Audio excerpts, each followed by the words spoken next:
Ralph, welcome aboard. How are you doing? I got recommended this game, and I've played a couple rounds of it. There are no orcs. It's nice to have an orc-free game these days. You just can't get away from them, it seems.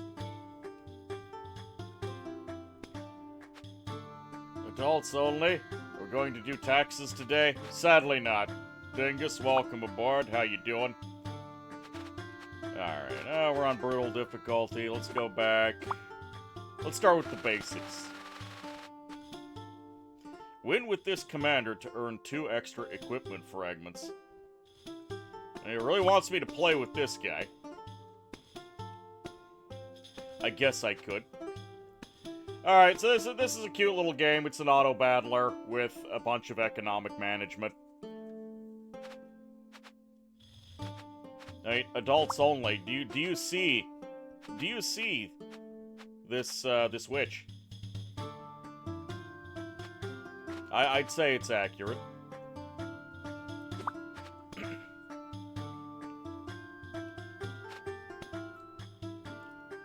I don't care about fragments that much, though. I'm gonna go with her since she's the basic starting one. You're already tempted. So the only, other than building buildings, the only active thing you do is you have your skill. So in this case, you can drop a meteor every 2 minutes. And for every 10 gold she has, it increases the cooldown rate. So more gold, more fireballs. And her 4 unique buildings are fireball boosters. That paladin looks like he'd be named Grubthar, the Lightbringer. Yes. But for now, we're gonna start with this lovely human witch. She's gonna help expel the demons.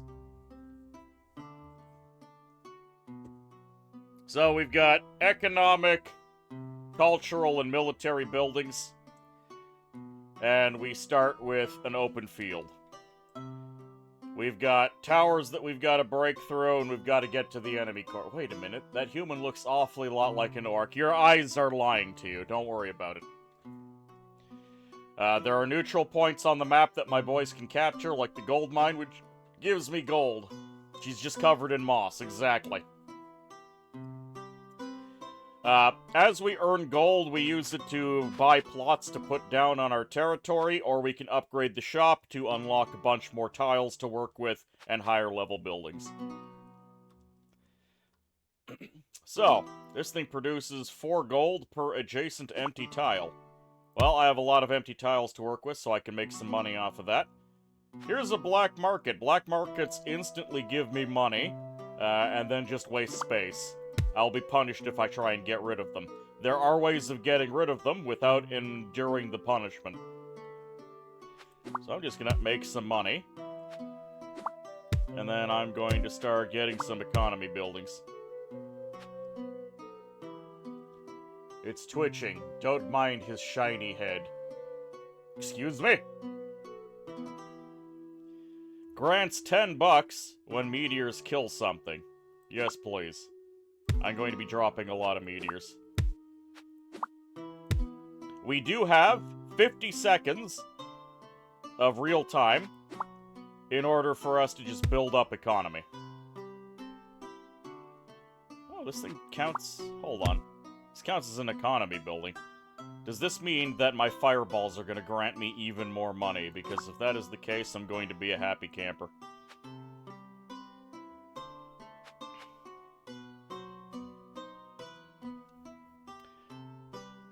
I will lower my income a little bit in order to have this archery building, because it's going to produce an archer, and that archer is going to go capture the gold mine for me. Now, the big thing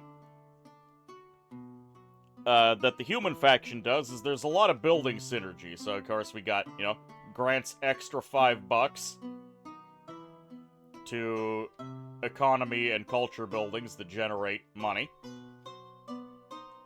This is a culture building. The archery barracks gains 60% production speed when it's beside a culture. Sadly, it doesn't stack. But it means I'm producing these lovely human archers. 60% faster. There we go, now we got the gold mine for extra income. The barn stack, so we're making extra farmland cash. Yeah, give me this extra money. Thank you.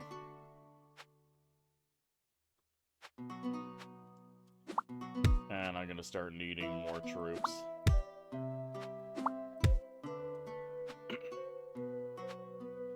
I could try and get the economy boost from the meteor.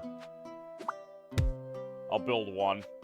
I don't want to build too many more black markets for now. And of course, we can re-roll the shop to change what we get.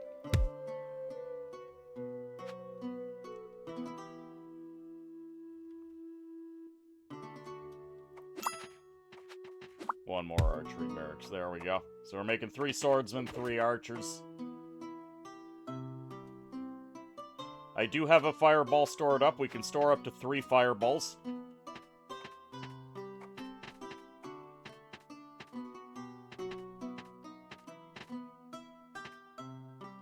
I kind of want these guys to get together. There we go. God damn it, I only killed one of them. I wanted the money. Let's upgrade our shop.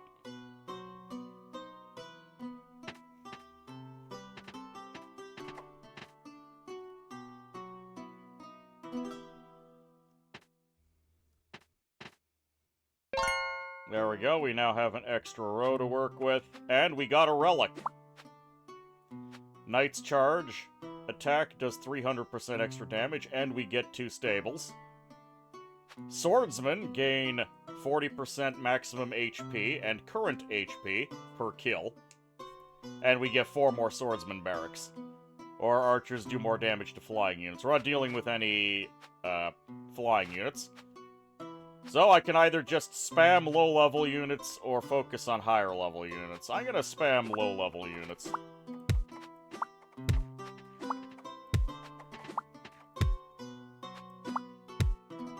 Hey, it's the armory. We need this. Converts units produced by any buildings in the same column from swordsmen and archers into spearmen and crossbows. So I'm going to be able to turn all of these boys into higher tier units.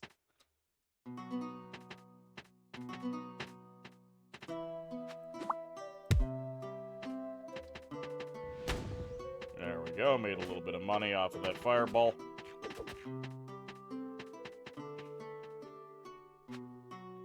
+1 meteor damage doesn't feel like a lot. We're starting to do damage to the towers now that we have slightly higher tier units. See, these boys have 12 hit points apiece. There we go, give me all that money. Adjacent economy and culture buildings work more effectively. I'm less interested in that. So these tuning crystals. Oh, hold on, this thing is stacking. It's a production. So I will be slowly doing more and more damage with my fireballs over time. Sure. I do need another armory. So I'm just going to save up the 600 gold. That way I can get 2 full ranks of swordsmen. Though I believe that the spearmen that I'm getting no longer benefit from that swordsman buff I got. But that's fine, going up a tier is very important regardless.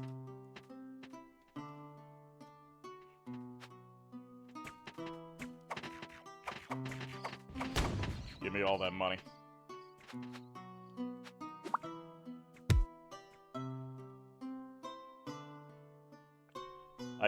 I can freely move the buildings around, so I just moved this cultural crystal to speed up my archer production. And I kind of want to make it to 2,000 gold so I can get access to some higher tier stuff.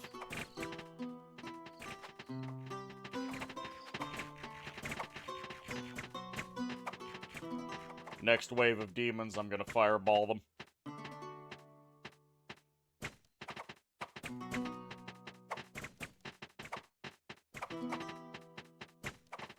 We're still not doing a great deal of damage. Oh yes, bunch up.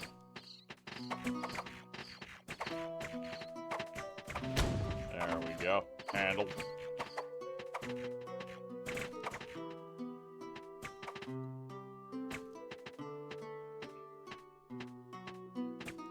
Another big ol' wave of miscreants on the way. Deleted for money.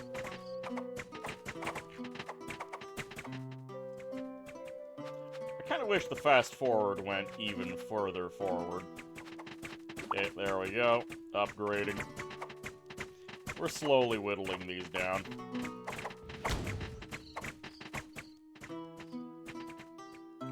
Then deleting monsters for money.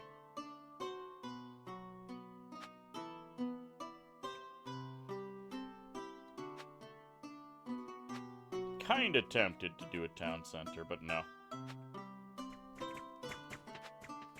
Let's do another free reroll. There we go. Relic. Wizard attacks permanently reduce enemy movement speed to 0. Gives me a university. Okay. Oh, we get a free wizard university. There we go. Let's get a couple of swordsmen going. There we go, the Geometry Institute. Ranged units gain plus 1% attack permanently, and plus 10%, so this thing is just gonna slowly start ramping up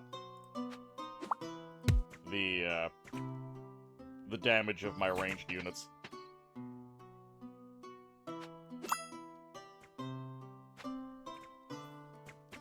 Could straight up build a Spearman Barracks, but I'm not so interested in that.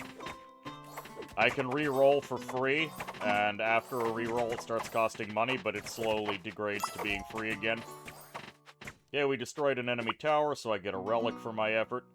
Geometry Institute also increases HP, so we get range and HP. That's pretty good, and it gives me a free Geometry Institute.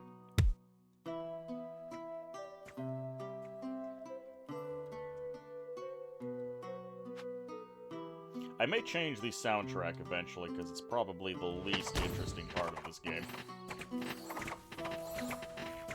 How much damage do we? We're at 21 damage, which is not enough.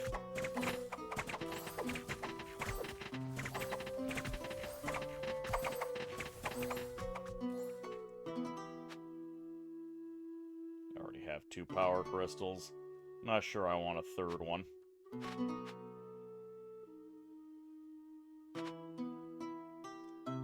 We're doing fine. This tower is gonna go down.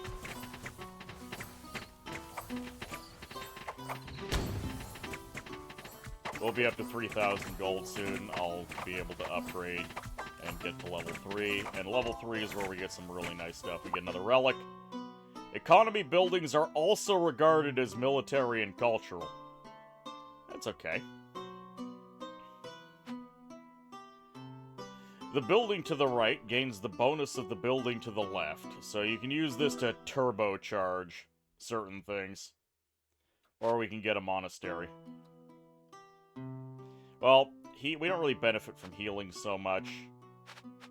I don't really plan on building more culture, and we're gonna go for the brokerage.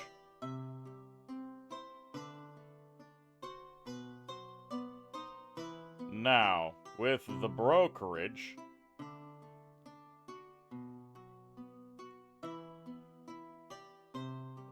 what we want to do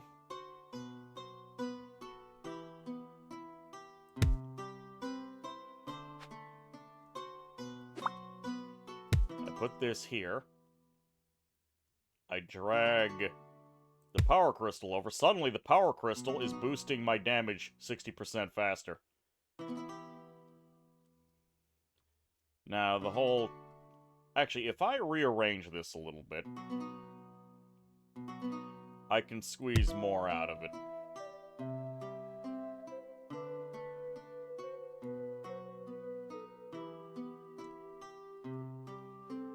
If I want to be efficient, there is a way that I can be more efficient. Because it's free to move things around.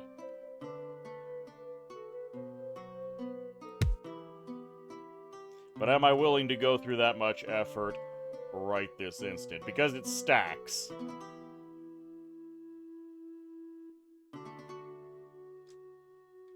You know, for now, I'm not gonna change it too much.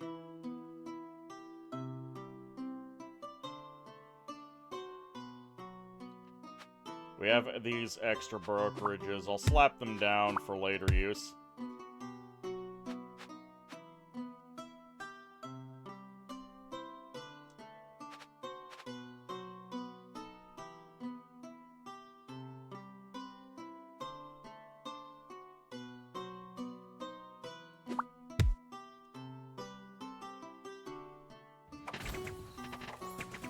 Hey, there it is. The Wizard Kindergarten is now available. Transforms the adjacent building on the right into a random building. Well, now my wonderful Wizard Kindergarten will start getting rid of these useless black markets for me, freeing up space.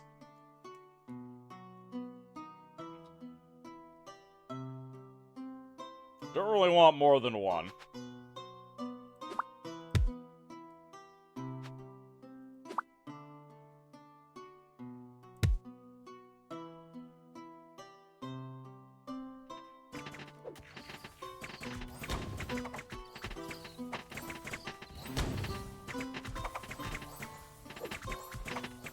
Oh boy, big wave coming in. At least we're making good money off of it. I could really use some more, Tier 2 units. Hey! So I've turned this black market into a tavern.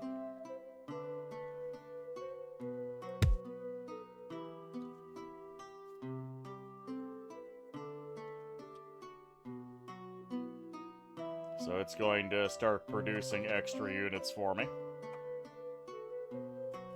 Which is very handy.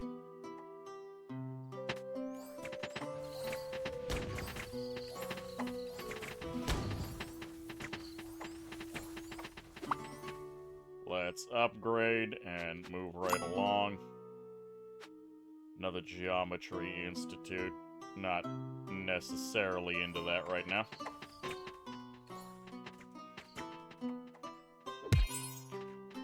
Alright, we turned a black market into a bank. Let's just grab an extra black market.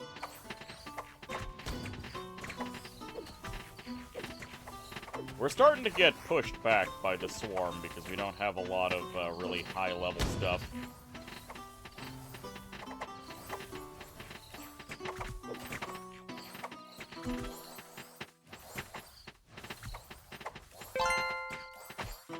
There we go, we got our upgrade, extra relic. Effect of selling a building is triggered an additional time. Destroy all of my units for 50 gold per. I mean, I've got a lot of units. That would make me a lot of money. And then extra range damage. I mean, there are flying people now.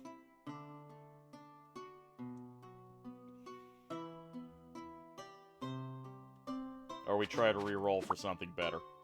Military buildings are also regarded as culture buildings. That's pretty good. Or get 3 random relics. This could backfire on me really badly. Or we start getting the Tier 3 Knights up. I think we're gonna get the Tier 3 Knights up to help us out.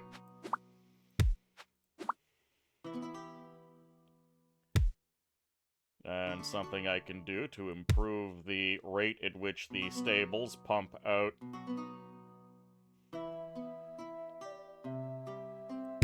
units is that I can put a black market here, since it's an economy building.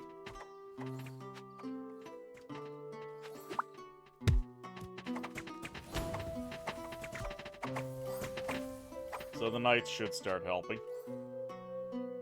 Theater produces 3 gold per different building. We can build one of them. It's going to get me 62 gold per proc. That's not too bad. For every adjacent military building, so this thing will start producing tiles for me. I do kind of need more tiles. And we just turned this wizard kindergarten into another wizard kindergarten, which is not ideal.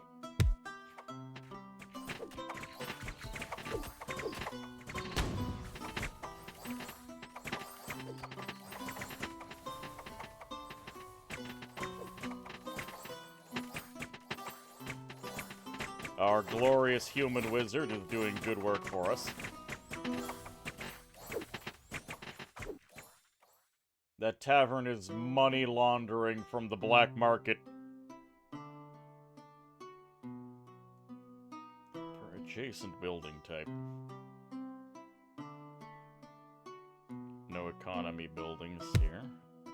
There we go. That fixes that up a little bit.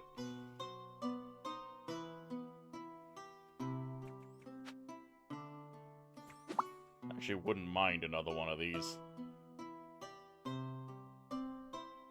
Unfortunately, my wizard tower is negatively impacted because the wizards don't like being around others. I know, shock.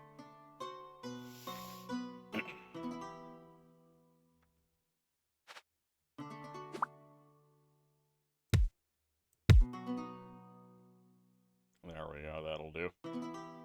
Griffin Nest.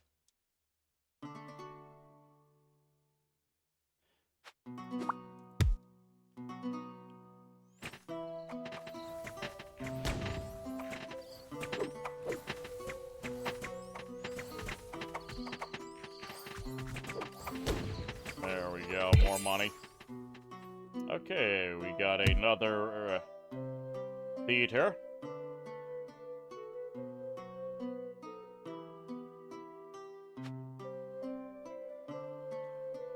Could get another mercenary camp. No, thank you. Guess another Geometry Institute isn't too bad. Free money. That's gonna get turned into a useful building. And an extra stable. Yes, please.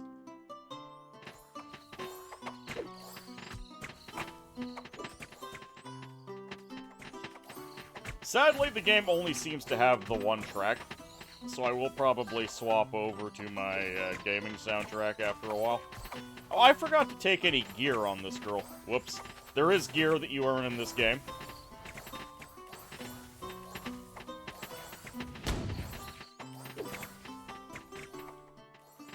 Should probably head over to Tier 4 at this point. I don't remember how close we get before we run out of usable tiles. Oh, we got multiple wizards here. Should try to...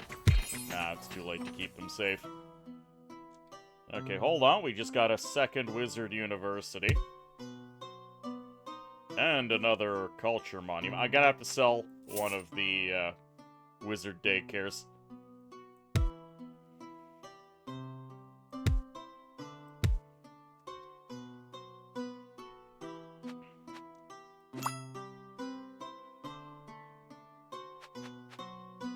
Could probably ditch this park. It's not doing anything for me anymore. Get some more archer production.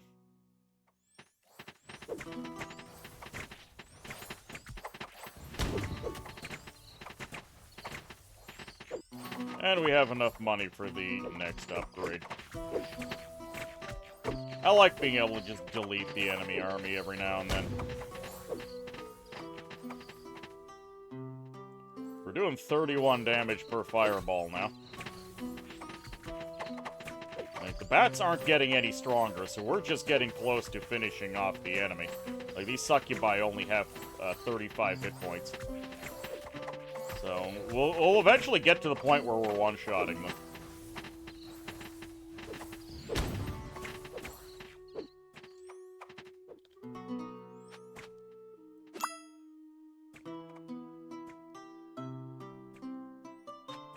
Could throw down an extra crystal. I still have these. I should be making use of them. Okay, what's our relic? Every 30 seconds, all your units restore 50% of their HP. Not all that useful. Swordsmen deal plus 500% damage against enemy units with higher HP. Or the bonus of the Spearman Barracks no longer has a limit. I'm gonna reroll. Doubles my gold, but sets the durability of my buildings to 1. Every 400 seconds, all buildings produce simultaneously. Yes, please. Siege Workshop. This is the winning building. We desire this building more than any other.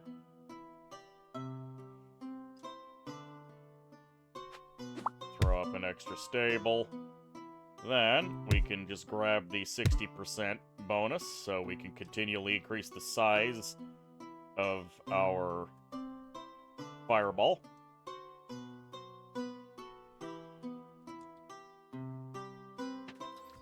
Man, big army there. Let's just delete it for money. And Fight Club. Melee units gain extra HP. Permanently.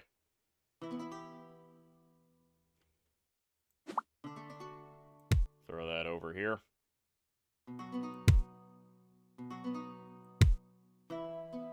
Still have one more brokerage. I'd like to be able to use it. I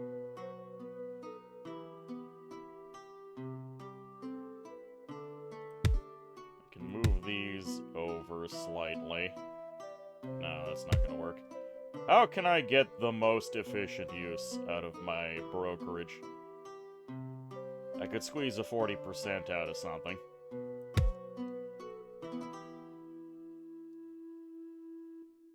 There, it's just increased the damage I do by a bit.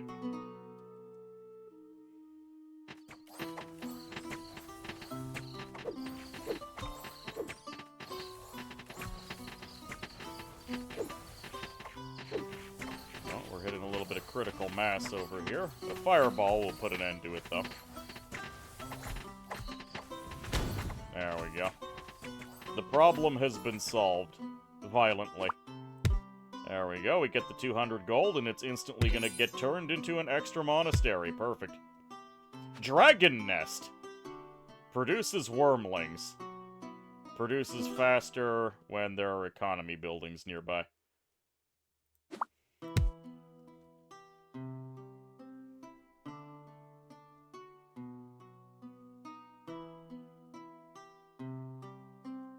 Kind of want to use the brokerage for this. Look, I can put this here. 190% dragon production.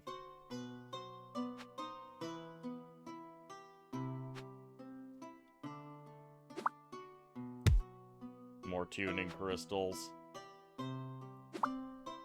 Sure, another pub. Another dragon nest is gonna be on the way. Just have to cast a few more fireballs. And as long as I keep protecting these catapults, they're gonna start accumulating for me, which is a big deal. No, my little dragon! Damn it, the fireballs. The demonic fireballs, in this case.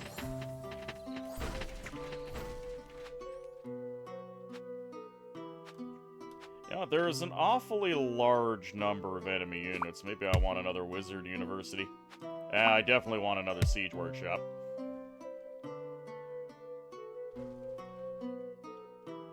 Per cultural building in the same row. So I want to be here, or 150, 140. The 10% isn't worth reducing my wizard effectiveness by 30%. Okay, reload. What do I get? Another monastery. Monasteries aren't bad. Unstable crystal. Cast meteor near a random enemy unit. Plus 100% when adjacent to all 4 crystal types. I can make that happen. Because it's no longer all that important that I have a yellow crystal over here. I'm missing a crystal type, aren't I? Let's get an extra 200 money. Yeah, and I'll save up for that dragon nest.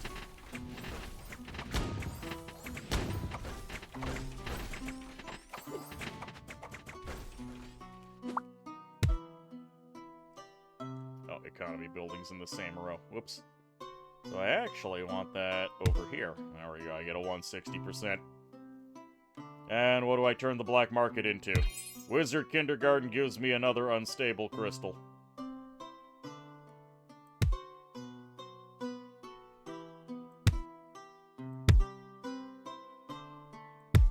There we go.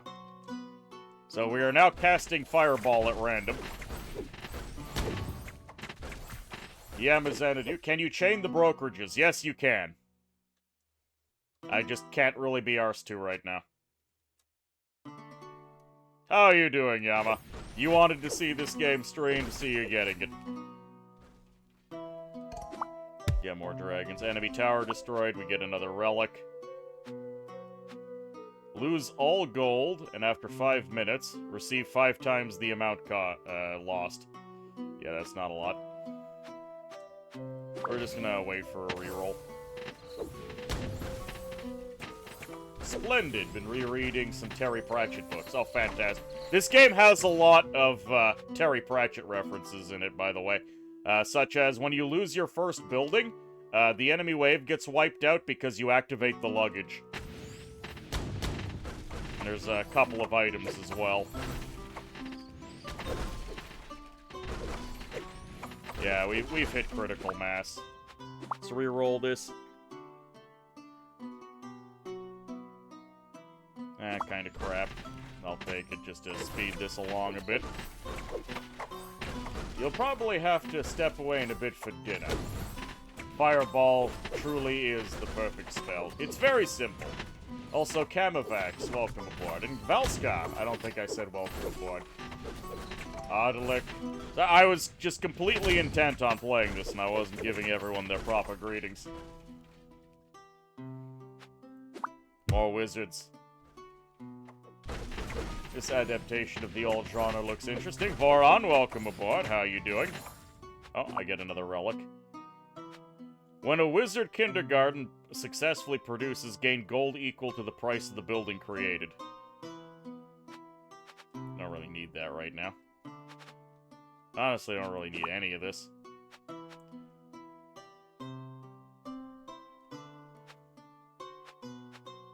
Get 6 copies of the next building I deploy.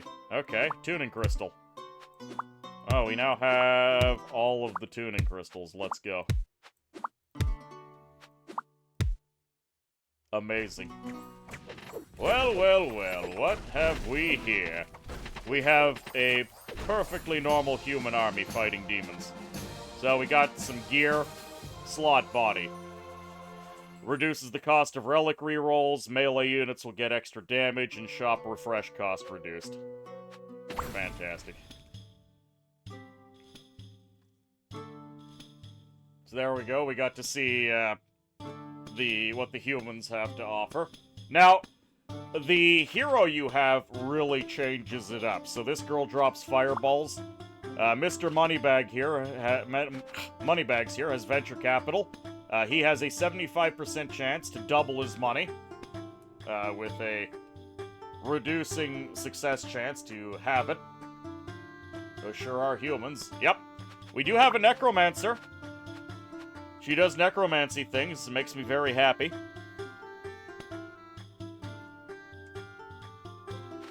The last 2 characters, destroy an enemy tower within 2 minutes on brutal or chaos difficulty. I'm not sure who's best suited to do this one. We sure they aren't elves with those pointy ears? No, well, no, we have to civilize the elves later. We will fight elves. There is a druid. So yeah, if I want this guy, I need to destroy a tower within 2 minutes. That's a tall order.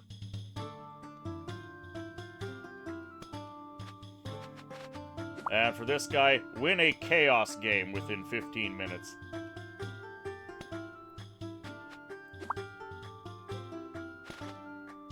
So, who do we have here? Aojin sets all your units' remaining HP to 1 and then grants them damage immunity for 10 seconds.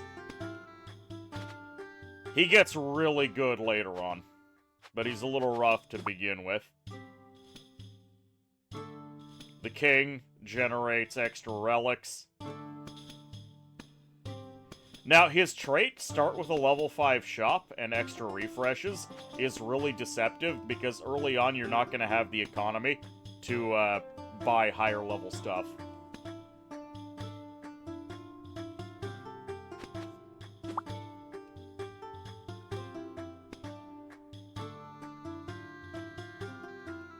I kind of want to do the Necromancer. Morkan. Summons a skeleton warrior whenever an enemy unit dies.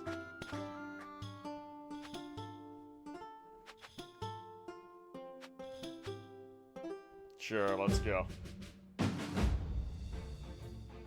we started with 1 tile. We're still gonna need a barn like everyone else. With some farms. Give me money so I can cycle. Changes allied unit produced by adjacent buildings into skeleton shooters. Yes. We're gonna need that. Get some swordsman barracks going.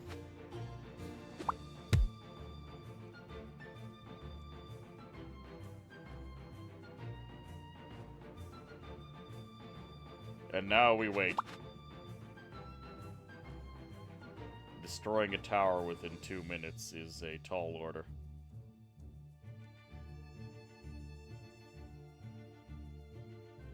So when these are enemy hands, they cannot attack buildings. They're spawned by this, but when I shoot them, they turn into skeletons. On my side.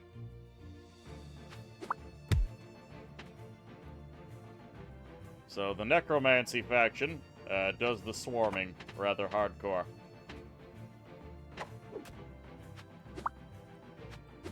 Give me that money.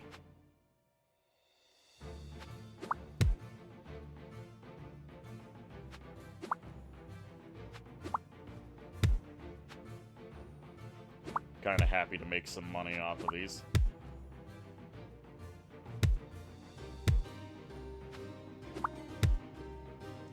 We want to put everything around the crypt, so I get a bunch of skeleton shooters.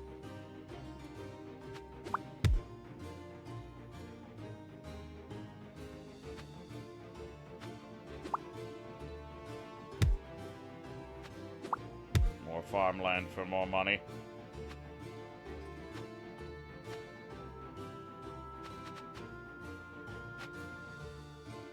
I don't necessarily trust the bank. In fact, as a general rule, you shouldn't trust banks.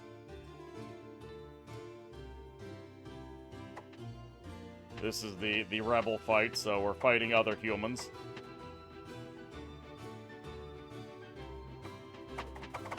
We've got our first charge. Wondering when it would be optimal to use it. Okay. All of this is going to merge together. We have a skeletal champion with 320 hit points. It will tank for the archers in the back. Let's upgrade our shop in the meantime.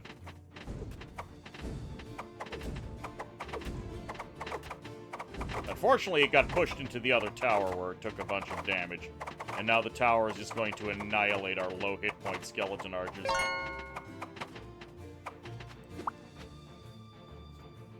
Gain 3 random relics. You know, let's do it. What did we get? Archers fire 2 additional arrows, glass cannon. My ranged units have plus 50% attack and minus 90% HP. Well, they only had 6 hit points before, so I don't mind that, and we get a bunch of Philosopher Guilds. The Philosopher Guilds, on their own, do nothing. They will eventually do something, however. They do count as cultural facilities for my archers, though.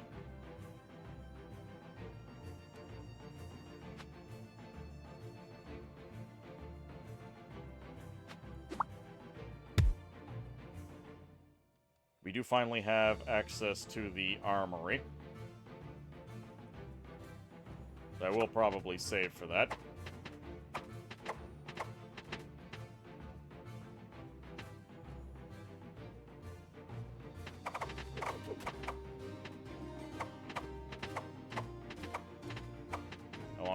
my Skelly boys to get together. Then we can make a Skelly Knight. There we go. 230 hit points. It's not a lot, but it's enough to start tanking for the front. I wish he wouldn't skate that way and get wrecked by the oncoming tower. We actually got this tower down pretty quick. I don't think it was 2 minutes, though. Enemy tower destroyed. What do we get? Your units restore 50% HP per second when they're within the range of a neutral facility. No, thank you. Stables produce swordsmen, and we get stables. Okay. There we go. Free stables. We're going to start producing tier 3 units. Get an armory here. More archers. Don't really need another armory, though.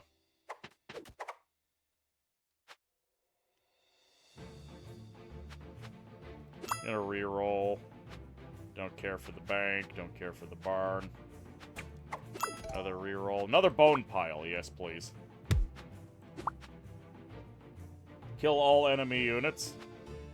The bolts of crossbowmen pierce 2 extra enemies. Goblin Beard. Shop upgrade cost removed reduced by 30%. Completes instantly. Yes. The instant shop upgrade is very good. And boom. 740 hit point skeleton champion. We're starting to beef up a bit.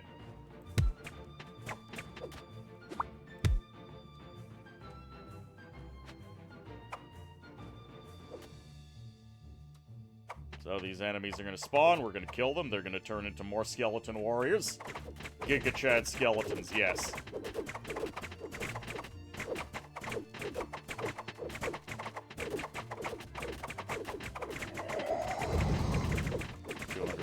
Hit point skeleton to go up front. Hey, we got a free brokerage. Now, as soon as I upgrade, I have 200% efficient philosopher guilds that I can now pass on to someone else.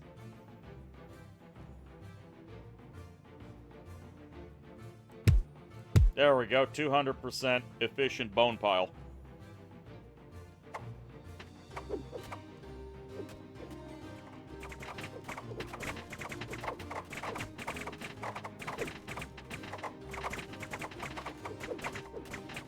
Plus 30 HP for each skeleton that gets consumed. I need more skeletons. I need a bigger pile of skeletons. Oh yeah, it was instant, so we get another relic. Oh, we can get ourselves a wizard kindergarten. Or we get our very own wizards. I'm going to get the wizard kindergarten because I've got a bunch of things that need to be removed.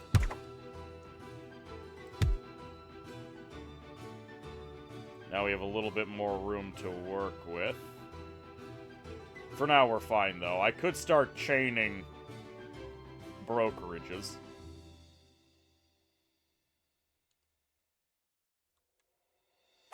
But for now, it's fine. Give me that money. I could actually use an extra crypt. The monastery is not bad for us because they'll heal the skeleton champion. There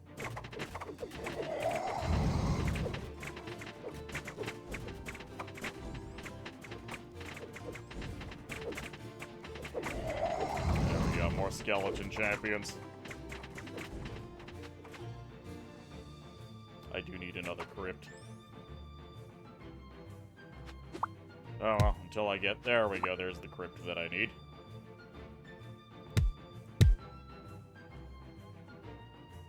I still want the knights. The knights are very good.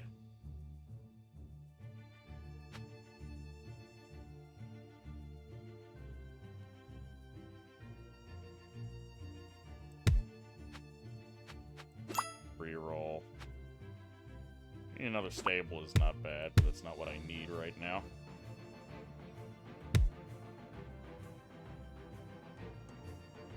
I'm getting a few extra skeletons. Where's the holy hand grenade when you need it? I mean, we were the fireball blast previously.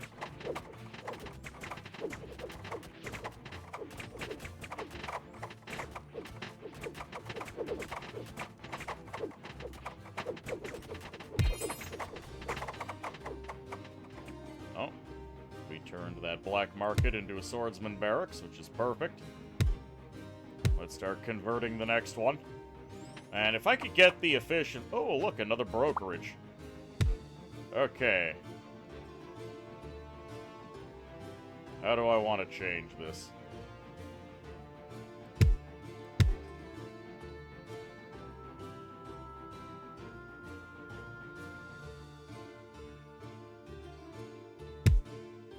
...260% effectiveness. And then, boom. A 300% effective swordsman barracks. Not the most impressive.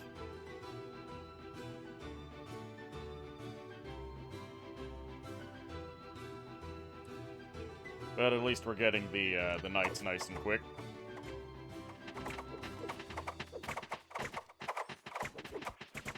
Yeah, I need another swarm of skellies. There we go.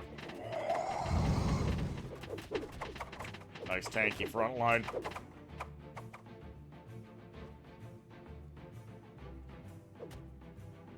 I need to make that money.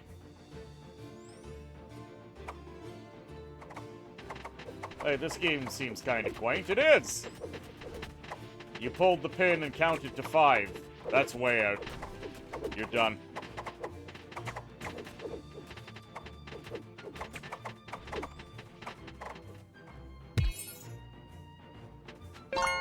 Instant upgrade, instant relic.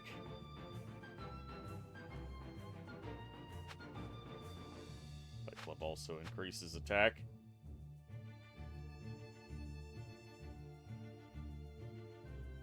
You know, it's not the greatest for what we're doing, but sure, why not?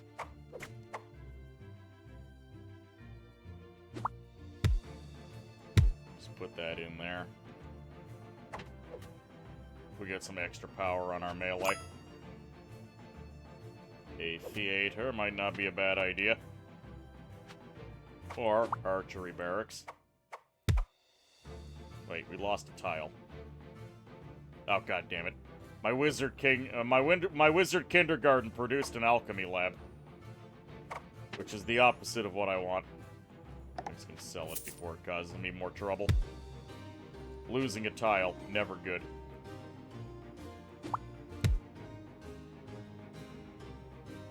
Necrospire, Skeleton Warrior HP plus 50%.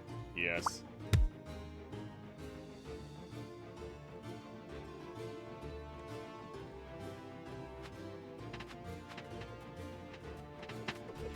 Oh.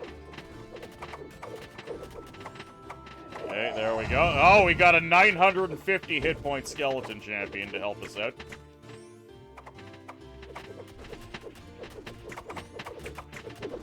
And he does not care. He's just charging forth. And you know what? I got a bunch more skellies here. So we get another skeleton warrior. He's a big boy. Oshiro. Adjacent buildings gain efficiency. Others lose efficiency. No. Sell that for money.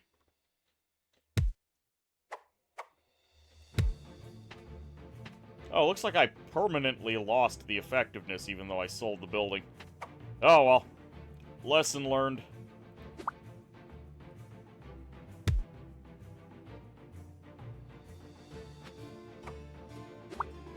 Another fight club.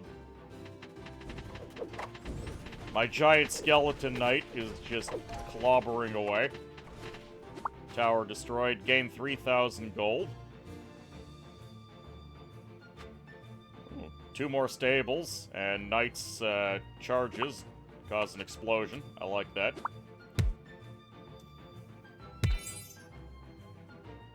Ooh, Griffin Tower, that's not bad.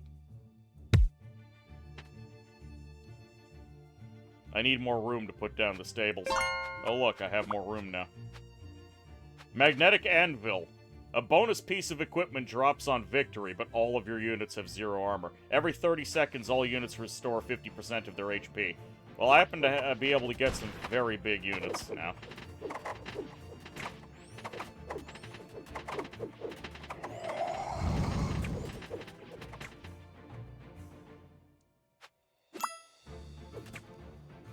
Move that. Get the stable going. I actually wouldn't mind having that monument. Get another big boy.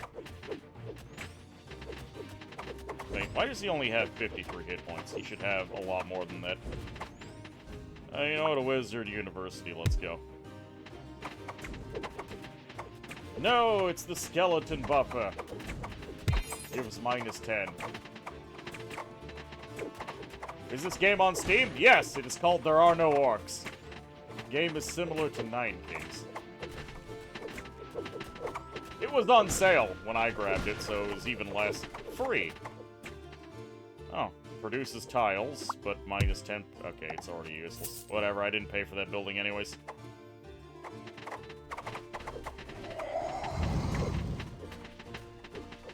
They have a lot of catapults, which is worrying me.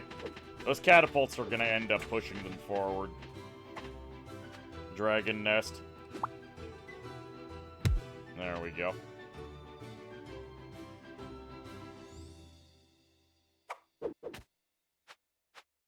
Siege workshop of my own. Enemy tower destroyed. Relic, what do we got? Healing range on monk. Taverns will only produce powerful units. Goblin Firewater. You know what? I like powerful units.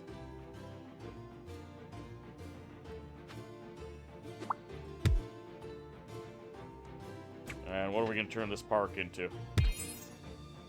Town center? Good enough.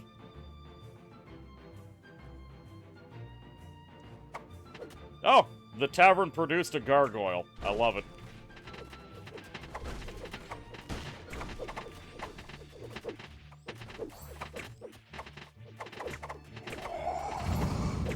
$777 hit point skeletal champion.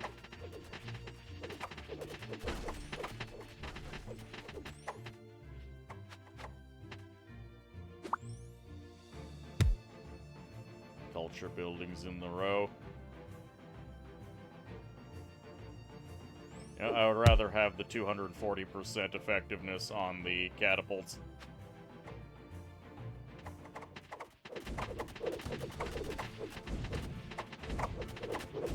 Oh, we have so many skeletons. I'm gonna be able to make a really big skeleton shortly. Come on. Ah, he wasn't that big. Oh well. So this guy's only taking 1 damage from the griffins, and every 30 seconds he's healing for half his hit points. Royal Guard production? Sure, why not? Look at our little dragon. Isn't he cute? Wyrmling. What are you on about? There are these, let's see, powerful orcish units on... No, these are humans! We're playing the human faction. You have gotten mixed up. We are winning, though. Any second now. Ooh, I like the cannons. We're doing very well for ourselves.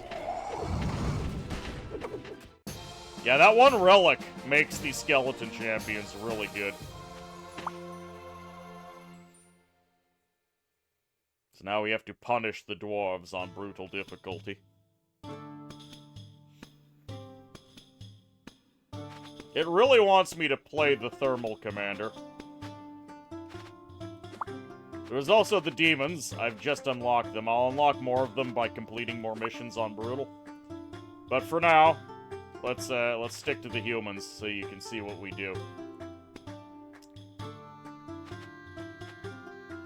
So I showed off the necromancer. I showed off the witch. What do you guys want to see next? We've got the economy boy. We've got the king. He can double his money. The king gets extra relics. The druid is pretty unique. The druid is the one that I got the achievement for not building any economy buildings, because the druid doesn't like economies or progress. There's the samurai. There's the vampire. His name is Francula. His power is not great, in my opinion. Drains 20% of the remaining HP of units in the target area and redistributes it to your units. It's a late game thing. If a unit already has lifesteal, grant it lifestealing again will double its attack. Bakakamono?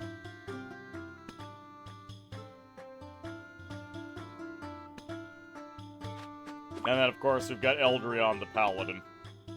Fully restores the HP of all units in the target area. When one of your units dies, 20% of its max HP is transferred to a random ally. Who have you not used yet? And what commander will enable you to unlock the remaining two most easily? Well, in order to get this guy, I've got to win a Chaos game in 15 minutes. That's a very tall order. And for this one, I need to destroy an enemy tower within 2 minutes on Brutal or Chaos difficulty. So I would want to go back to do Purge Rebels to unlock him, because the towers are weaker here. And I'm not sure who could do that quickest. We were pretty quick on Morkan.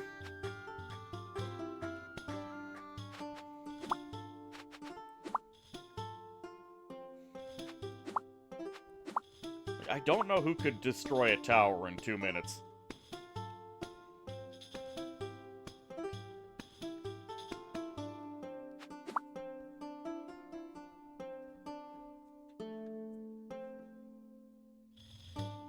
This is how rumors start? What do you mean? Also 20 stream streak. Fantastic. What's the most orky commander? May as well make him Hume strong.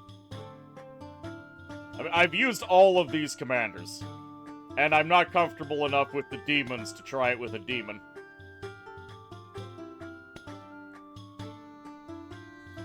I think the orc, the king, von Talpatsheim IV, definitely not. He's too much of a slow roller. Same with Gustav.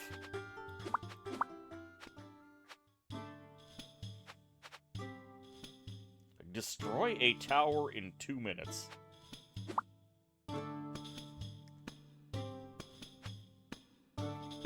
Like, you have to go out of your way to make it happen.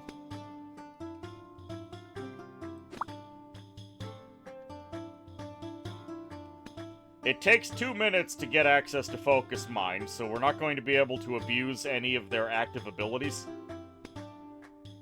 Perhaps Japanese Steel will help. Not for under 2 minutes.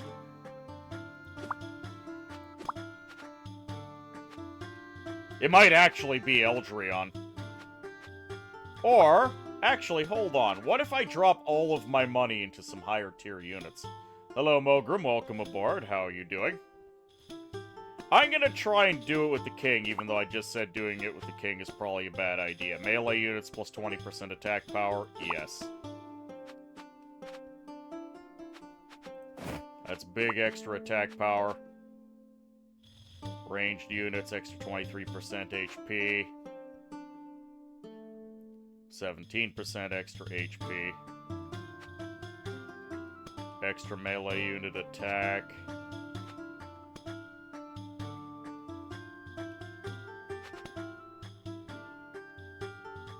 If that extra HP lets me survive a hit.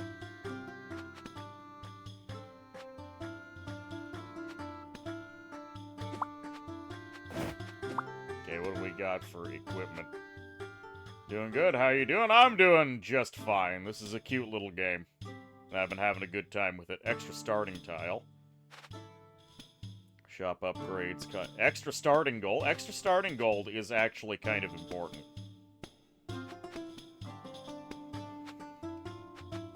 Wait, none of this gives me wave delay. Delaying the enemy waves would actually help quite a bit. Wave delay 40 seconds. Shop up and extra damage for the melee attackers.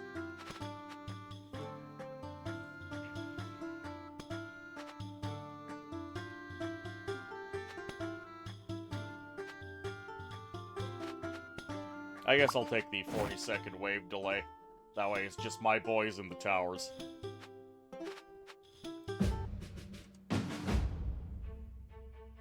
Okay, we just have one excessively weak tower. The mercenary camp, I could use it to instantly produce a bunch of boys.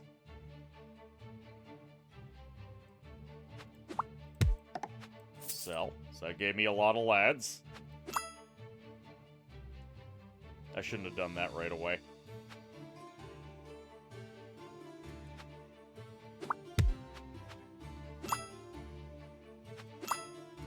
Hold on, I'm gonna back out. I just made a mistake.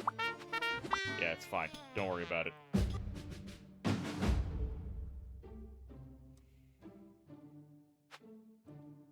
Ooh.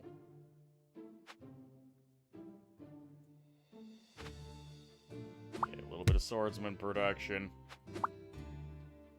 Oh, god damn it. Hold on, hold on.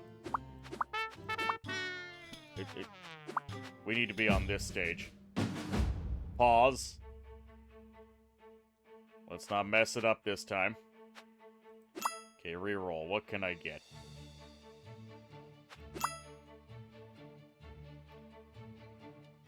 I wish I could put this thing on reserve, because it's instantly going to produce some guys. Upon purchase and selling. Produces 5 guys. So hold on. Reroll. Yes, give me that black market. I need more money. What if I get the mercenary camp now, get another black market, and just keep rolling for mercenary camps?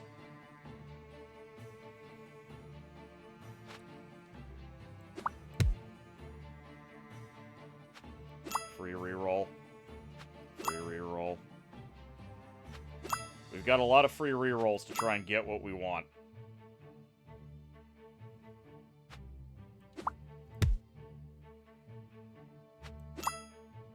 This isn't working as well as I thought. Okay, there we go.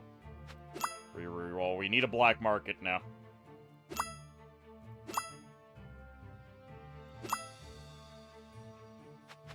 This building is free, so I'll take it because that's another reroll.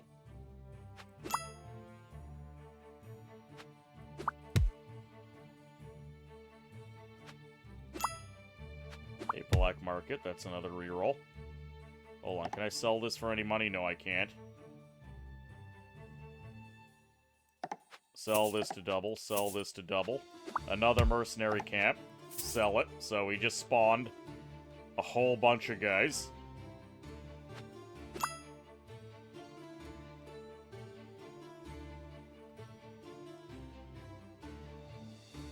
Is this enough to take down the tower? Probably not, but we'll see.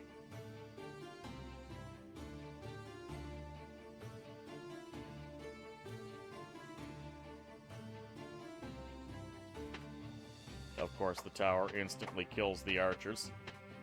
Come on, give me more money. I'm thinking we can do it in the 2 minutes if I get enough fortunate cycles. We're doing a lot of good damage. If I can just get enough money for one more merc camp, it might happen. The fact that the tower is capable of doing slight AoE damage is very sad.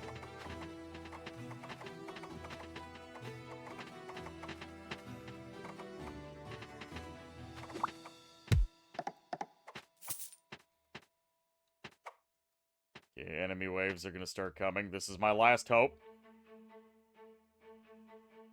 This game visually looks a lot like The King is Watching. Yeah, that's not the first time I've heard that comparison.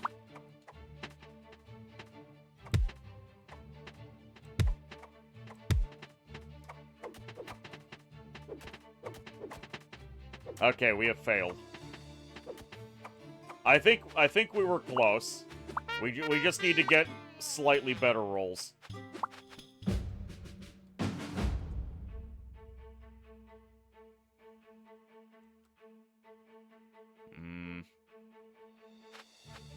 Not a great start. Okay, one mercenary camp.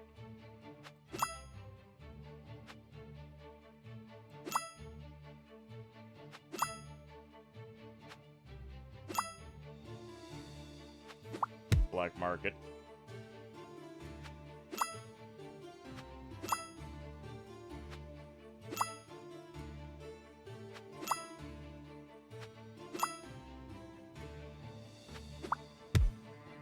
worth nothing, so it's effectively a reroll. There we go.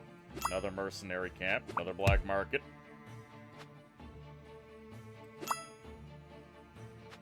Okay, that's the 3 mercenary camps. 1 more mercenary camp, and I think it's doable. There's the mercenary camp, but I don't have the money for it. I mean, I could sell everything, but it wouldn't give it up.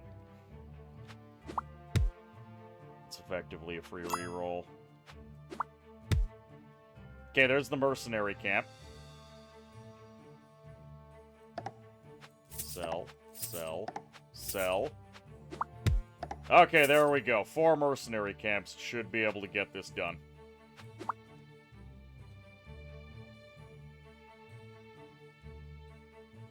Found a Monster Hunter reference in the demo for this game. There's a lot of Terry Pratchett references in this.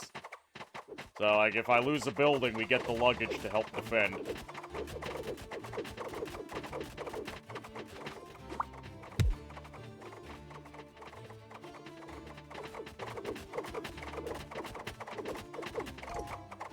Okay, we get our relic. Start with a wizard kindergarten. That's actually really good. We can immediately start making the black markets into something useful.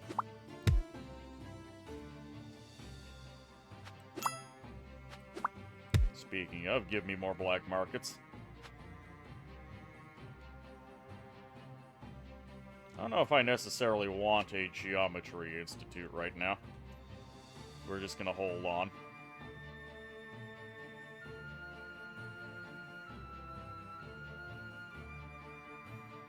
These guys are just producing tiles for us. We currently have nothing making units for us. Commander skill reduces cooldown. I need to get some low-level buildings that actually produce things for me.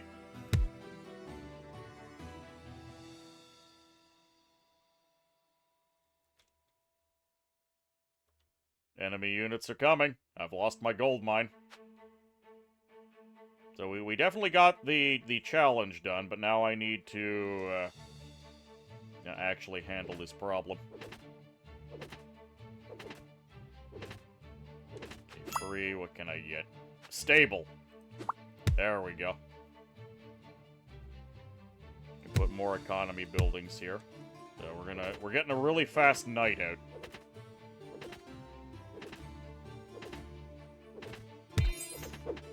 Okay, this got turned into an archery institute. Perfect.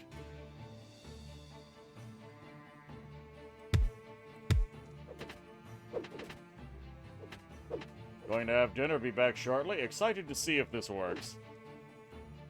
Now the trouble is I need to win.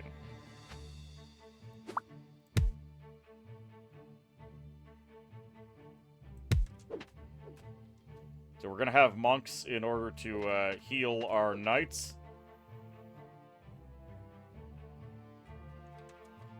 You know what? That park is mighty tempting. That'll produce us some money. Alright, Wizard Kindergarten. What you got for me?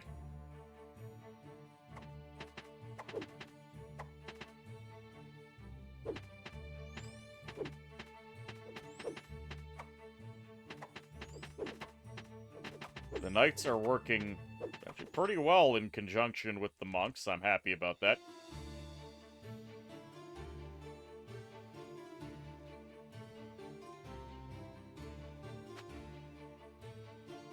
Spearman Barracks, let's go.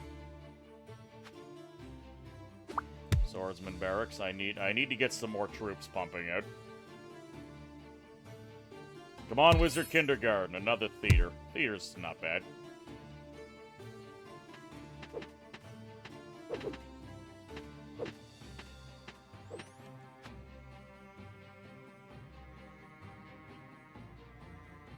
You know what? I will get a Royal Vault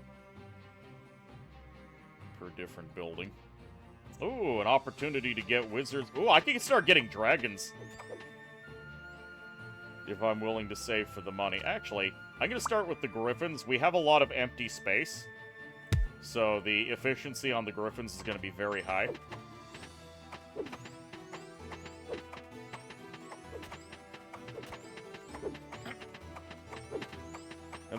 I'm starting to accumulate monks, and they're keeping the paladins alive much longer than they otherwise would, which is allowing me to start building up even more troops. Oh, and I get a free relic. What relic do you got for me? Melee units get +3 armor. Small God Idol. That's one of the Terry Pratchett references. It's the little turtle. Small God's fantastic book, by the way. Read it.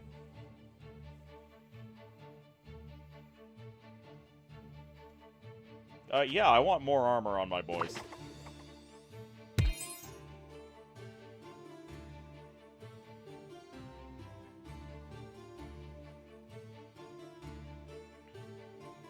So I could either turn these things into... No, I want the Wizard University. There we go. Another relic as a tower went down. Economy buildings are also regarded as military and culture.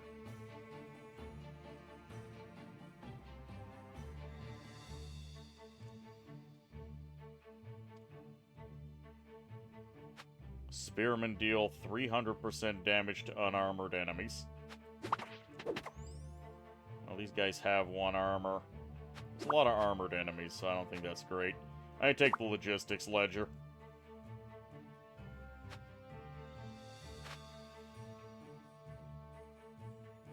I'm gonna reroll. Fight Club. You know what? I do want the Fight Club. That'll make my knights tougher. Oh, and I get a free Hall of Honor. That'll start producing paladins.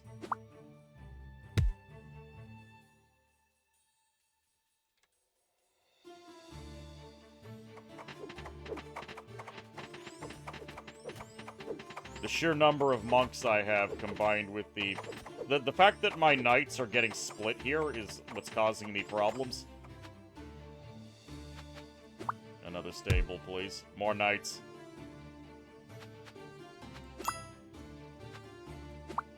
Kinda need more low tier units.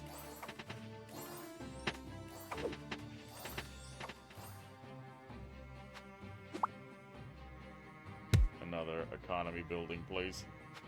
Yes, level 1 swordsman.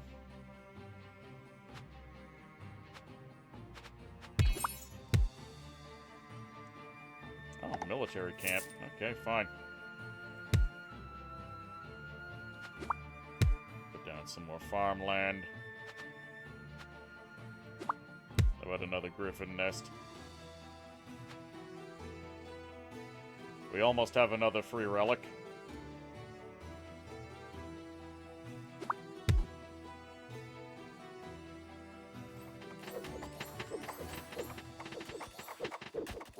I love those cavalry. Siege Workshop, I'm definitely saving for that. Oh. What's my relic? Swordsman, gain a bunch of HP. We could kill all enemies. The rabbit. Next wave delayed for 120 seconds. 4 swordsman barracks. 4 swordsman barracks might not be bad. Let's see, my swordsmen currently have 20 HP, so they would have significantly more, and I have monks. So I'm gonna go with the crap spam approach. It's gonna slow down the rate at which I make wizards, but that's a fine enough sacrifice.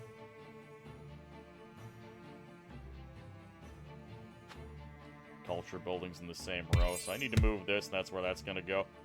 Another stable for the black market, perfect. There we go, and we're going to start making catapults. I think this is going reasonably well. Free chart room. Produces 1 maritime chart stored in this building. When sold, 1 free shop refresh. Alright, well that's not all that special right now, so we're just going to ignore it.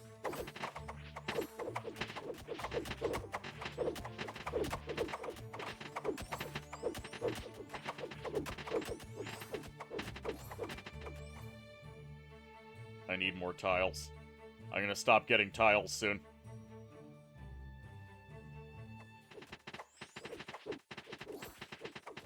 One more relic, and I'll no longer be getting free tiles from the council halls.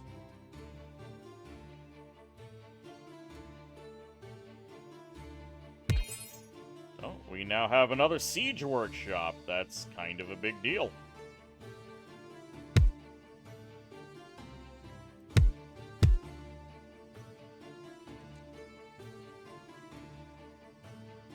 That's a very large and expensive building. Okay, another siege workshop.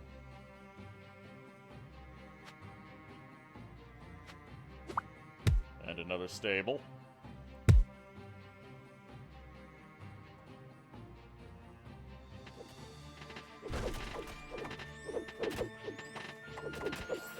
We're doing our damnedest. Could probably use another monastery. Grayling, welcome aboard. How you doing? So they are also beginning to accumulate a ridiculous number of monks.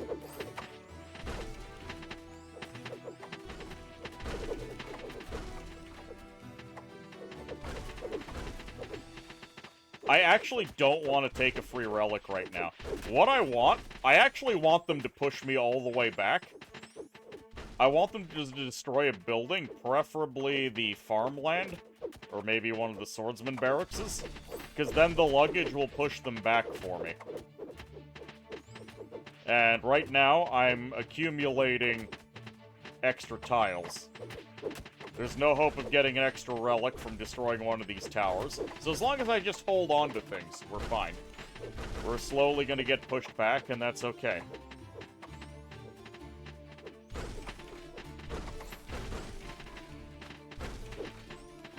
Randomly grants one unowned building 1% per tile owned. Tempting.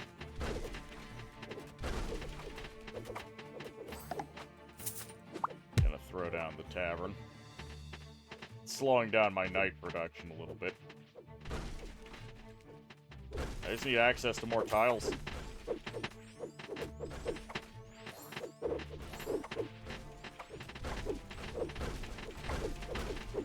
Things are getting a little crazy.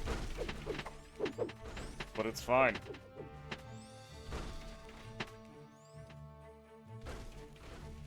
Do I even have a Geometry Institute anywhere? Yes, I have one. I'm gonna sell the Philosopher Guild and throw in a Geometry Guild. That'll increase the damage of my catapults by a bit.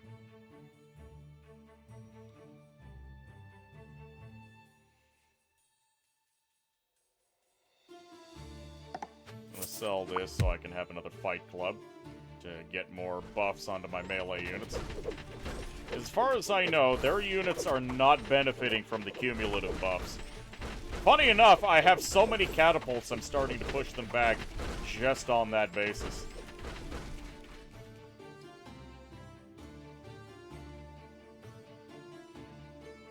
Wait, swordsman gain plus 40 and HP per kill. Okay, never mind. That was probably a bad one then. Oh, hold on. I have this extra Philosopher Guild that is kinda useless. I'm gonna turn it into something useful using my Wizard Kindergarten.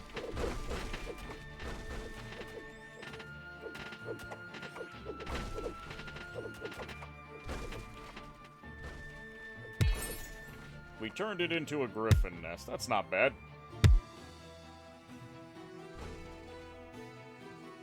Though our efficiency on the griffin nest is bad because we don't have any free tiles.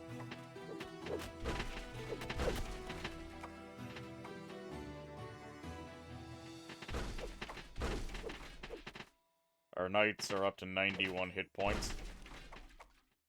Is there anything else I'd like to transform? Oh, I have this park that is of absolutely no use to anyone at this juncture. So let's transform the park into something.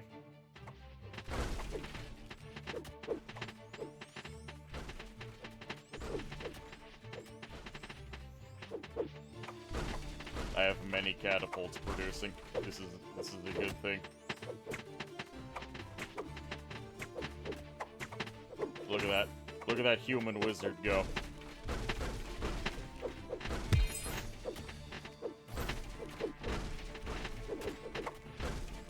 go. 2 more tiles available.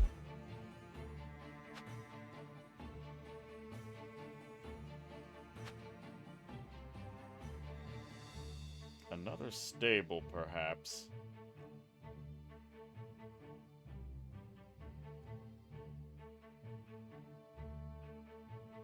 Not really interested in having that guild hall.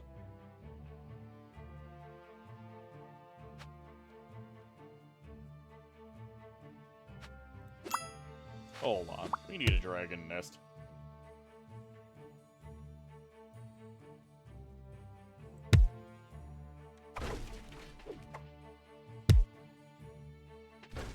There we go.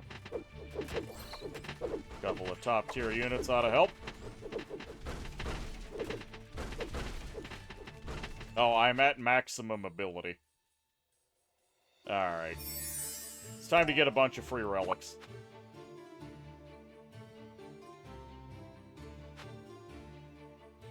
Wizard attacks permanently reduce enemy movement speed to 0. Yes, please.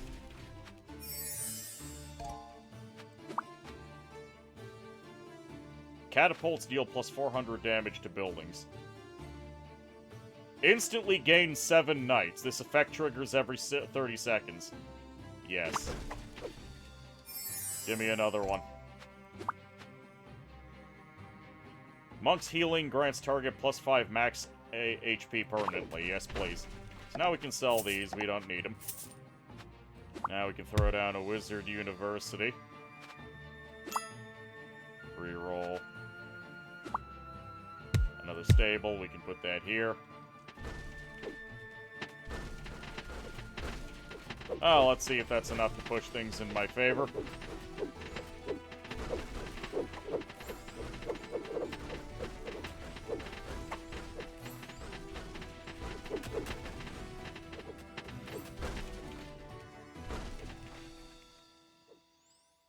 We don't have a lot of archers, which means the griffins are a bit of a problem.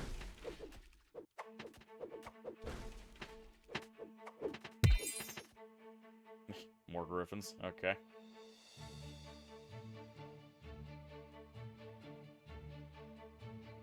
Okay, we don't really need the Wizard University anymore, so I'll slap down a, Ooh, I actually need this monument.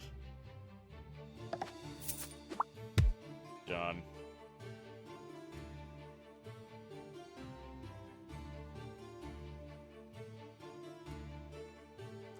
That'll get me a couple more tiles to work with. The extra 7 knights every 30 seconds seems to be doing good work for us.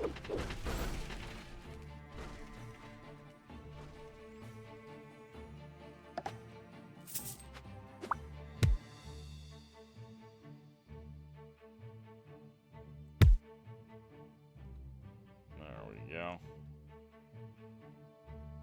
Give me an extra tile, please.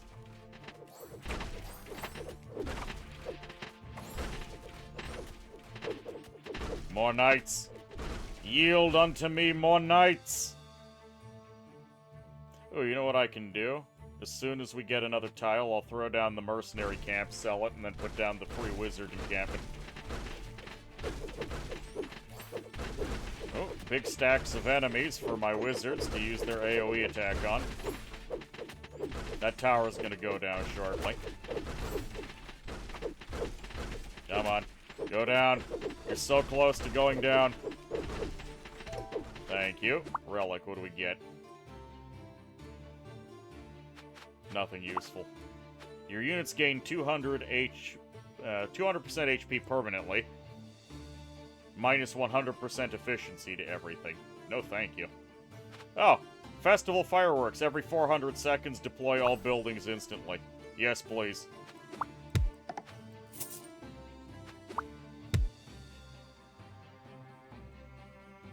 Oh, we got a free gargoyle. Probably from the pub.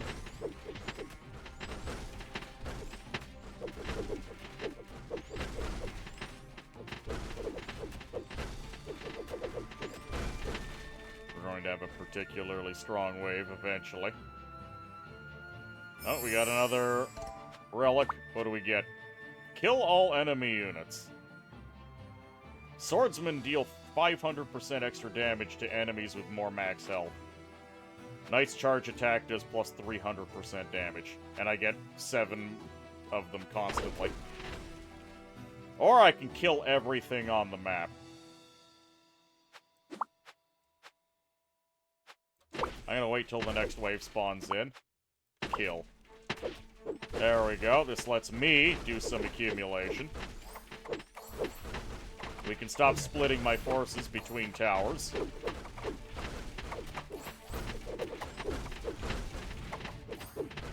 I like how we have some cannons on the way. Oh yeah, that tower's gonna go down.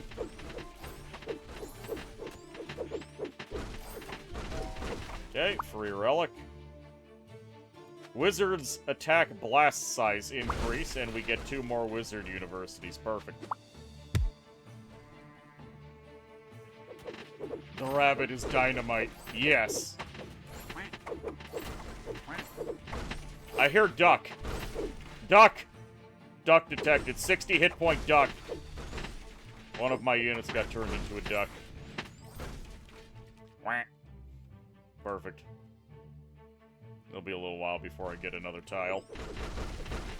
But I think we have this in the bag at this point.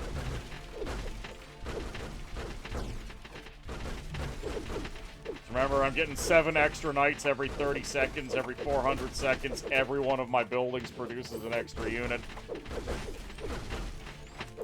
The AI is ramping up every time it spawns. But I think I have ramped up hard enough to kill it.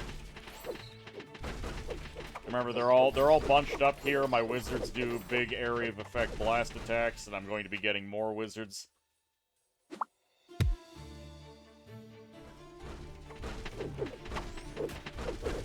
Oh, fresh relic. What do we get? Catapults deal 400% damage to buildings. I happen to have a bunch of catapults here. And that last building, it really needs to go.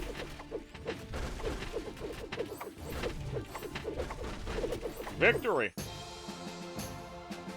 And we get Chopper Fresh. 20% HP and 14% damage on raged units. And gold mine output increase. That's pretty good. Alright, we unlocked him. We got the pirate. Karkad. Consumes 500 gold to launch 5 bombardments at random positions within the target area, dealing 80 damage to units and buildings.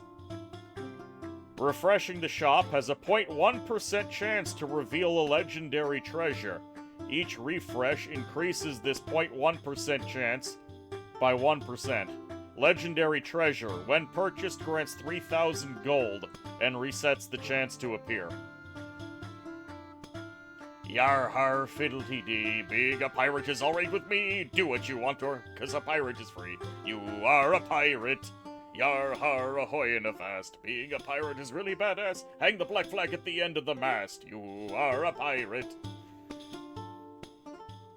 So, produces 1 maritime chart, stored in the building. When sold, +1 free refresh in the shop. So what they want you to do is just stack 1,000,000 refreshes and try and search for that treasure. Outlaw Hideout. Production, Sailor.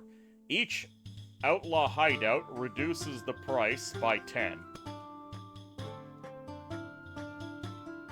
Sunken Treasure. Randomly grants 10 to 500 gold when purchased. And it costs 200 gold. So chances are better than not that you'll make money off of this.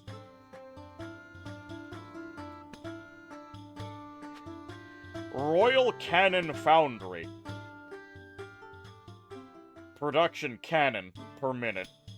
Plus 20% per minute. Resets after manually refreshing the shop. So if I don't refresh the shop, every minute this thing will start producing cannons more quickly for me. Alright, well, let's see if we can do piracy on the dwarves.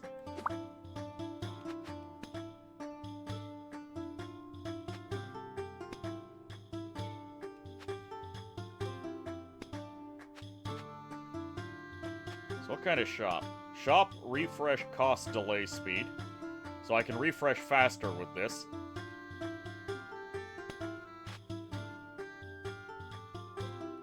Having overall better units is pretty good, though.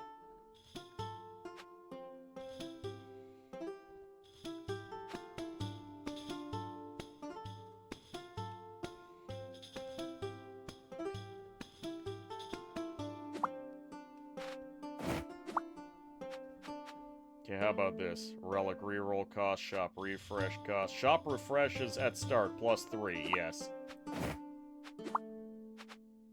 Shop refresh cost decay, speed +2, yes please. There we go, so we're just gonna go all in on that.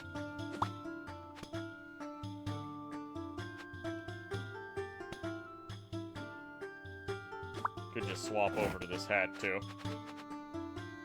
Don't you need a sea in a ship to do piracy? Dwarves can't see. Sure they can. Hello, Kaji. Welcome aboard. How you doing? Ironclads.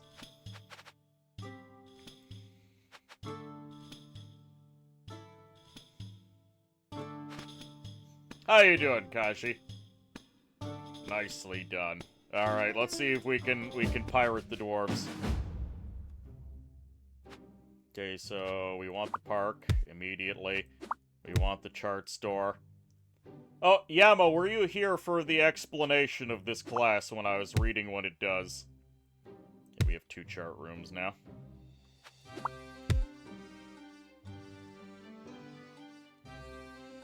Ah, you're doing some self-harm. Fantastic.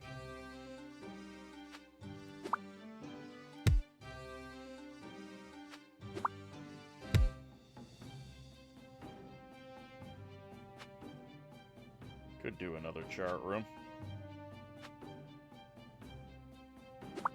I should put this swordsman building down immediately.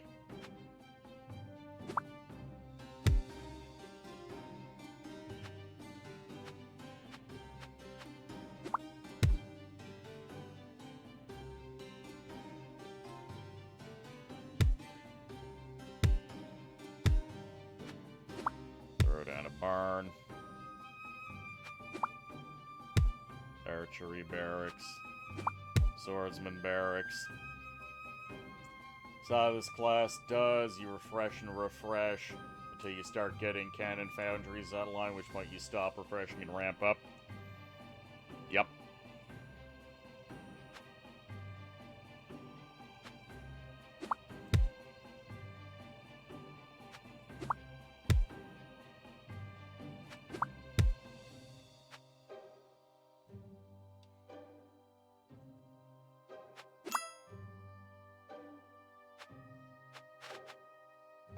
Consumes 500. So, hold on. If I don't have 500 gold,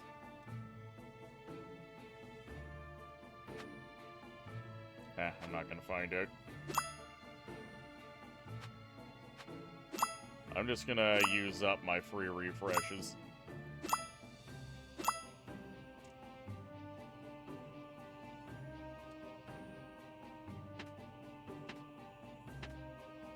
Yeah, the 5 swordsmen aren't gonna do much.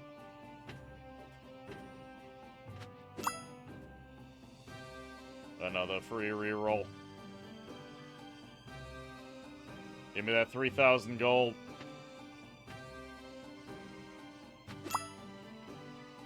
Yeah, we're losing 7 gold at a time on the decay, so we can reroll very frequently.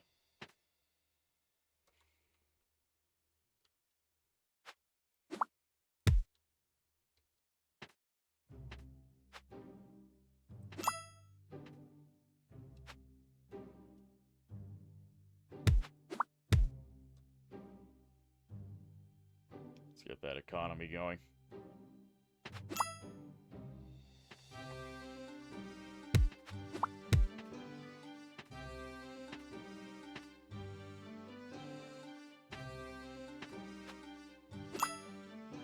I don't know if I have the best feeling about this.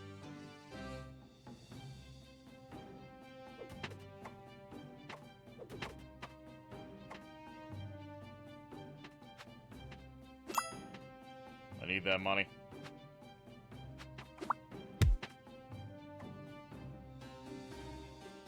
not a big fan of the recruitment center overall.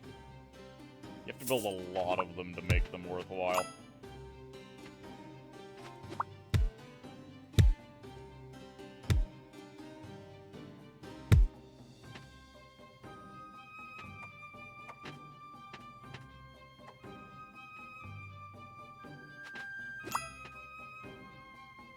Where's that treasure? Hotkeys are... R. You missed. Look at these dwarves. These disgusting dwarves are on their way. Feels like a pretty tile-intense commander. Yeah. Also, it's really important I remember to refresh this shop every time I can.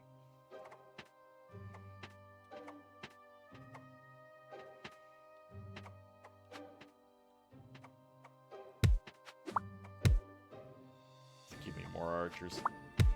And swordsmen. Eventually, I'm gonna want the armory when I hit tier 2.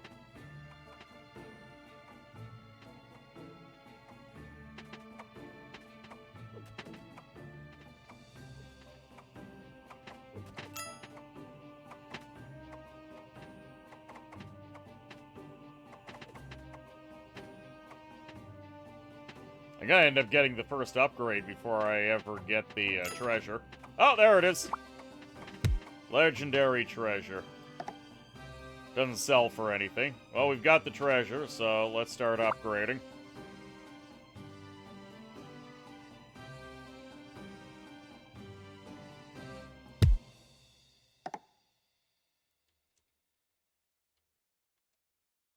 I guess I can transmute it using the wizard daycare.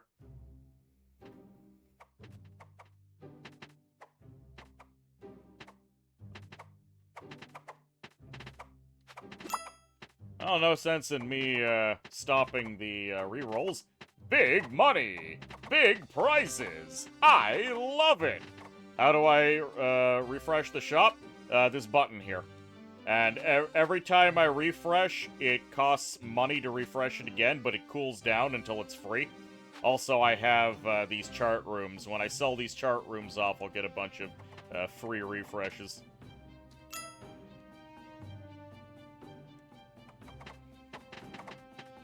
And I'm wearing a bunch of equipment that increases the rate at which it refreshes. Okay, relic, what do we got for me? Military buildings are regarded as culture buildings. That's pretty good. Or we get the 300% charge damage and get 2 stables. Let's get 2 stables. It's free buildings.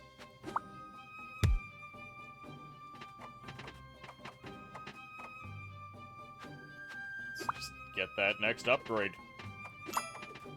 Okay, there's something specific I want. As soon as we get another chart, I'm gonna get the free rerolls.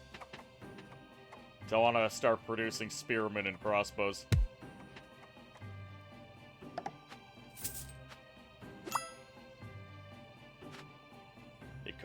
Culture buildings, yeah, that regarding his culture actually would have done me really good here. Oh well. Outlaw hideout.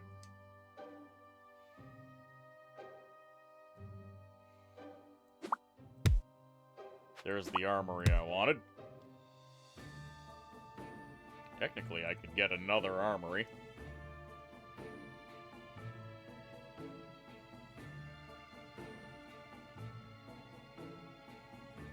Pillage, burn, mine, and dig! Yeah, I'll just get another armory. Lift and squat? Alright. Alright, Kashi, I will lift and squat. Oh, hold on. I should do a bunch more rerolls. Behold the wizard! Hey, Doomsday Man, thank you for the Prime sub. Normal human activities, my ass! You doubt the normal human activities? I want to do the lifts and squats, but I have to keep refreshing. Look at these normal humans doing normal human things. It's perfectly fine. There's our pirates. So a pirate has 30 hit points and does 8 damage and has 1 armor. Spearman has 30 and does 10. So not quite as good as a spearman, but cheaper in the long run. Oh, tower went down. We get a relic. This will slow down my economy buildings by 30%, but speed everything else up by 20%. Considering I rely on treasure, I will take that for the big efficiency boost. Alright, Kaji, I'll do the lifts and squats. I'm just gonna pause. There we go. 1, 2, 3, 4, 5, 6, 7, 8, 9, 10. Pirates attack 3 times more frequently. Oh, do they? Attack speed 1. Attack speed 0.3. Oh, you're right. Means I'll probably want to switch to an entirely pirate-based living. Units with 0 armor gain 50% HP. How much armor do my pirates have? 1. Alright, so that's not going to help me much. I guess we go for the Geometry Institute.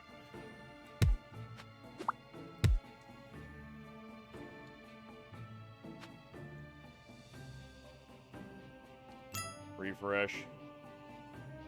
You know what? I want that Philosopher Guild for the archery boost.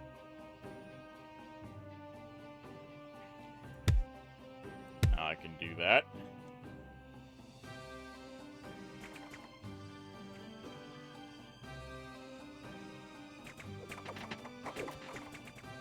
Once I get another boost to this thing, I'll sell it for a bunch of free rerolls. Ooh, the monument. Kinda want the monument. Economy buildings are regarded as military and culture. Ooh, or I get wizards.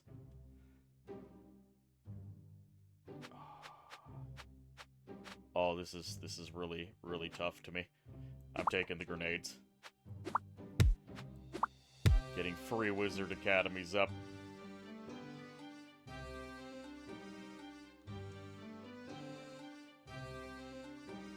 I'm saving for that monument before I start re-rolling again.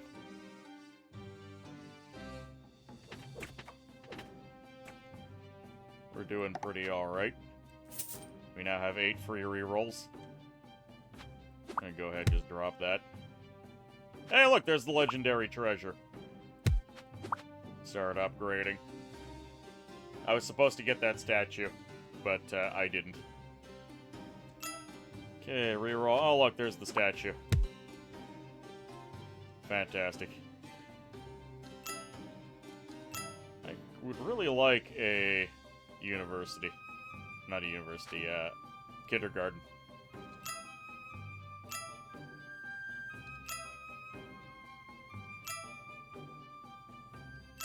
It did not give me my kindergarten. Oh, well.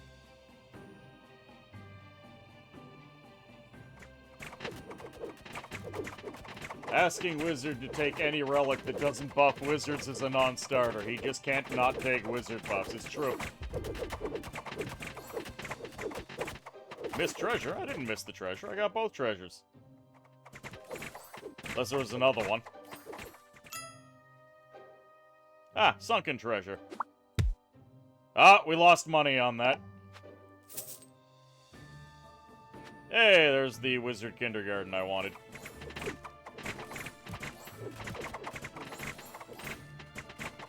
Look at these dwarves. Dwarven guard. What the hell? What was that massive AoE I just took? I did not appreciate that.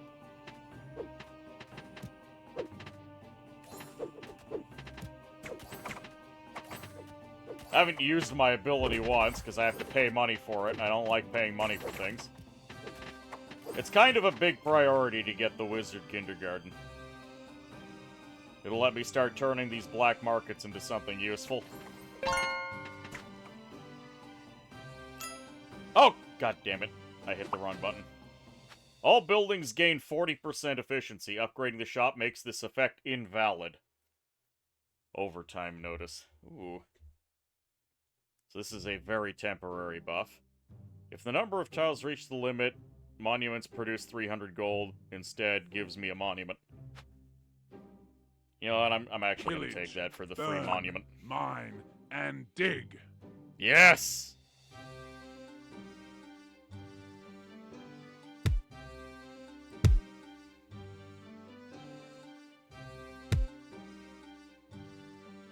Oh, there's another sunken treasure. And once again, we were ripped off. The sunken treasure exists to rip me off.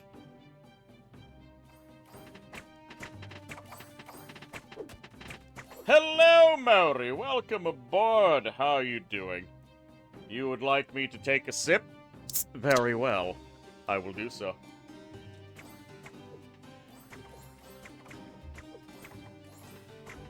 And I'm going to make sure to give you a shout-out. Maori, we are playing There Are No Orcs. This is my perfectly normal human faction. Look at how normal and human they are. And they're fighting dwarves. You can tell because they're shorter. I need that wizard daycare back. I'm very upset to not have wizard daycare.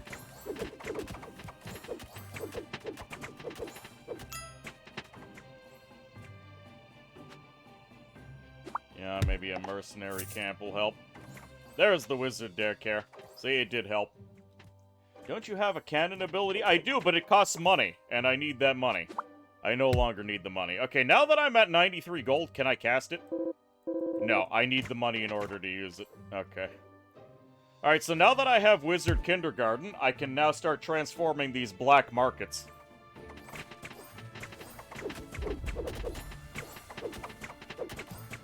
I think it's hilarious that you can rely on the wizards at the kindergarten to deal with black markets for you.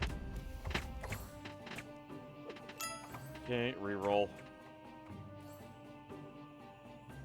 You know what, let's just take that farmland for now. Hey, Wizard University. Too bad I'm busy re-rolling, because I want to get more money. More pirates. The pirate buildings are getting cheaper too, which is nice.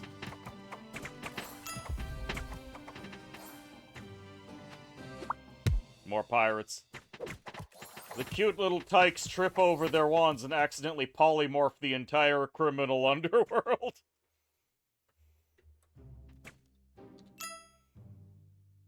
Ah, Fight Club. We do want a Fight Club.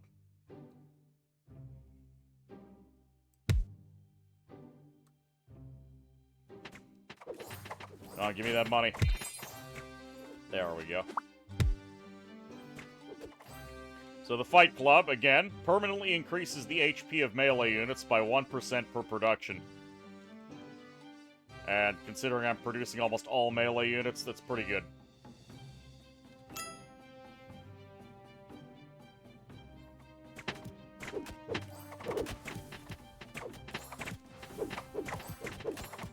I see the dwarves have deployed helicopters. I'm not entirely pleased with that.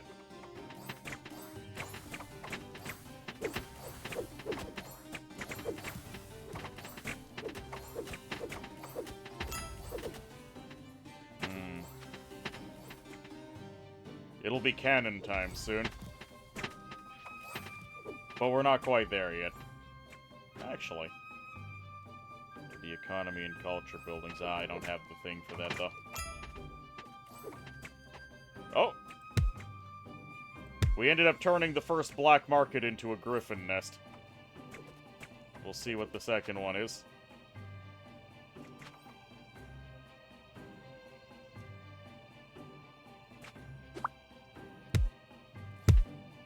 Some more knights probably aren't a bad idea. black market for more money. Hey, another fight club. Perfect. Start working on the next black market. Oh, another chart room. Sure. Reroll. Treasure. Hey, we actually made money off of that treasure. Perfect. Another fight club.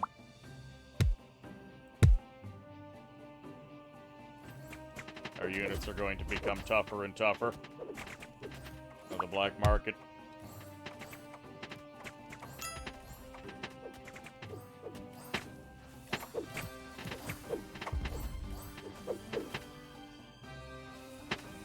Turned all those hardened smugglers into griffins. Or fed them to them.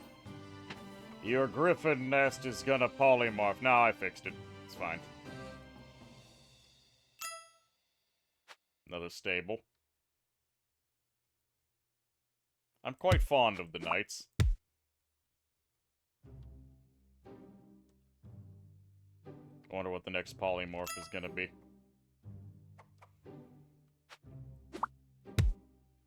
Also, the pirate buildings are getting cheaper and cheaper, so I'm kind of incentivized to build more of them. Okay, I actually have a problem in that I don't have a lot of things that can deal with the helicopters. Which means I either need more griffin nests or archers.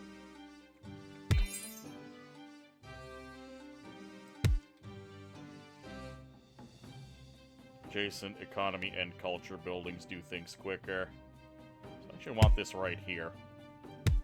That way my wizard kindergarten is even more efficient.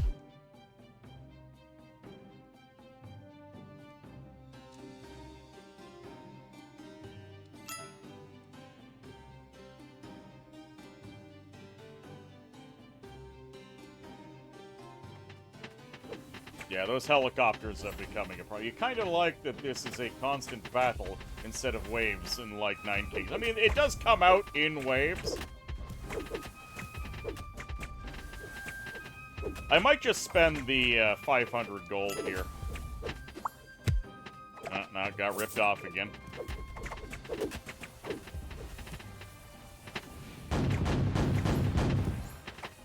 Okay, that did a reasonable amount of damage to the enemy army. Monastery might not be bad. Shame I gotta keep re-rolling. Never stop re-rolling.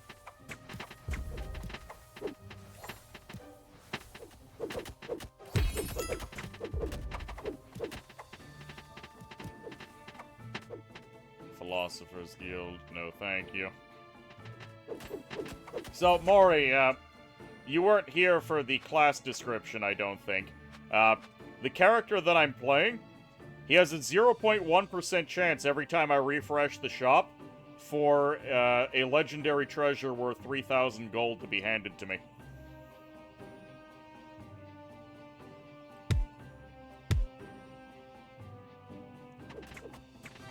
And it increases by 0.1% every time I refresh, so eventually I will get it.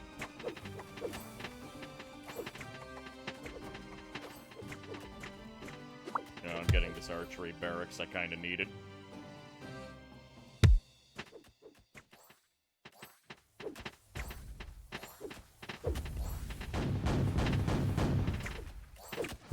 Okay, that handled the whole incoming wave problem. It was expensive, but I needed to do it.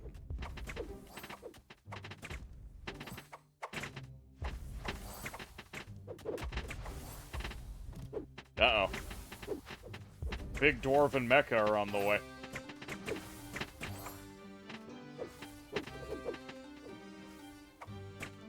Purple dragon. Gotta activate the SOP.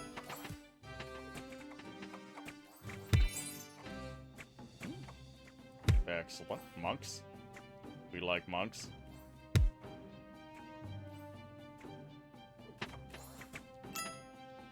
Refresh.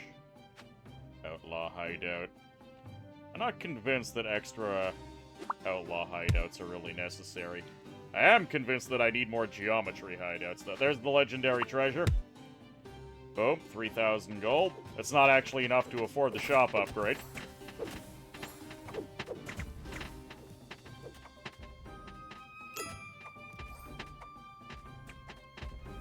I probably do want an extra wizard hideout, so I'll buy that. Extra money. Gimme. And I think I'll get my first cannon thing. It's not producing at full efficiency because I'm still going to be re-rolling, but getting some cannons on board, probably still a good idea.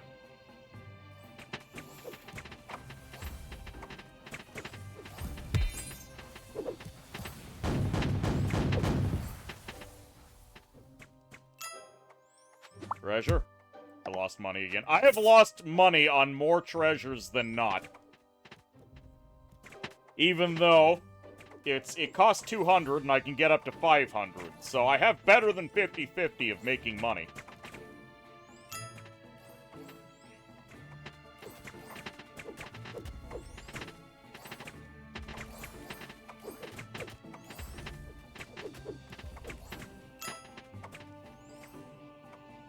Could go ahead and just get a second cannon. Screw it, I'm getting another cannon. I'll just wait for the next treasure to get the big upgrade. Oh, hold on. Almost lost that Spearman Barracks to the kindergarten. The expected return on those treasures over time is only like 50 gold per. I don't think they're worth bothering with unless you find a relic to lower the buying price. Hey, Dragon Nest!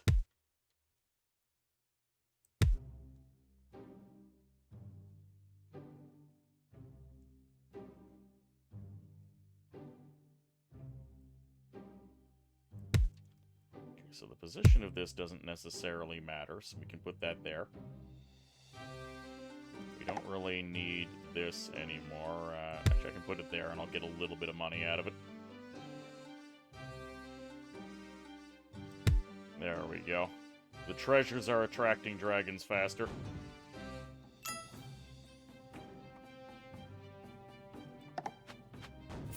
Sell that for some free rerolls. More fight clubs, please. Sunken treasure. Lost almost the full 200 gold. Sunken treasure, let's try it again. Okay, we gained 40 gold.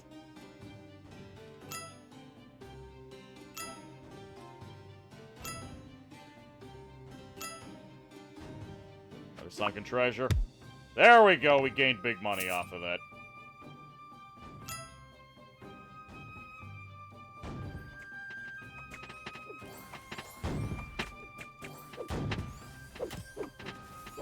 Plus 75 gold per, because the minimum you can get is 10, and it sells for an additional 20. Yes! Big purple dragon, little cute red wormlings. Oh, we have captured the dragon once again.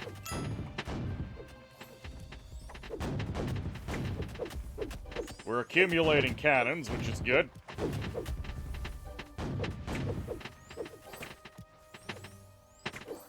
Man, we haven't even gotten through this tower yet.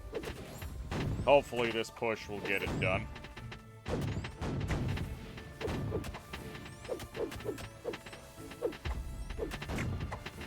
You know what? There we go. Guarantee that tower goes down.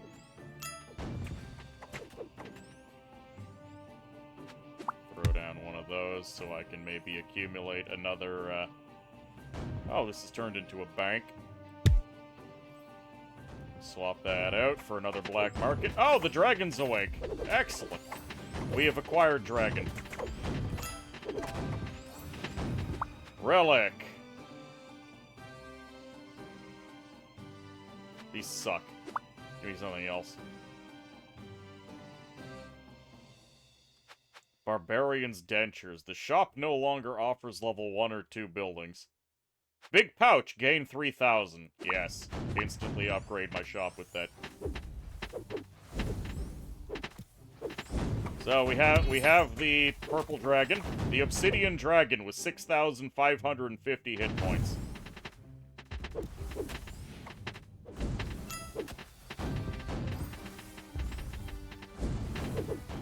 I'm definitely going to bomb these once I get the 500 gold. I would like the Obsidian Dragon to do some tanking for me. Once the next wave spawns.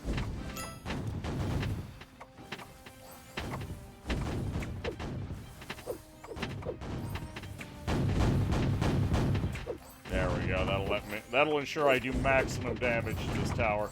Big winged lizard. Why is the dragon not green? You're starting to suspect those humans are not normally green. Hey, dragons have always come in many flavors. I don't think that's out of the ordinary. Oh, god damn it.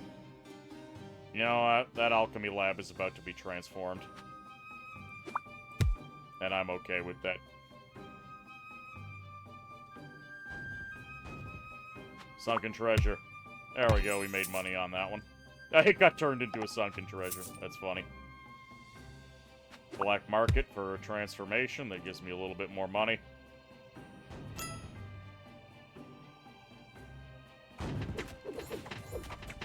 Oh, damn. Obsidian Dragon not doing too good.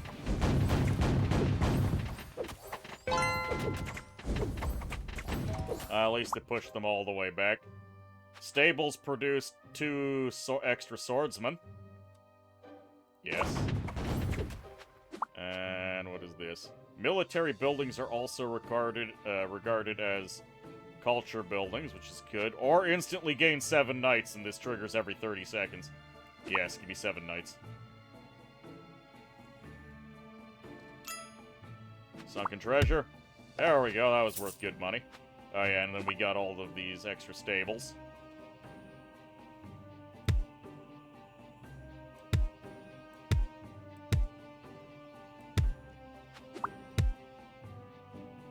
Hey, legendary treasure. Boom.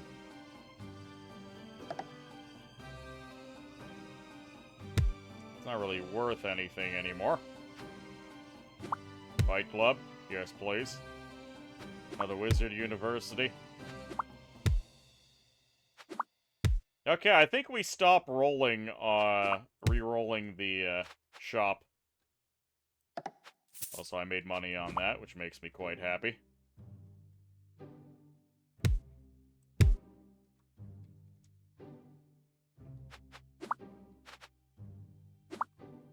Fight Club, let's go. The Obsidian Dragon's almost gone down. Yep, there goes the Obsidian Dragon. But I think it did its job. We have a lot of cannons here now.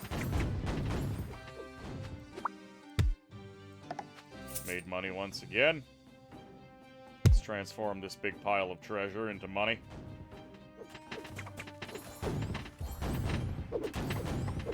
The way you go for those treasures, stay out of Las Vegas. Plus 3,000, yep. Rip big purple dragon.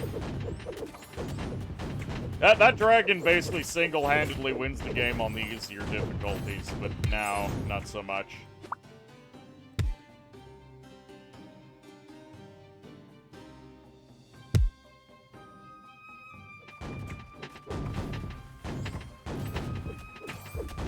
I have so many goddamn cannons, it's beautiful.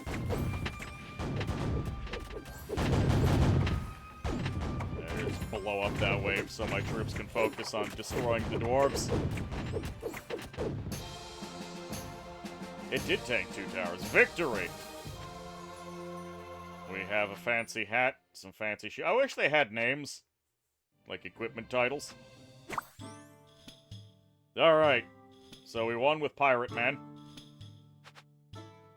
Civilize the elves. Alright, so we've done 1 with the human witch, 1 with the human necromancer, 1 with the human king, 1 with the human pirate. Are there any? We'll do this with 1 more human.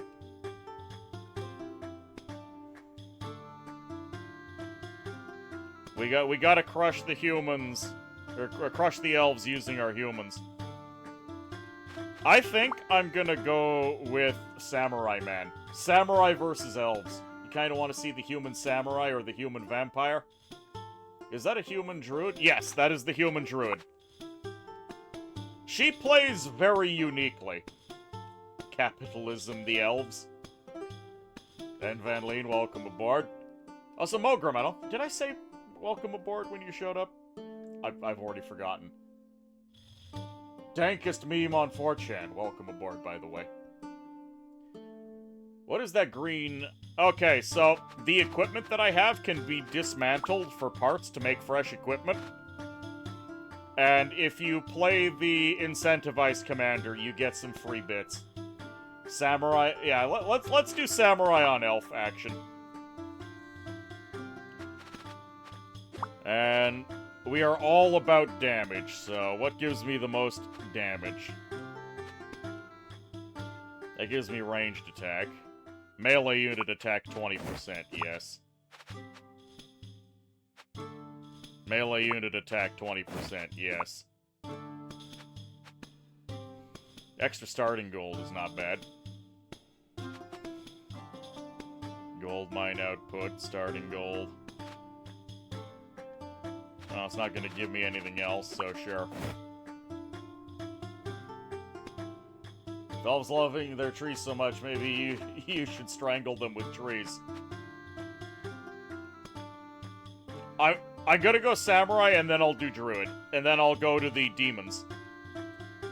Because there are two other races for us to play, other than human. None of them are orcs. So the thing with the Samurai, Focused Mind sets all of your units' remaining HP to 1 and grants them damage immunity for 10 seconds. And you can stack this up to 3 times, so you can get 30 seconds of invulnerability. And then, trait, automatically triggers Focused Mind every 300 kills. So you can actually get 40 seconds of invulnerability to just push through. Of course, you'll instantly get repulsed afterwards. The Shiro is the worst building ever. Like, this thing is just terrible. Reduces the efficiency of all your buildings.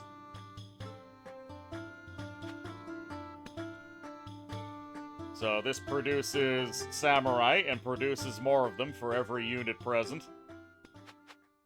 This produces Ninjas, but the Ninjas produce more slowly for every unit on the field. However, they also insta-kill on ranged attack.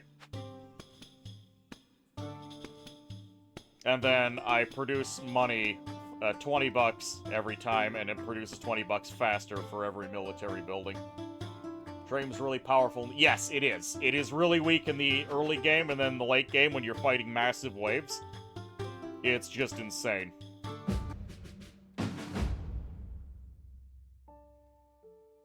So this, I start with the ninja production.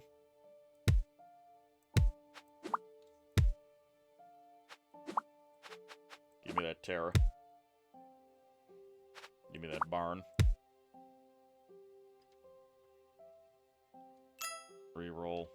Reroll. Reroll. Black market. Thank you.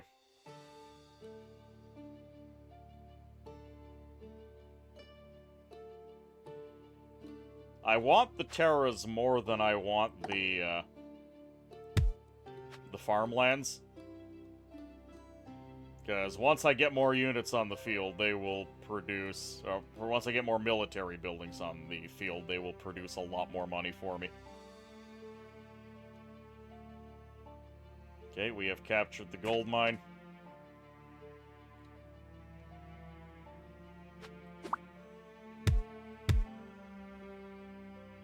The park early on does produce quite a bit of money when all the tiles are empty.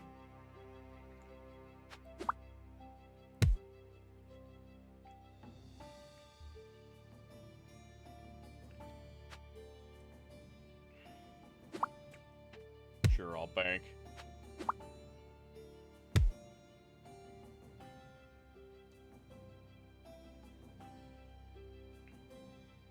Another Terra. Reroll. Nothing important yet. We have to fight 2 towers at once, by the way, which is disgusting. It is entirely free of... Oh, yeah. Hey, Twark! Welcome aboard. How you doing? Yeah, these are perfectly normal humans I have, I'm sorry to tell you. Well, this is awkward now. How are you doing, Twark? The twitching. Twark is a perfectly normal human VTuber. Check him out. He's a good lad. We're fighting elves right now. This is a regular elf. This is what elves normally look like. And if you think that's odd, you're incorrect.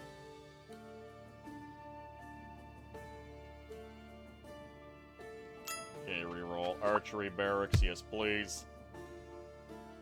Another archery barracks. Alright, start producing archers at a faster pace. Or actually, that's not even necessary. I should just hold off. Focus on making money. I do have the one bank. It's not doing a whole lot for me. Could one more farm just to cycle. There we go. More people. So, Twark, have you heard of this game before? So it's like a tug-of-war sort of game? Yeah. So, we're filling tiles with buildings that we pay money for. Of course, we have economy buildings that generate more money. And the enemy is just spawning waves on me, and I've got to get through all of their towers and destroy their base. They will be ramping up. Oh, yeah. Yeah, if you like 9 kings, and the king is watching, this will do pretty well. An elf's an elf, gotta cut him down to size anyways. Yep. There are 3 different factions, humans, demons, and dwarves that you can play. Each of the 3 factions plays pretty radically differently from the other. I still need to show the demons off. I haven't unlocked any of the dwarves yet. And then each one of the commanders comes with a special ability and a trait. So we are playing this normal human samurai. His skill is that my guys get reduced to 1 HP, but they're immune to damage for 10 seconds. And he can stack it up to 3 times for 30 seconds of invulnerability. And then his passive trait is that when he kills 300 people, he triggers his skill for free. So you can get up to 40 seconds of invulnerability. Which I think is pretty alright.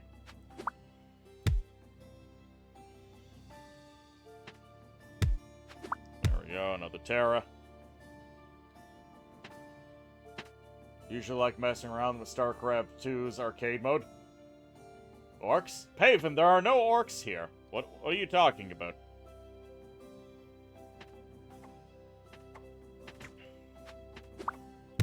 Okay, more black markets. I will get another Tetra. I'm feeling very economic today. I may as well swap this. You can move the buildings around. And a lot of what you're also doing is dealing with efficiency. So, like the archery barracks, if there is a culture building adjacent to it, it produces 60% faster. So you get 160% efficiency out of your production. Like, and this economy building produces $25, but it is in the rate at which it produces $25 is increased by 5% per military building.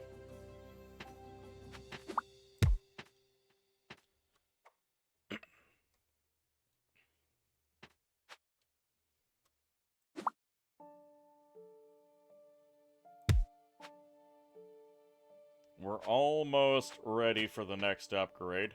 You know what? I'll just get a black market. You saw an orc once. Horrible pinkish thing with no tusks. You'll see yourself out.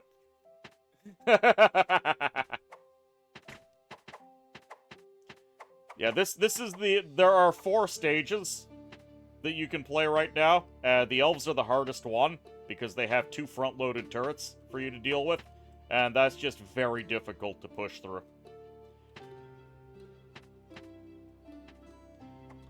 There we go. So I've unlocked an entire extra row of tiles because I upgraded my shop and I get a free relic. Minus 60% attack for the enemy core, towers and core. That's actually amazing. Now my units can actually survive hits from them. And I'll be able to make my push before the enemy becomes too numerous.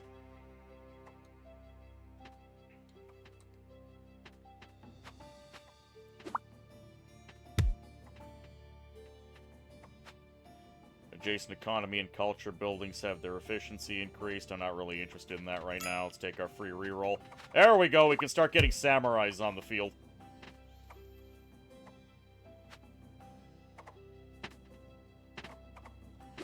And you know what? Extra archers.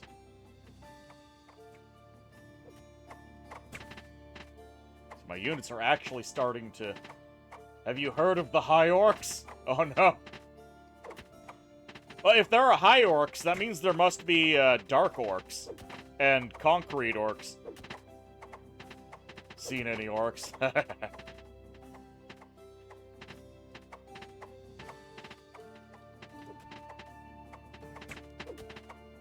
Yeah, the weakening of these towers, amazing. Do I have a samurai? I do have a samurai. He's over here. Deals bonus damage equal to HP lost. Oh god, he hits really hard.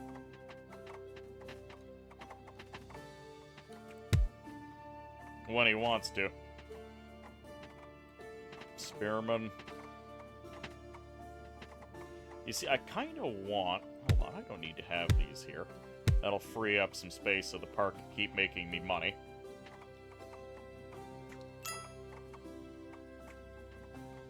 I don't really want the barn either. I would actually like the smithy so I can start producing more tier 2 units.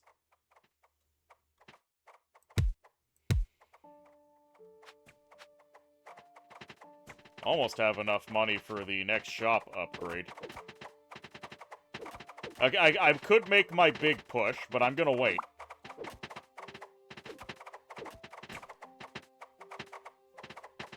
Because now that I have that relic that reduces the damage of the towers, I can actually afford to be a lot more patient than I am. There's the armory. I've been waiting for that. I don't know you, and I don't care to know you. I hope to never see another. Please, please don't fight. Dark Orc, or Dorks for short. Yes! Yeah, you saw Mud Orc the other day. Marza, welcome aboard. How you doing?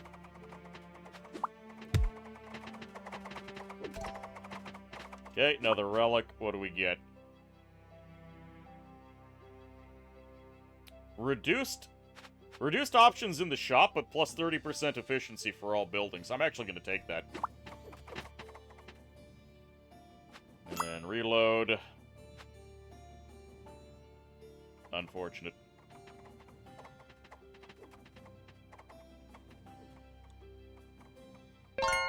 Okay, another relic. What do we get? Shop refresh cost decreases twice as fast. That kind of directly helps me right now.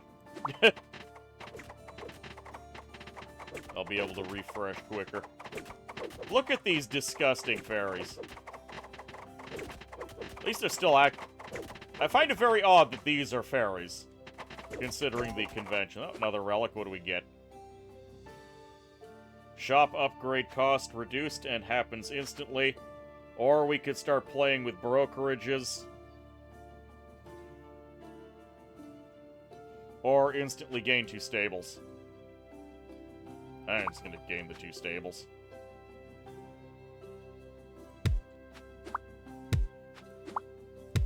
There we go.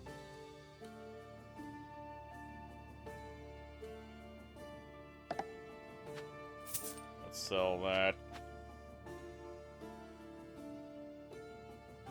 Move that there for the efficiency. Get a free reroll. There we go!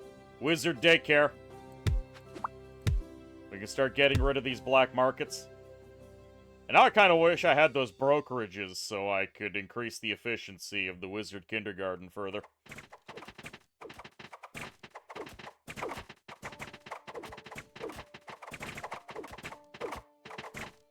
Have you seen Armor Kristoff?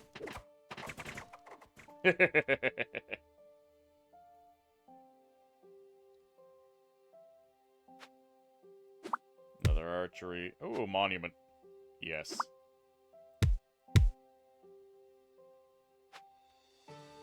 $300 gold. I can start getting more samurais. We like getting samurais.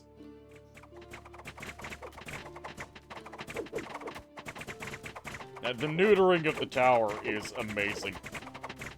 The hypnotic pendulum.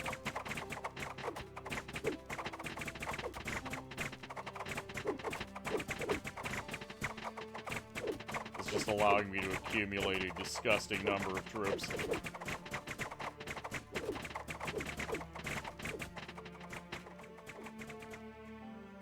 Do I want to re-roll this? Yes, I do.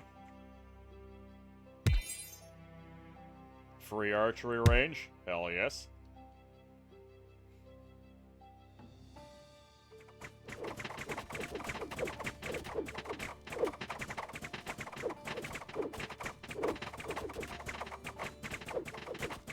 And that tower, 20,000 hit points. You need a lot. You need a lot to break through that.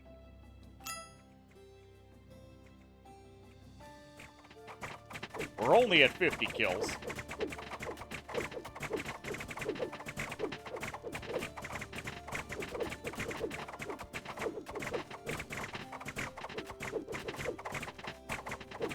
Considering I'm not gaining any more charge, I almost feel like I should actually use my skill, but it's going to cause a massive reversal, so I'm not going to worry about it. Next wave delayed for 120 seconds. Your units with 0 armor gain 50% HP. All of these are bad.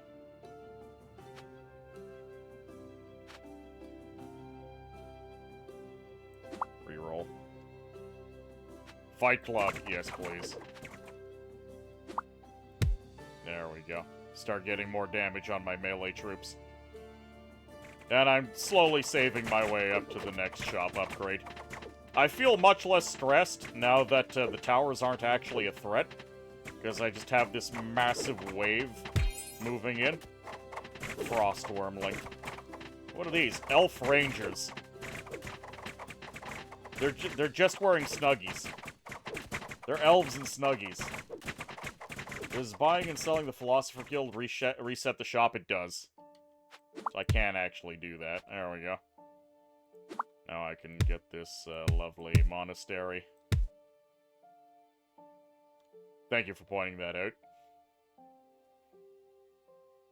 I think it's time for me to sell one of my farmlands for the more efficient Terras.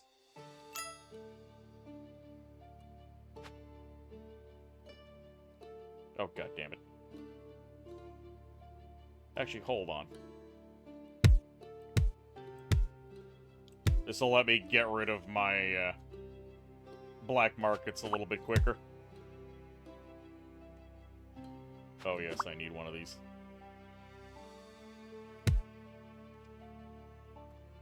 Unlock some more tiles. The number of elves is getting worrying, however. Elves and Snuggies and dual-wielding knives. Snuggies are comfy.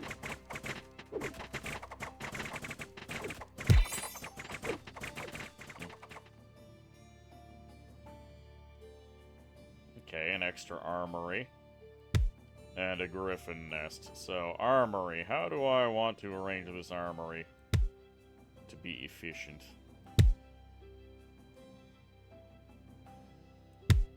There we go.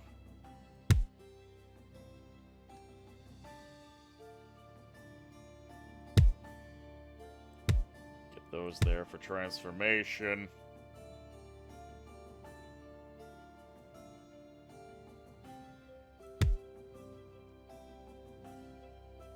That's efficient enough for me for now. I'll fix it later. Once these two get transferred, I can weasel these away.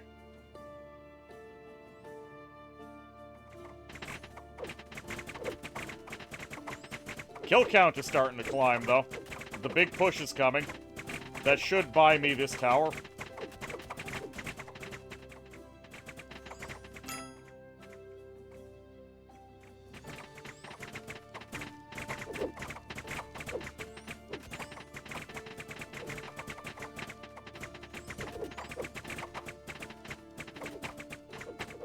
And remember, even if they push me all the way back, the moment I lose my first building, the luggage will reset the board for me.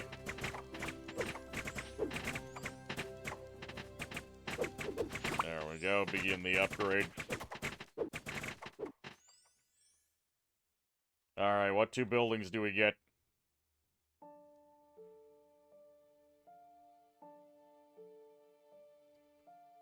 What you got for me? Oh, another Terra. That's good. Mercenary camp, we can just instantly sell that. Now, I don't need this many wizard kindergartens, so I'll just put them beside each other. I have no idea how this is gonna work, order of operation-wise. So, maybe it'll happen simultaneously, and the Philosopher Guild and the Wizard Kindergarten will get transformed. But I have no way of guaranteeing that either way. Oh, it's happening. My boys are invulnerable for 10 seconds. There we go. We just have 30 seconds of invulnerability now. I actually don't think this big push is going to make it because the enemies are starting to really ramp up on me. And I don't have my tier 3 units out yet. So it looks like we're doing good, but the moment this wears off, it's not going to be pretty. I just need to save up 3 of my charges again. We actually did get more damage in on the tower, so that's fine. We do have a couple monks around, so they're actually recovering some of the damage I took as well. Oh, these are going to pop. Okay, it didn't work. Okay, we got another stable. Transform that next. Relic, what do we get? Griffins deal 300% damage to flying and ranged units. Reduces the effect of my economy buildings, but will give me 30% on all my other buildings. That's very tempting. Sure. Sell off my farms. Hey, Wizard University. Perfect. The alchemy lab will eventually be useful, but not right now. Let's get some more Griffin production going. Definitely want more samurai production. That's ninja production. We don't really want more ninja production.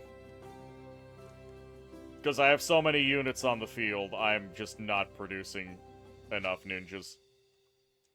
Could get more knights. Let's get more knights. And more samurais. And an extra theater.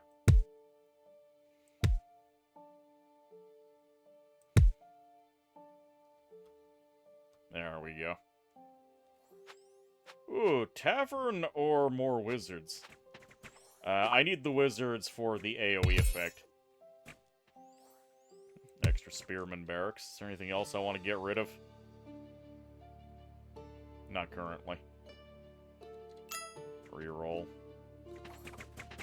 I mean, I could just spend the paltry 100 on a swordsman barracks to transform into something hopefully more valuable.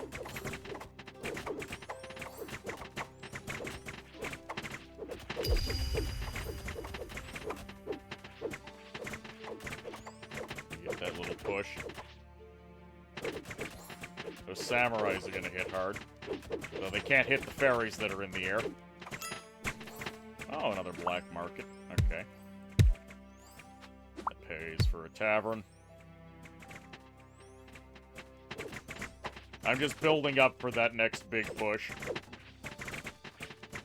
can't you pop invuln before the first word? Yes, yes you can.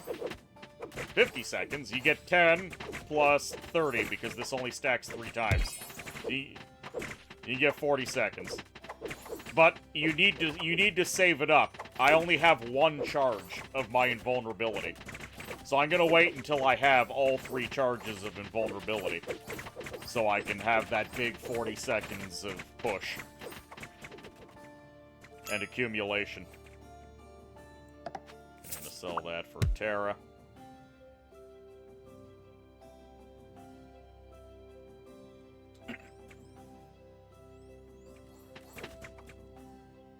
Oh, there we go. We got another tavern.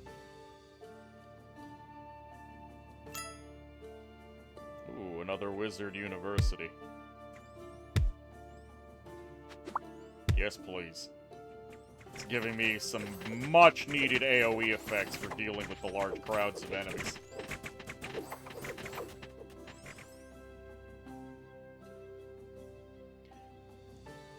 Alright, Swordsman Barracks. Upgraded into a monastery, not bad.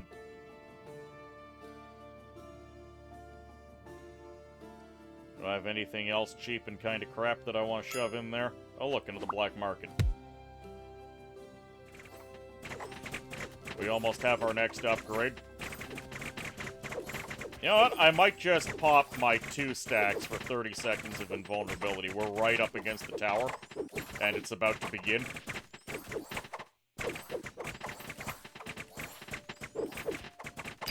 There we go. Instantly. There we go, 30 seconds of invulnerability. Upgrade that shop. Oh yes, I would like another fight club. How did you know, game? Yeah, that tower went down. Kill all enemy units.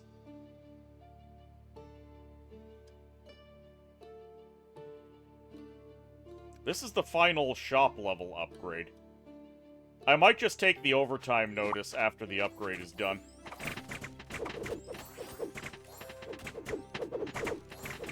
Oh, we have a treant with us. Fantastic.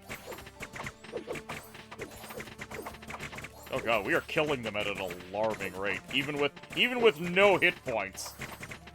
Our no hit point army is still killing them very quickly and efficiently. I love it.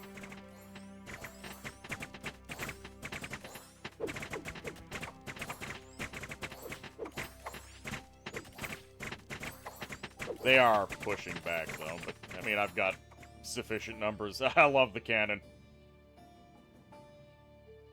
That cannon is certainly a boon.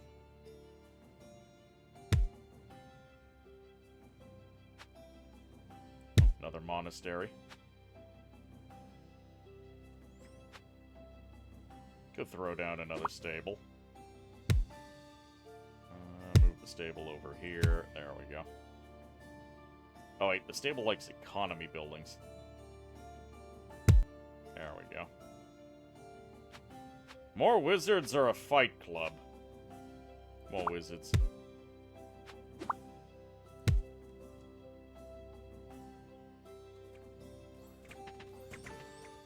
We've got them on the back foot. Oh, Shiro. Oh no, I hate the Shiro. Alright, I guess the Shiro is just gonna have to go over here.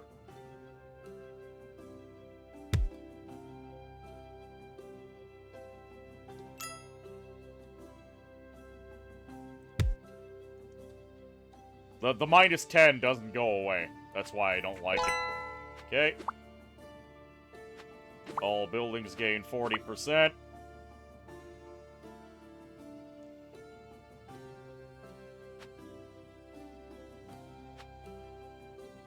Let's just reroll this once. Doubles your gold and sets the durability of your buildings to 1. You know what? Or I could just lose the armor on my troops and I get some meta gear afterwards, because I think we're winning this. I do have a lot of high armor units. You know, let's just go for the Fire Lance. Wizard Kindergarten produces money. Oh, Geometry increases HP. Randomly eliminate 15 units when losing a tile. So I would want an alchemy lab for that. I do have a lot of tiles at this point, so maybe I do want an alchemy lab. Oh, 2 free stables. Sure. Oh, it begins. You know what, I'm just gonna pop my skill. Dragon nest. Bring me dragons.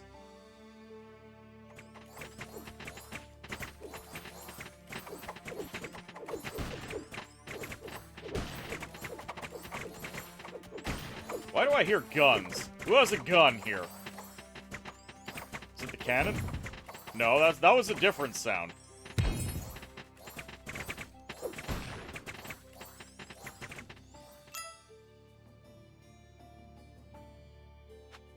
Yeah, sure, just... Another Wizard University, let's go. Siege Workshop, yes. We've been missing that. More wizards.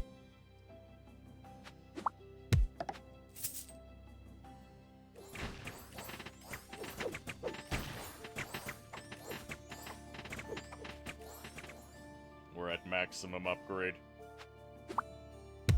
Another Philosophy Guild. Another Tetra, sure. More money. Another Fight Club, sure, let's do it.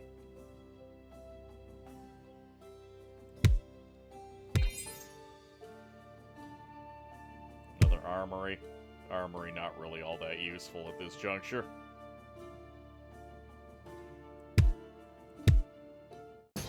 Oh! We won. I didn't even notice because I was too busy messing around. Alright. So, yeah. Samurais versus elves. Finished. So, Mori. Wait, Whim, I want it all. Selecting a relic also grants the other two. Chaos. Oh, we're on Chaos. Okay. Mori, you wanted to see the Druid, right? Yes, it does go away. You had another building with -10.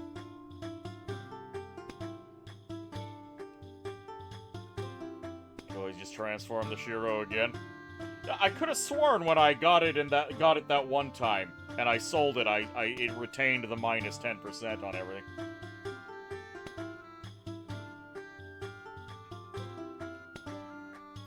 I have no idea if the Druid is going to be any good on Chaos difficulty. I think Mori may have died again. Yes, the luggage is around. The luggage will save you. Only one way to find out? Alright. And then we will try out the demons. Because they work completely differently. Okay, first, better equipment. That's ranged units. We don't want ranged units.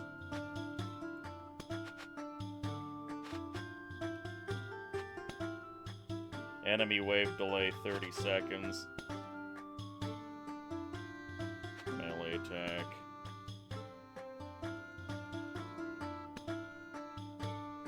%, melee attack, sure.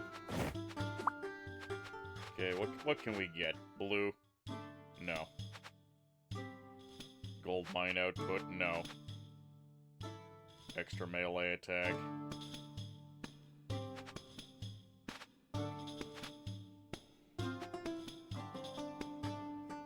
Extra 13% hit point on melee units. Shop upgrade cost reduction. Look at the Necromancer buildings, there should be one with -10. Nah, I believe you, I probably just saw wrong. Enemy wave delay. There we go, put that on.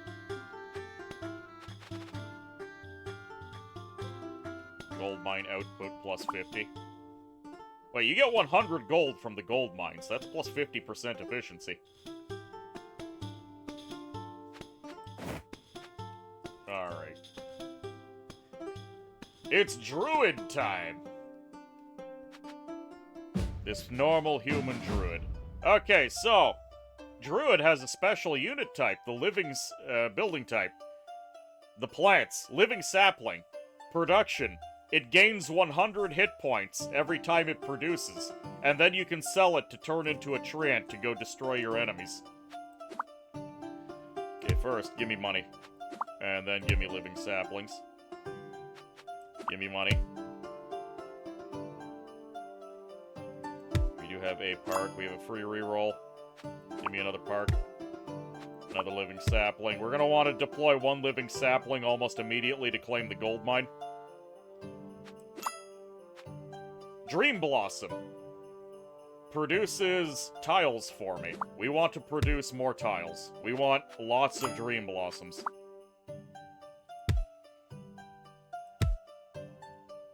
Gonna mess up the efficiency of my parks a little bit, but that's fine.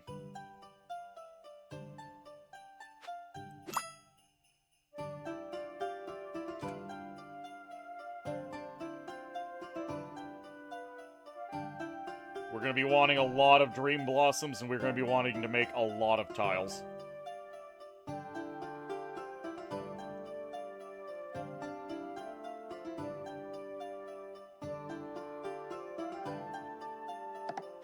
Okay, sell this one. I don't care if it has very little hit points. I want to get that gold mine under control. This one is just, the Fountain of Nourishment. Produces empty tiles while under your control, which honestly, I want that too. I will launch this thing so I can take that 20 seconds and then enemies will start coming.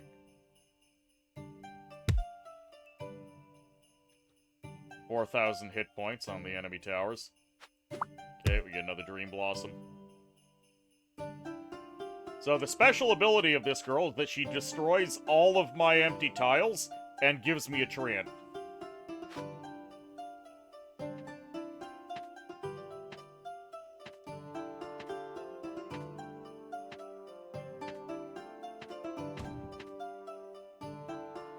Come on, you little shit. Get squashed.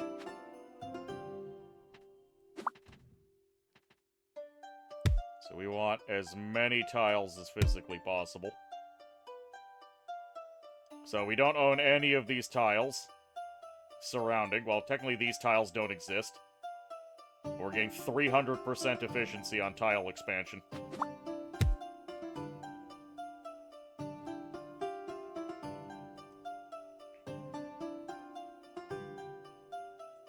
So we're just trying to get our hands on as many tiles as possible. Get another Dream Blossom.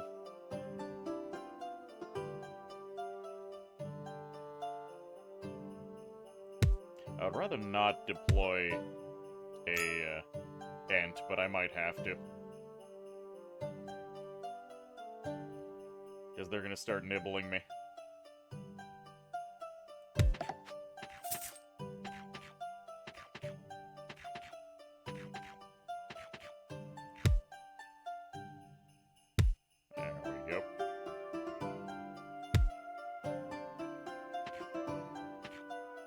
Stop nibbling. I demand a cessation in nibbling. There we go. We're just going to play very defensively for a while.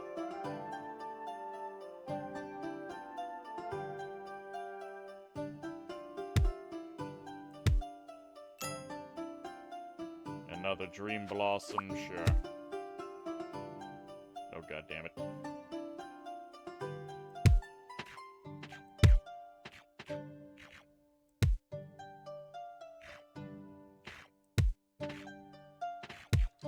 They are nibbling and I don't appreciate it. And I'm gonna have to unleash one of the golems.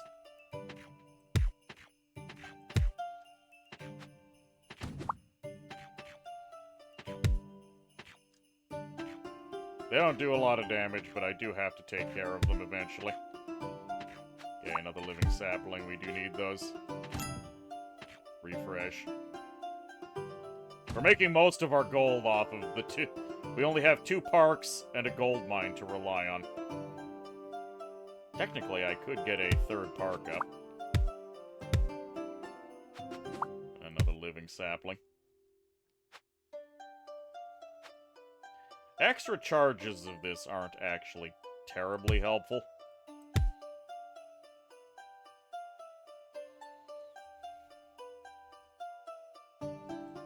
You can't stop the nibbling! How dare you.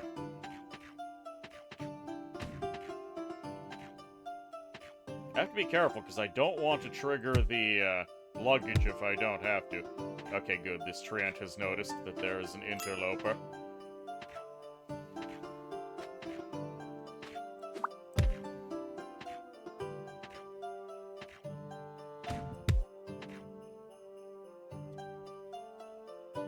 More tiles are being grown.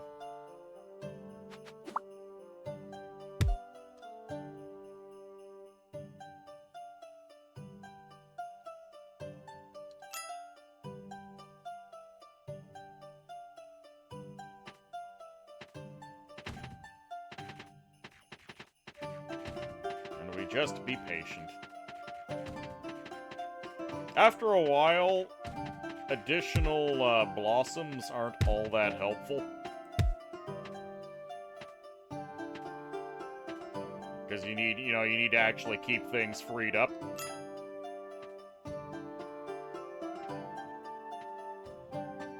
Alright, I'm going to unleash the first wave once these three are done.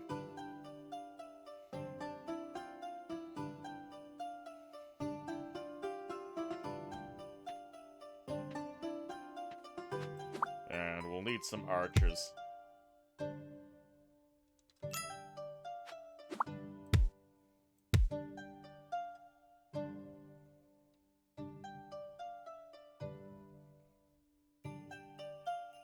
Alright, time to make them very upset. You asked for an entry to be read. Yes, of course. Rip in 10 seconds, can't pop invul. Wait, was it redeemed already, or have you not redeemed yet? Because I don't see it on the list.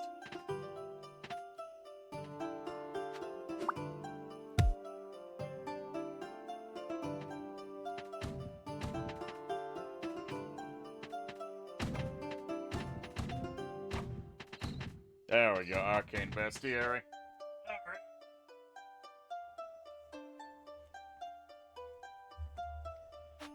Let's get that upgrade, and let's see. Creatures of Boss Save.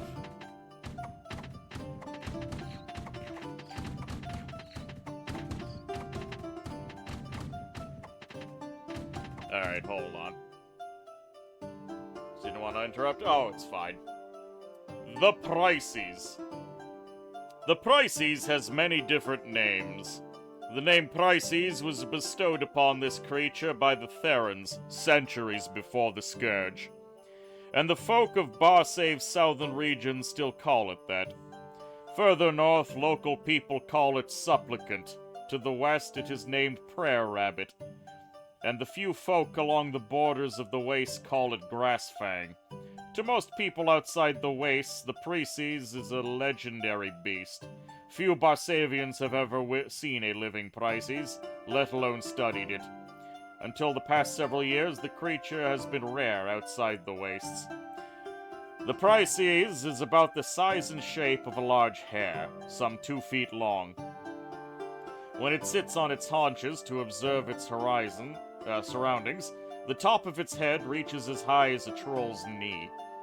Its soft, silky fur ranges in color from pale yellow to a rich chestnut brown. From what I have been told, its huge, soft, dark brown eyes elicit sympathy in many name-givers. I, of course, feel no such foolish emotions towards such nasty little creatures. They're not much good for dinner, either. All that running around makes them stringy and tough. I prefer my meat tender. The Prices looks and acts much like a rabbit, but you can see the differences if you take a closer look. The rabbit's teeth are all squarish of shape, needed to crop and chew grass, whereas the Prices has an additional set of sharp incisors and eye teeth. When extended, these fangs show their tips below the creature's soft, furry lips. The Prices' forelegs are also unusual, longer than the hind legs when fully extended. Usually, however, they are bent double. Imagine a name giver holding his arms bent at the elbow, palms together, so that his fingers are in front of his face as if in prayer. Now you understand why the creature got some of its bizarre names. The Prices holds its forelimbs in such a pose, its elbows bent so that its forearms and upper arms are close together. When the creature moves, either in a slow rocking walk or a high-speed dash, its elbows, not its front paws, touch the ground.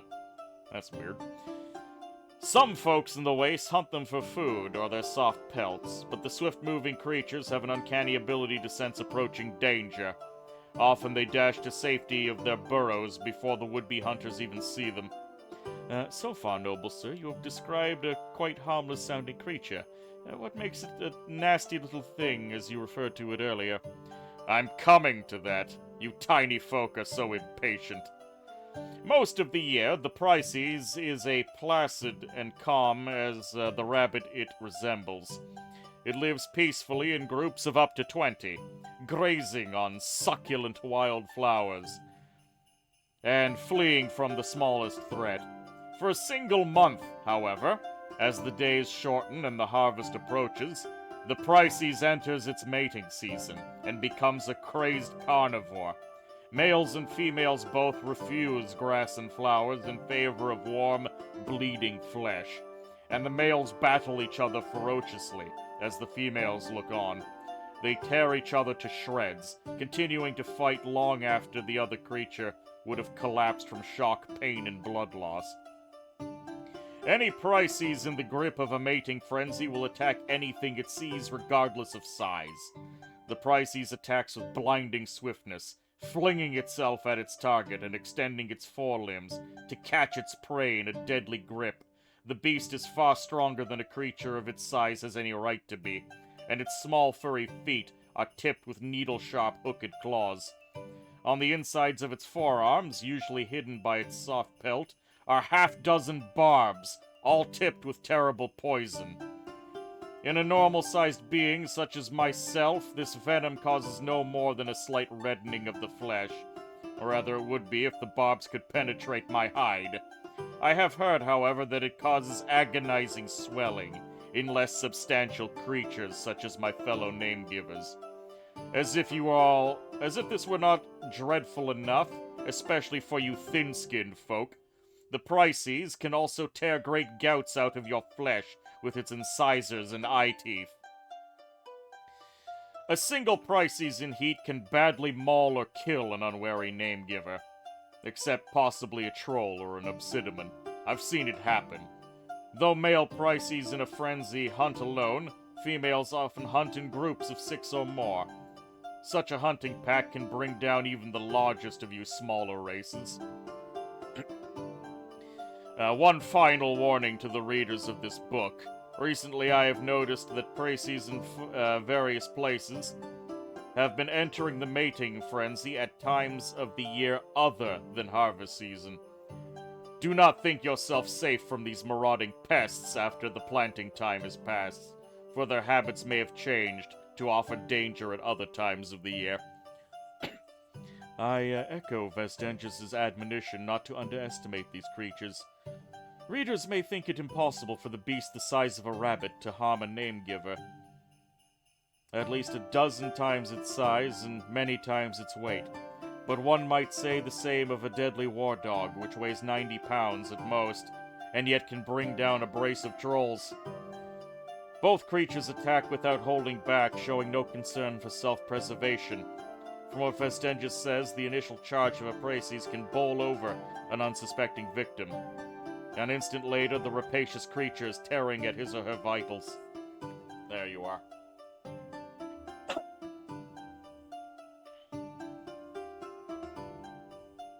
You thought snake breeding balls were disturbing? Bad dragon, they should like the crunchy bones. There you go, that is the story of the Prices. A brace of trolls, never heard that grouping. Well, now you know. Mori, you wanted to see the druid in action, so I am providing.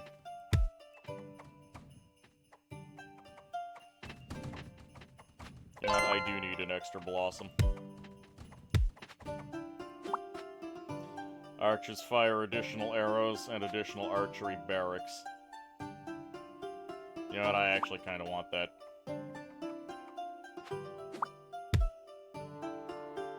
Oh, I got a free town center, whoops.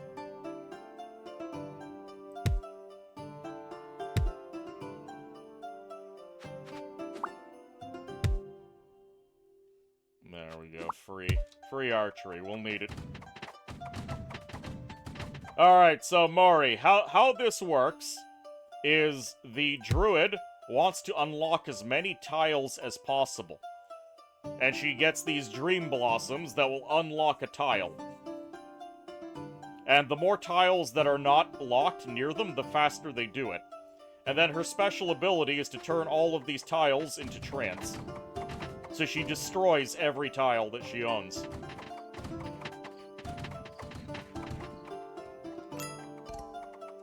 Okay, one tower went down, we get a relic. Gain 1,000 gold. Every 400 second, all buildings instantly produce. Festival fireworks is, in my opinion, one of the best.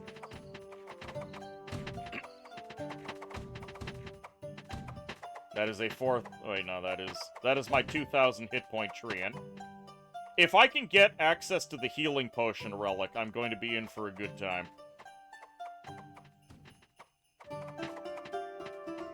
She also gets these plants. They sit here accumulating hit points, and I can unleash them as a treant every now and then.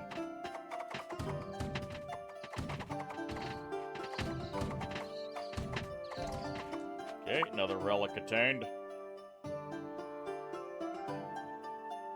Melee units get 3 armor. Alright, I'll get more armor on my treants.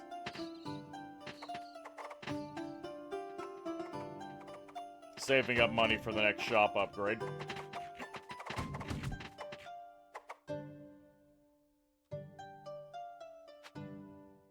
We have lots of tiles, but I'll unlock 7 more tiles when I upgrade. But I'm also out of ants.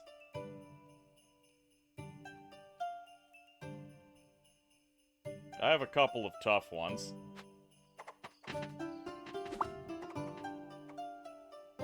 I'm just gonna accumulate more tiles. Upgrade. Small Gods is a great book. The Small God Idol is solid. That's another Pratchett reference.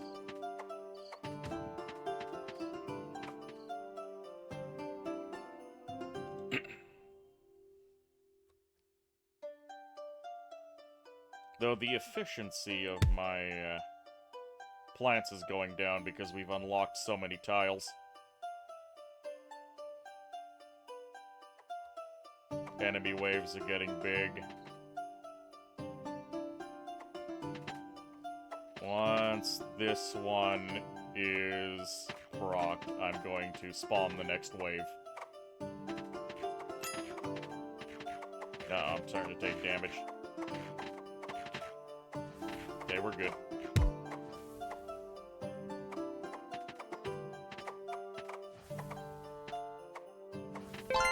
Oh, there we go. Alright, summon the wave. Randomly eliminate 15 units when losing a tile. Not quite what I want, but you know what? This means that when I unleash my thing, I will basically delete an entire wave. Spearman Barracks. Sure.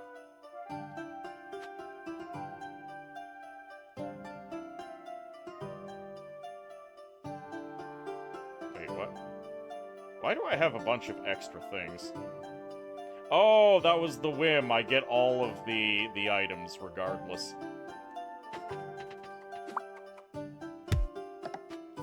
sell these.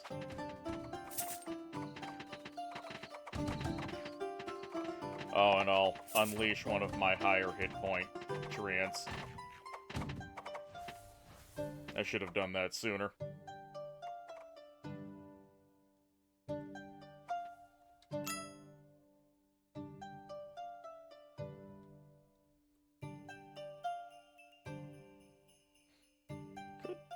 I could actually get some crossbow production on.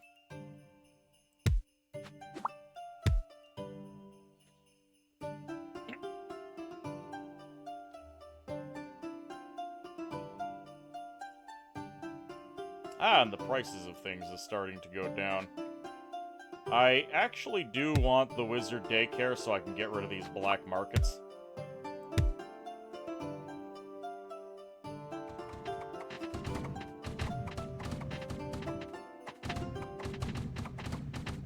$30,000 hit points on the towers now, which is a bit much. I don't really want these philosopher guilds. I'm just gonna sell them off.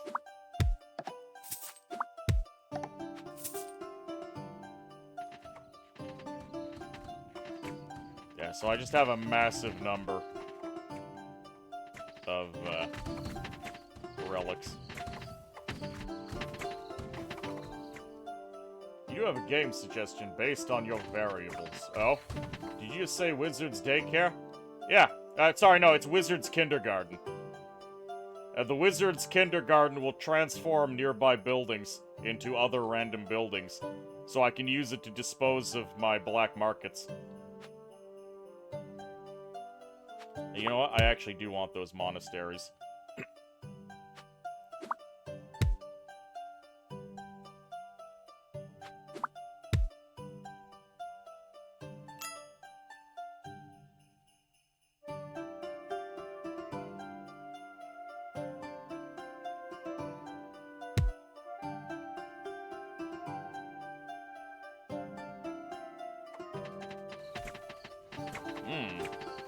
That wave was less effective than I'd have liked.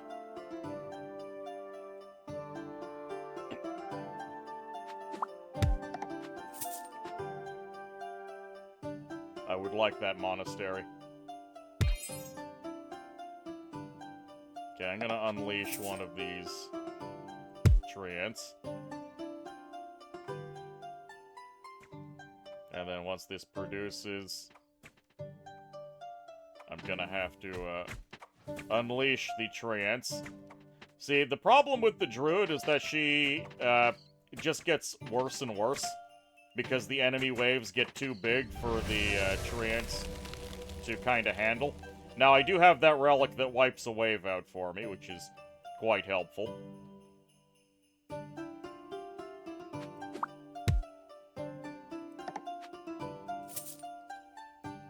Ah, Lurking Thorns. Production. Deals 50 damage to the enemy core,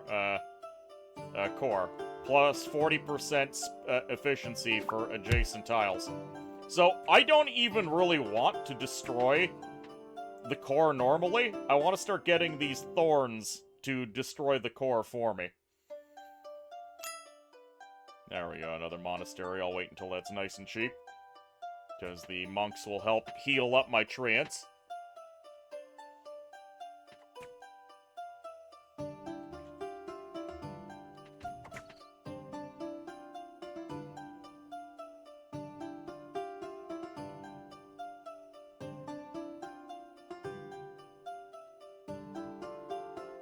This here so the wizard daycare works faster.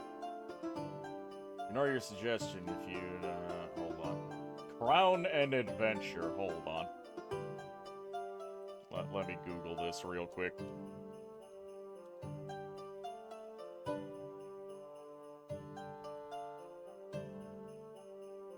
Open world RPG.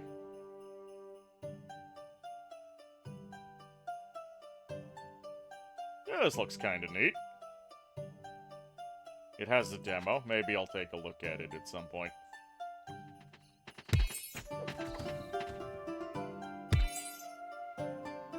Oh, of course, we have another town center. Fantastic.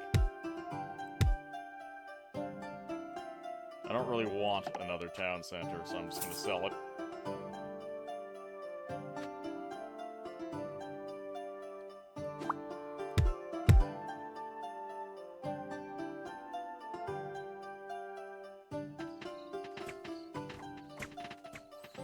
The damn demons are starting to get through.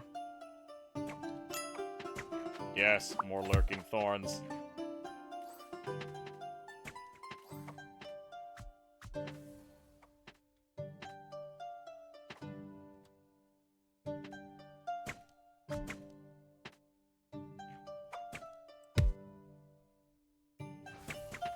Gotta move my stuff back. I mean, those ants are still fighting, but I really don't want to lose a building to a random shitter.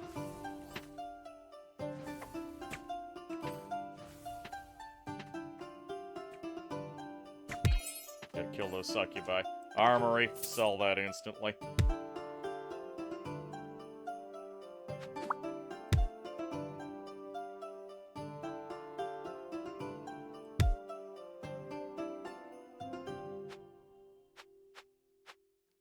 You know, a monument would help unlock more tiles for me. But not nearly quick enough.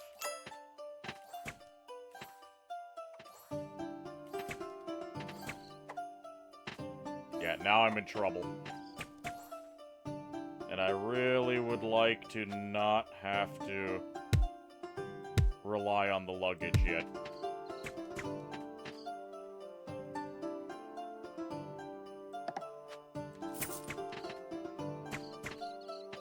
Can we avoid relying on the luggage? Move that back, move this back. We almost have an ant available. There we go.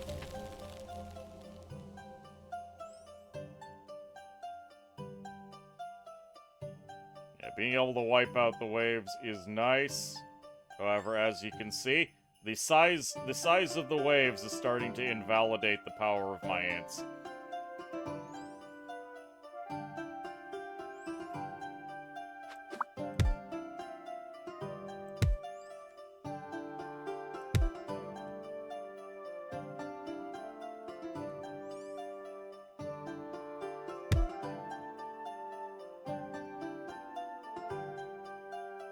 You watch you a lot, so...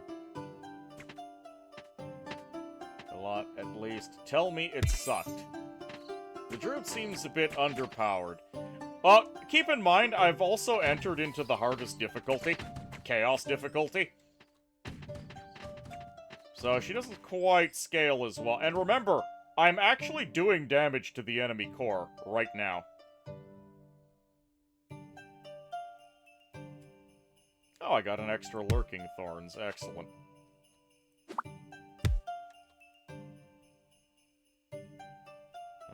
Do I want another monastery? I kinda do.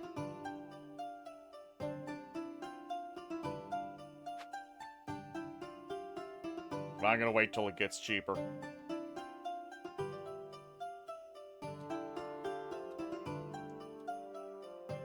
Okay, there we go. That can operate faster now.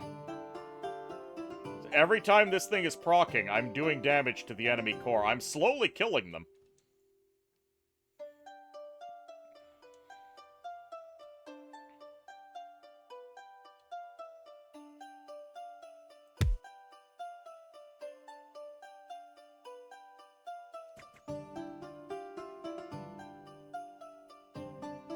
$4,000 hit point Treant. I'm gonna unleash it.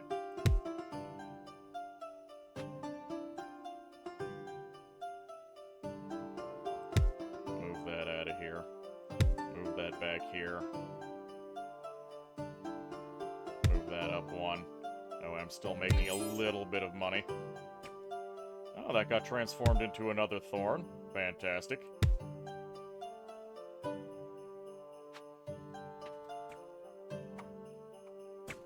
There is another big wave coming in, though, and that's a bit scary.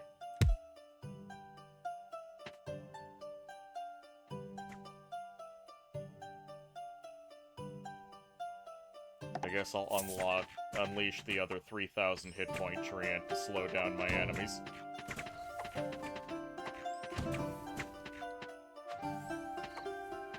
Oh, free sapling, I'll take it. And now I am hoping that these Treants are tough enough to last until I can do the next wave. We're doing an upgrade.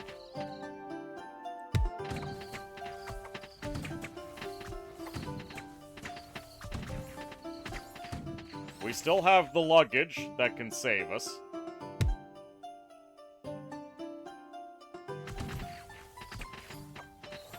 If I want to lose something, what do I want to lose?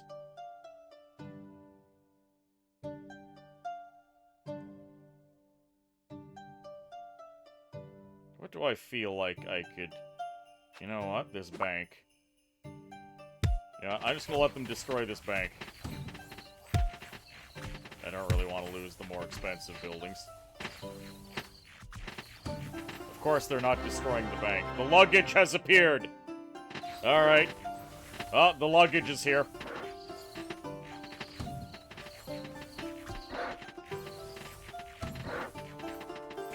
Oh, there's the luggage saving my ass.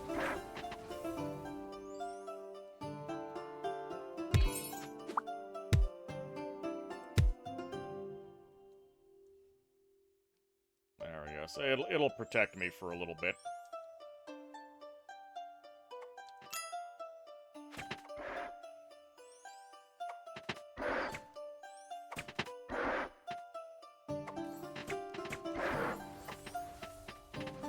But where's Rincewind? Presumably he's somewhere. Yeah, we didn't get the health potion, which really makes the ants a lot better.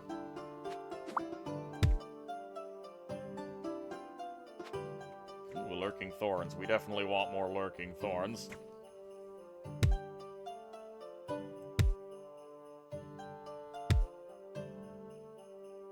Get back to high percentile areas. There we go. Okay, another relic. Lose all gold, but I get more. Alright, sure.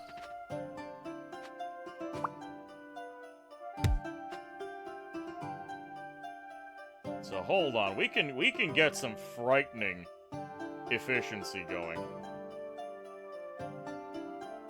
We put the brokerage here. Get a 290%. 420% production.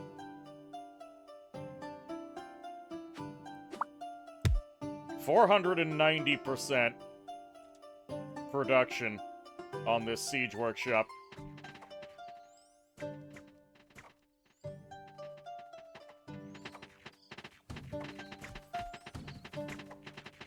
And we'll just let the luggage eat this wave.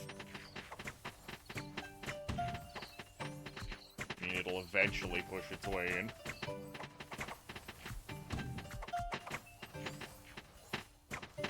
It's as far as it would like to be.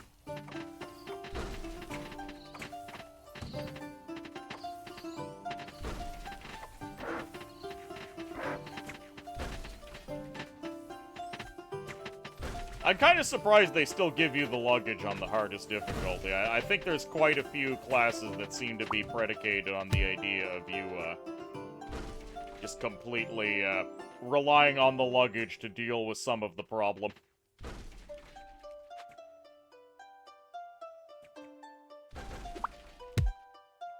A Fight Club. I will take a Fight Club.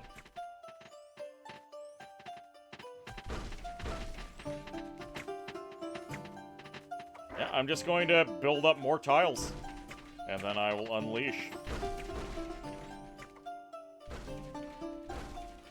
Let's unleash a level 9 ant. Alright, time to send the ants in. I've got a bunch of catapults here, and I would like to keep them safe. 610% efficiency on catapults. When you first heard about the luggage, you assumed the highest difficulty would remove the bonus.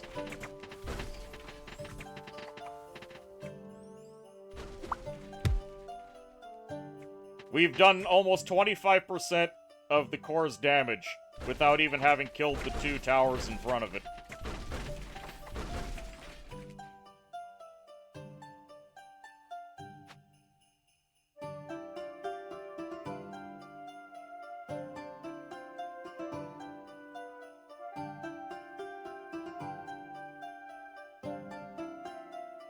Do I want a free Dream Blossom?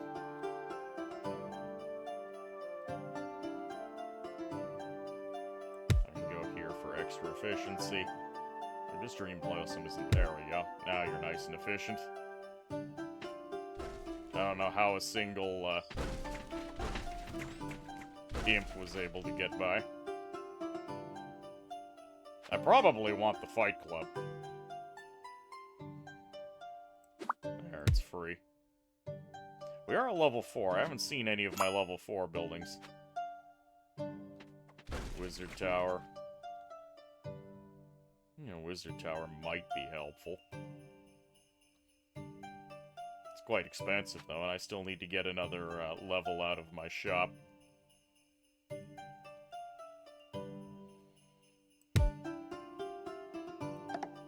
Sell that for money. Yeah, I'm gonna reroll, see what we get. Nothing all that important.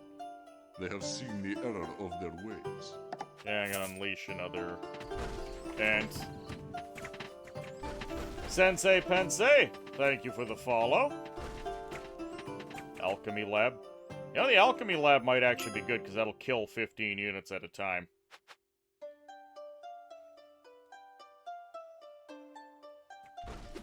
Okay, there we go. Compost heap. All plant buildings, plus 10%.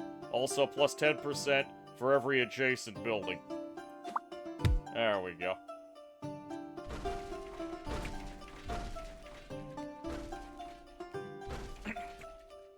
Alright, so this is my ramping up mechanic.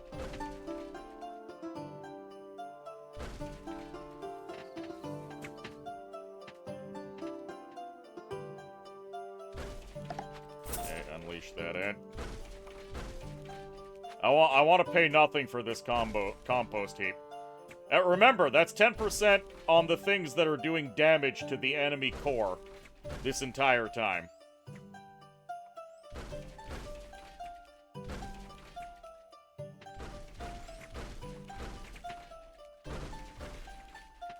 I just want a couple more tiles, and then we'll unleash the ants. We're actually holding them off a little bit thanks to this. Oh yeah, my monks are healing this ant that has 1,200 hit points.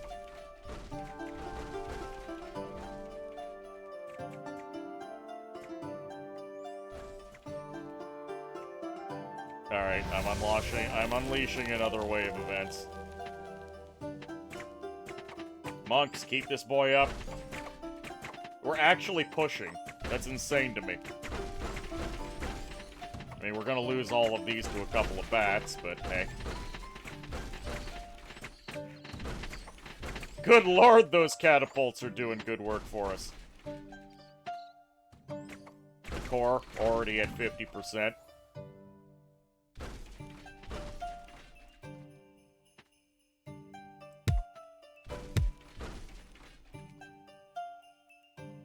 %600 efficiency here.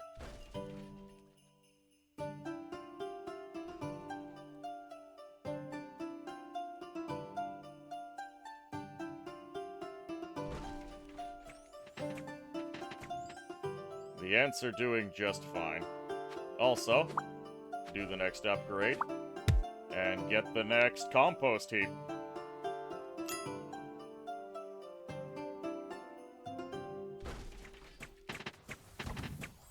Maybe I want another alchemy lab, since I'm now more efficiently opening up tiles, and it'll kill a lot more things for me. There we go. Let's make a little bit of money by placing that black market down. There we go, another compost heap. I think we're gonna kill this core before we get the towers down. Which is kind of funny to me. The core has 40,000 hit points. 30,000 on the towers. Yeah, we're just slowly draining it away.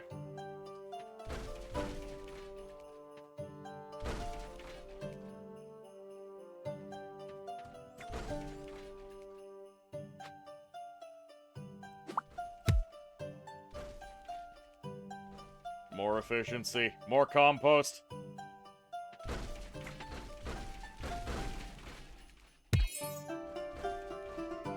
Let's unleash another high hit point ant.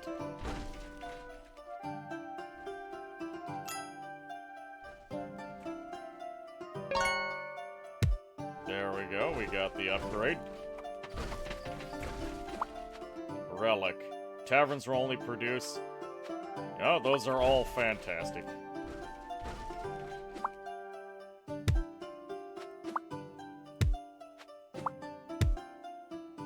Couple of extra units. We're gonna be able to wipe out another wave shortly and deploy the Ents.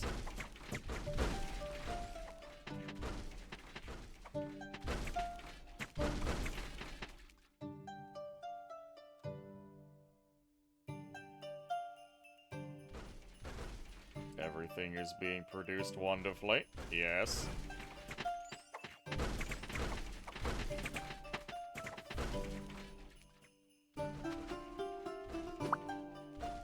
Yeah, fine. More alchemy. Reload. Nothing. Put that down for transportation. Living sapling, yes please. Another lurking thorn. Okay, we have wiped out.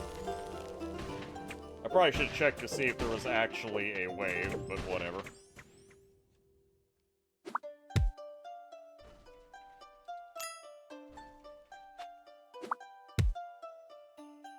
More compost. I just want compost at this point.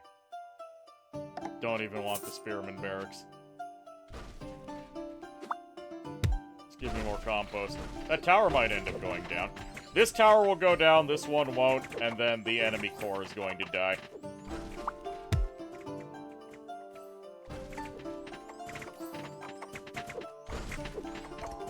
Okay, another relic. Hey, there it is! Every 30 seconds, restore 50% of unit HP. Oh, and then everything died because of the, destroys all your units for 50 bucks a piece. A little bit unfortunate, but their core is doomed.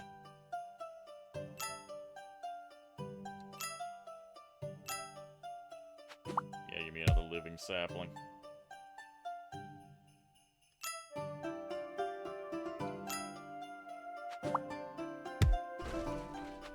More lurking thorns, please.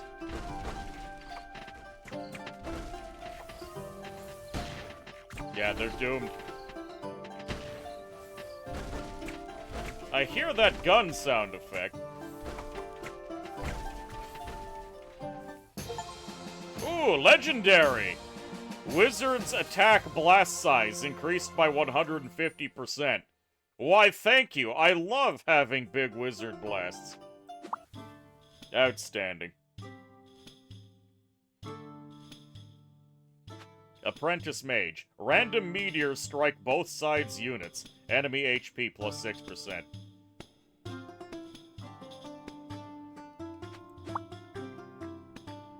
Okay. Demon. Oh, we've unlocked a bunch of demons to play. I would like to show off the demons before we finish. Also, we unlocked a dwarf. Okay, so the demons work completely differently. The way you want to lay out your buildings, their primary gimmick. Alright, hold on. We've unlocked a bunch of new demons. So, the first guy that you start with is Vorthrax here. So, the way the demons work is that they have a surge and a sacrifice phase. In the surge phase, they generate souls for their buildings, and then the sacrifice phase sacrifices those souls to produce a wave. So he can double up the surges, but every time he uses his skill, it takes longer to get regular surges. Also, you get plus 20% HP on the units already on the field. And he has all of these thrones that do stuff. So let's take a look at the other ones. Zerth, Flame Shaping, summons 5 fire imps at the target location. For each shop level you have, you also gain 10 lemurs. If shop level is 3 or higher, Sacrifice Ritual summons 1 extra lemur summoner. So, all in on lemurs. And your unique buildings. Soul Crystals. When an allied unit dies, you get extra souls. Well of Molten Gold. When sold, grants gold equal to the number of units on the field. That's a very late game thing before that becomes effective. Gate of Chaos. Siphons the buildings in the same row. Sacrifice random identical unit produced. Ignition Chamber. When sold, destroys all your units and deals 100 damage to the enemy core for every unit destroyed. So, nuke the enemy.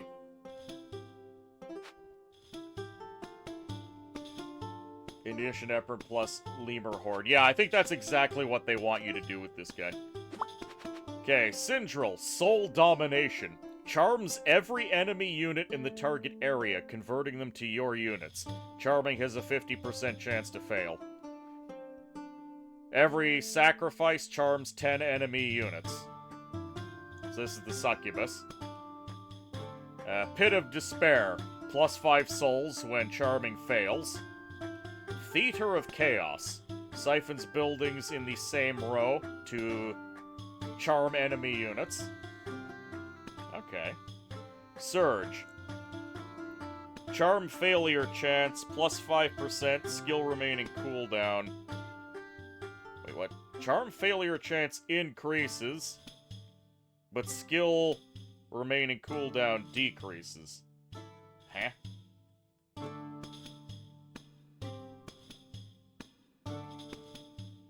So you get this mirror, reduce your chances of ever getting a successful charm off to get lots of souls from the Pit of Despair.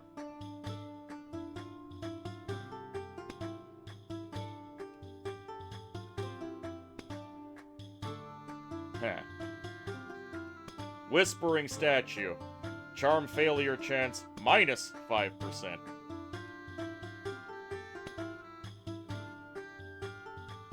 Okay. Doggo. His name is Chompy. Chompy the dog. Come here. Teleports Chompy to the target location. Chompy appears on the battlefield at the start of the game. He gains 15 max HP permanently from each attack. When slain, he will resurrect in 20 seconds. Oh, that's amazing.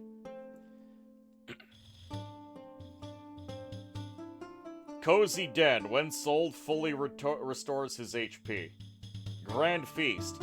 Siphon the building to the left. Sacrifice. Chompy gains 1 attack until the next sacrifice ritual. A lot of her skills seem counter-synergistic, yeah. Snack Jar. Sacrifice 300. Chompy gains lifesteal. It's until the next sacrifice ritual, though, so Colorful Balls. Chompy deals area damage.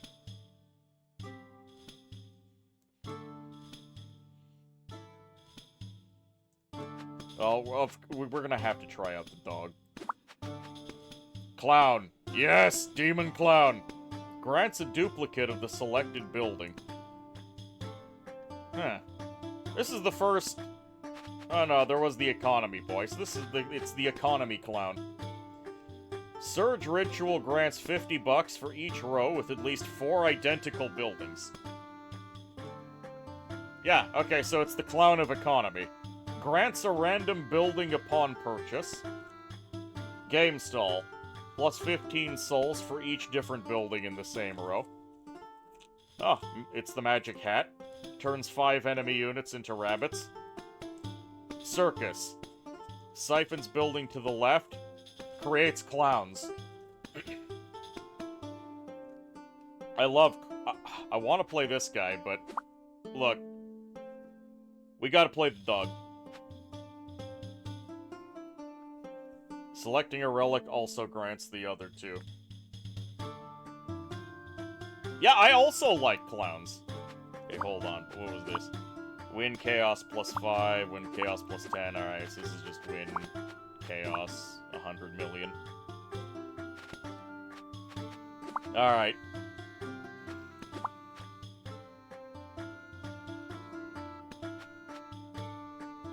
We'll do chaos +2.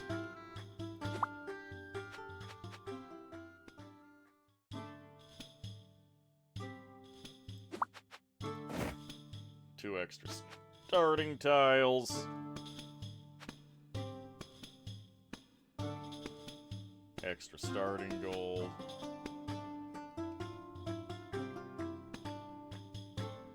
And this goes a lot into range.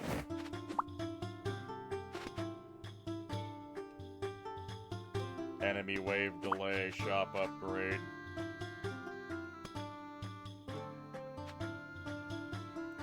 I'm going to dismantle that thing, because it's kind of crap.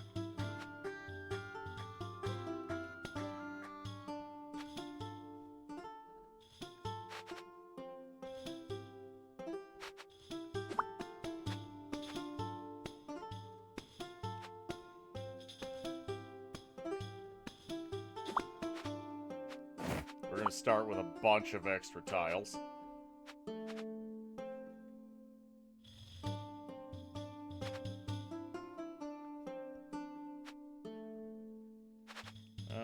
What do I want?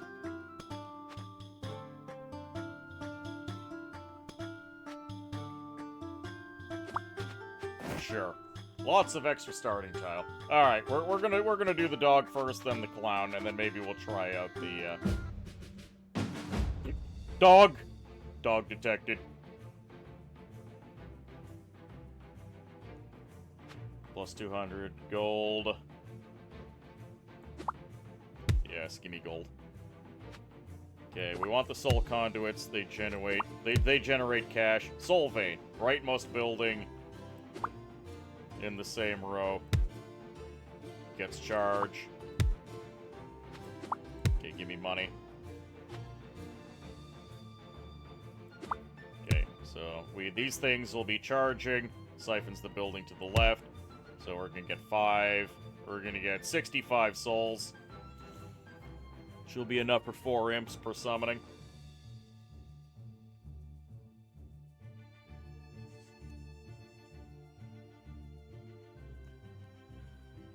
I mean, there is a world where we get 2 braziers, but I don't think it'll be that important.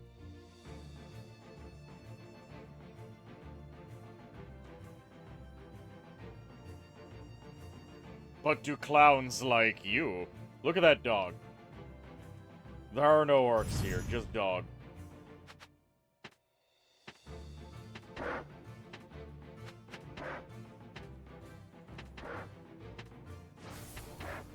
Alright, so I'm just gonna teleport Chompy back.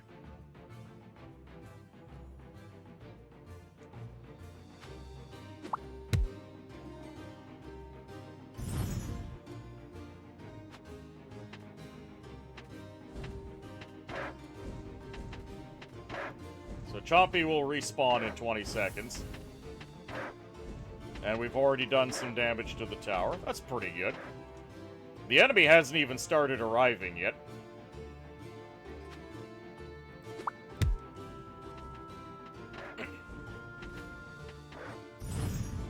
Chompy resurrects in 20 seconds.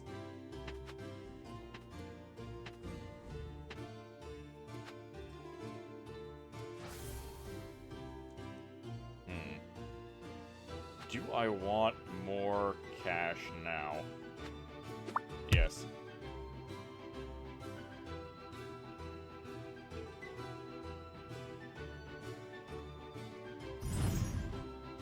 Chompy's back!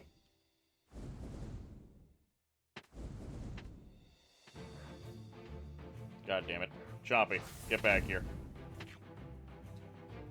There we go. We're good. Another soul vein. That'll give us more imps. Oh, another soul vein is available. Excellent.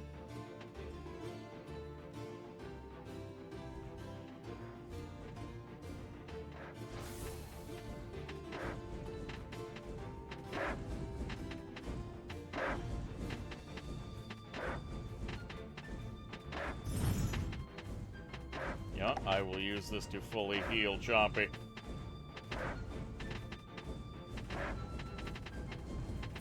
There we go. God damn it! That was the worst thing possible. So I sacrificed my building and then it got completely undone. That is deeply rude, game.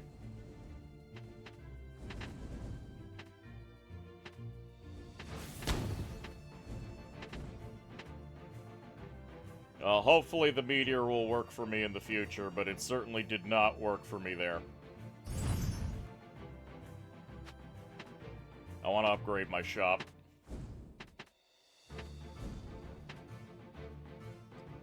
Hold on, I haven't gotten any lemur pits yet. Do I want to maybe... No, I'm going to upgrade the shop and then spend my money on lemur pits if I can find them. There we go.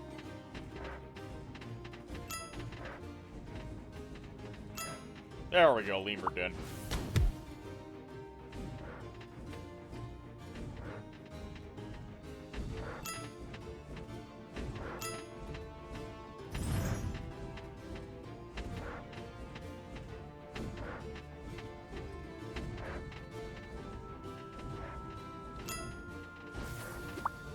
More lemurs. There we go, we got the upgrade. Relic. The unit summoning sacrifice is free every 5th repetition. Marching time, minus 1.1 second permanently when purchasing a building, but purchase increases by 50%.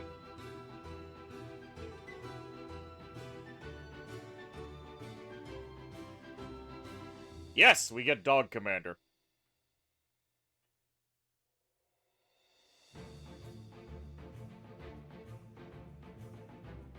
So this is just gonna make my life hell. However, this one, so this is going to, for 5 minutes, this is going to slow me down, but then it'll start ramping up. So I'm gonna take the Map of Gloom, because there's no way we're doing this quickly anyways.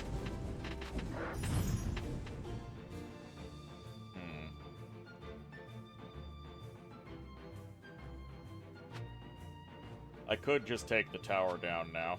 I'm gonna do that.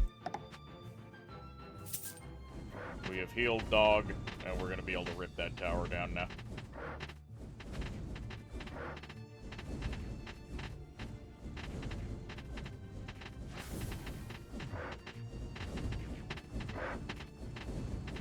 Honestly, just having a forward tank like this is super good.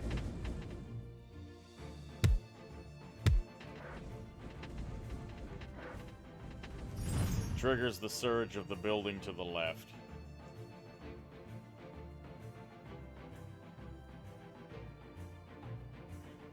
That's not useful until much later.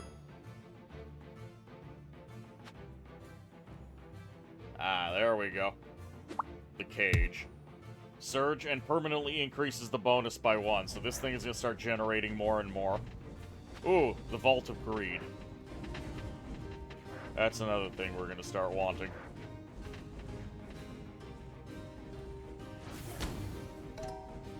Also start getting Abyssal Toads. Living Bombs plus 200% movement speed. Oh, that would have been useful earlier. Summons Winged Grenadier. For every 1 empty tile owned. Okay. That's actually not bad.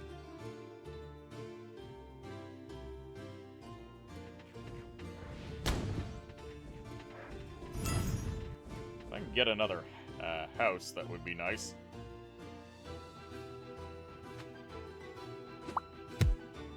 And to go for the early cage. It'll pay later.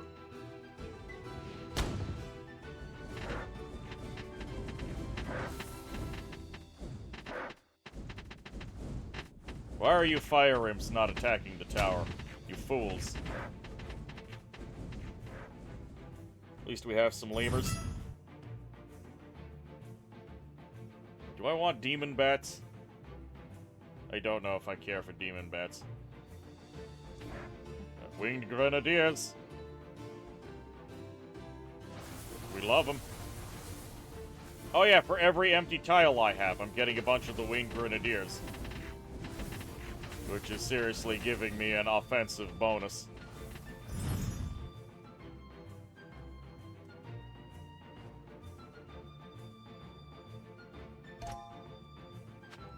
Gate tower destroyed. Gain $1,000.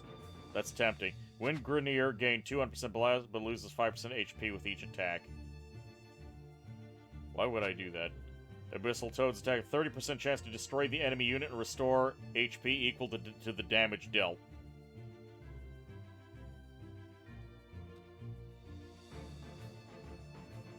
So 30% chance of instant kill or 1,000 gold.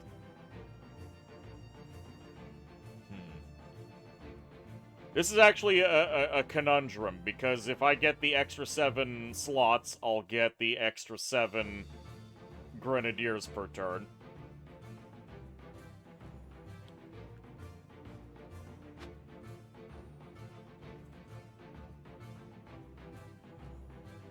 This is just a big boost. I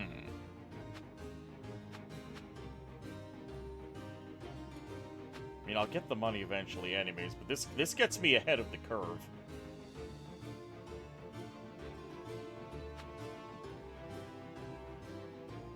This does give me, effectively, 300 gold for free for a Blood Marsh.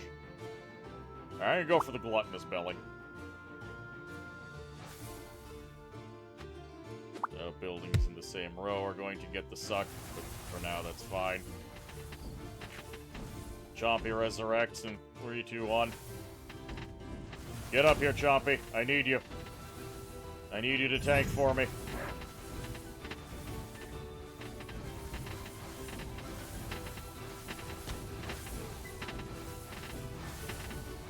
And those towers are making quick work of Chompy, but we have critical mass, it feels like.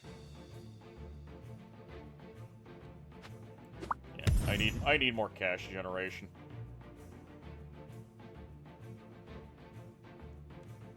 Triggers the surge. So this is gonna double the rate at which this builds up.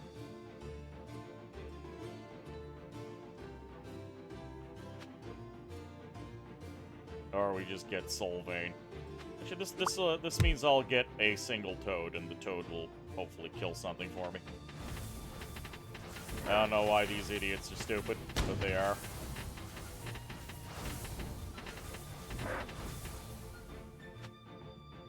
I'm gonna need another cozy den.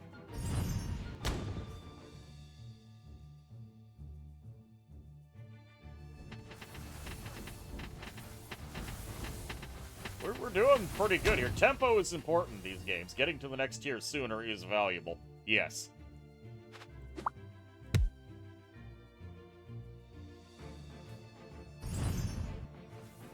Dog, get up here. Dog, don't do that, dog. There we go.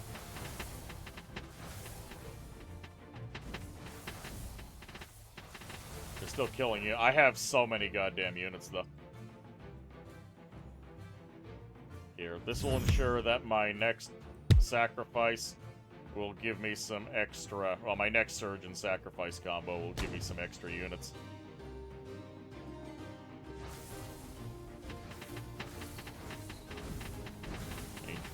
Dog is getting absolutely shredded, but so is the enemy tower.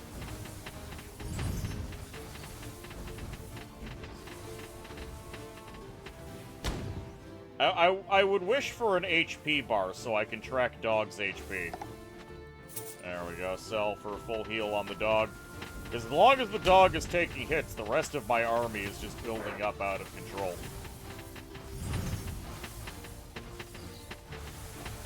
Hey, a free ignition chamber! Well! How many units do I have on the field? I would like to know how many units I have.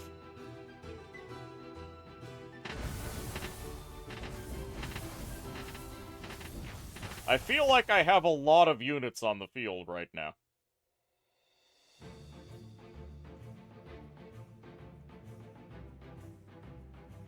$100 damage to the core for every unit destroyed. How many units do I have? Please tell me, game. I would like to know how much damage I'm going to do.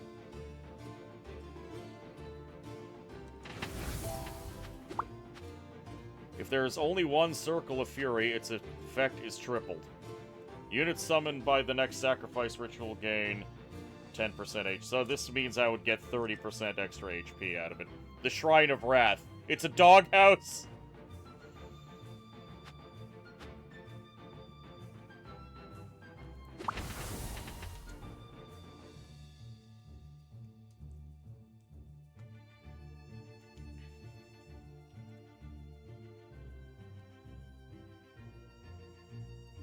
Here, next sacrifice, I'm just gonna trigger it because I want to see it happen.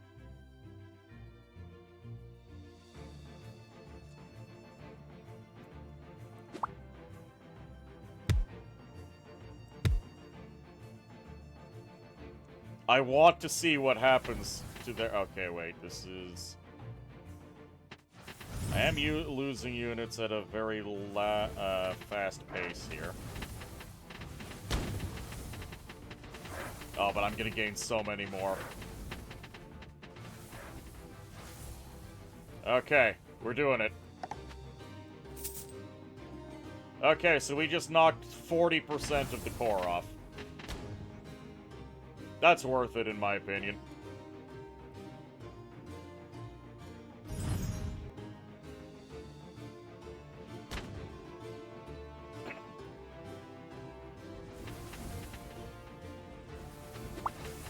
Time to upgrade.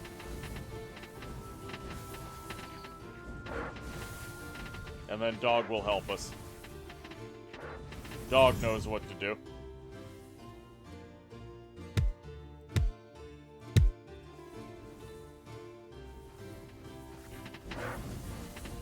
40% is massive. This thing has 40,000 hit points.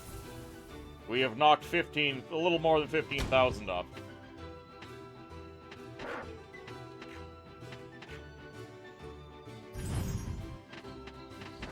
And that building was free, by the way. Normally it costs 2,000 gold to do that, and I got it for free.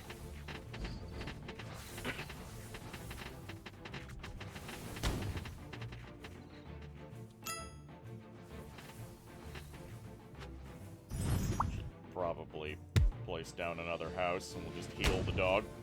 I just lost a huge chunk of troops, thanks to the meteor. Hey, upgraded. What do we get? Succubus attacks have a 10% chance to convert the target unit. Fire Imps attacks plus 100%. Flame travel speed minus 50%. Grants 2 more braziers.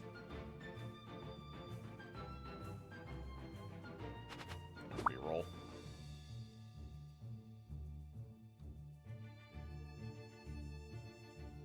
Ah! Hold on, does this apply to the dog? Every 30 seconds do we get 50% of our health back? Because getting to heal the dog for 50% every 30 seconds is on its own a massive boon. We're just gonna stare at that dog.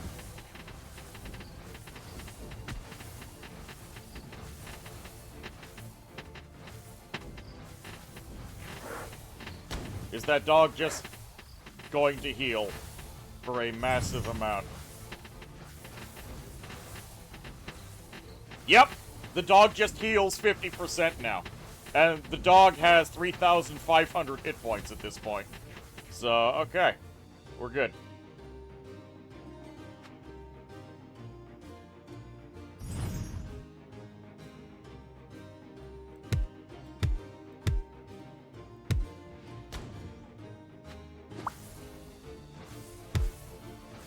Are we even gonna really need anything? Obelisk. Reroll. Sulfur Pit, that's living bombs, don't care. Brutes! Sure, give me access to brutes.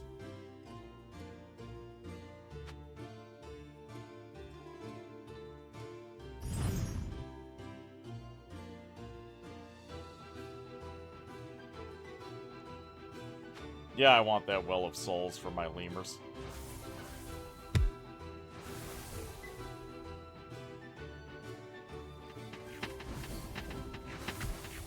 Yeah, the dog is basically invulnerable. Not invulnerable, but he's damn near unkillable.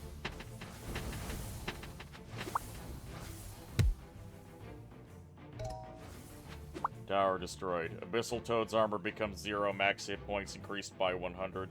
Grants 500 gold if there are less than 10 units summoned from a sacrifice ritual. That's odd, but okay. Demon Bat attack. Yeah, none of these are very good.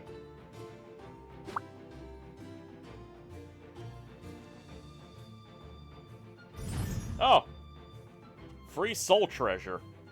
Surge, plus 30 for every building with maximum souls. Well, that's not gonna happen.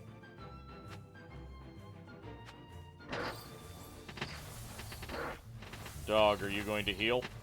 Yep, dog healed. All is well.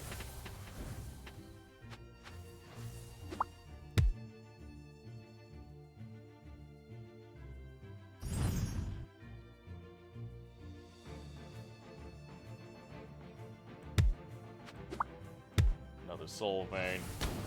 Them working together ensures I will get brutes. This was actually, remember the bank? I picked up the bank, but it's not gaining anything, and look, we're winning. It is irrelevant at this point. I probably shouldn't have even bought it in the first place. Oh, dog did die. Teleport dog to front.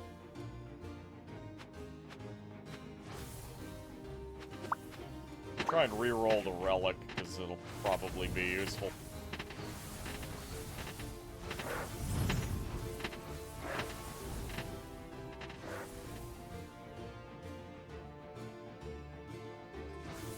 Slaughterhouse. Gain 500 souls upon purchase, gets siphoned by the building to the right when sold. Okay, so it's just converting money into a reroll. Destroy all my units, get 50 gold per destroyed unit. Marching time minus 5 seconds permanently, and then plus 5.5 every minute. War Drums of Darkness, so this one is the opposite of the one that I got at the beginning.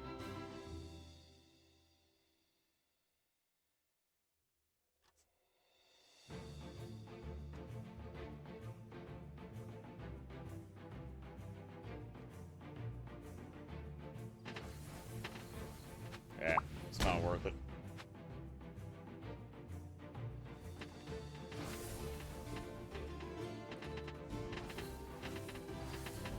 Dog suddenly gets healed. I love it. It's just fantastic.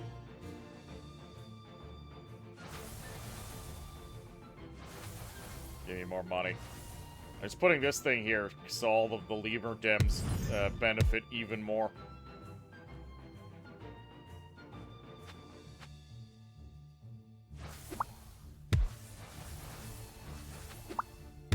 There we go. Maximum lemur retained.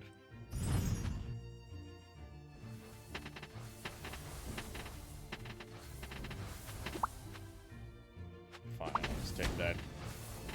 Well, that meteor was kinda nasty. Man, that chaos effect has done nothing but slow me down. Dog needs help. Dog has been saved. More lemurs.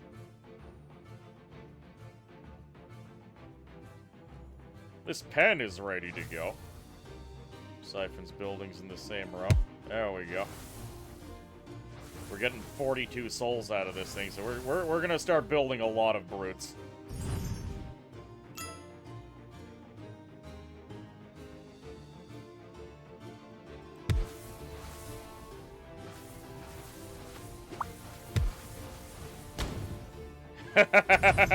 That's a lot of brute incoming.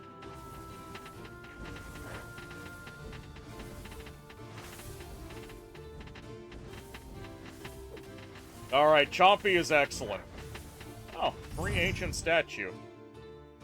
Rightmost building in same row gains 50 max soul. Okay.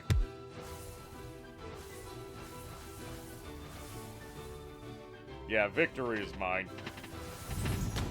Barring another meteor just absolutely crushing me. Oh, Chompy went down. That's fine. This thing's gonna go down before Chompy... No. It's slowing. Hey, Chompy, get up here. I like that you can just teleport the dog. Victory. This is a veritable demon horde. Yes. Oh, look, the clown is now incentivized. Wib, multiverse. Buildings that belong to other commanders may appear in the shop. Oh, that's not bad. Alright, it's clown time.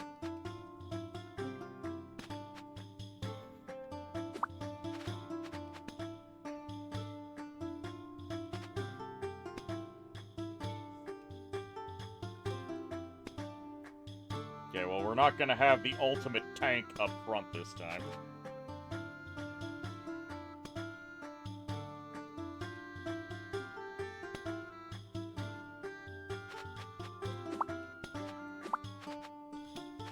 Hold on, what did you do? For identical buildings. Plus 50 gold for each row with at least 4 identical buildings.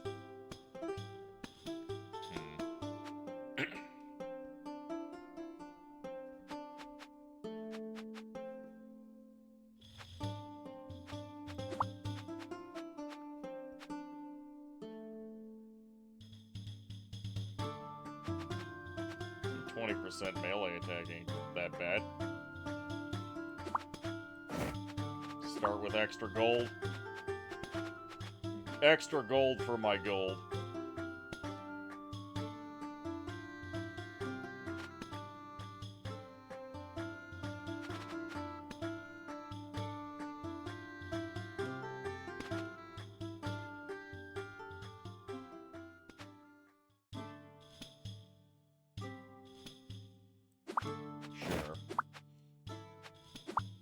Dismantle some of these common boots.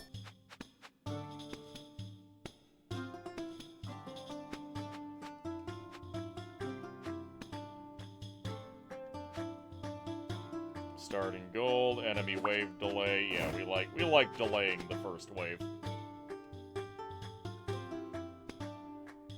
Alright. Let's go to Clown Town.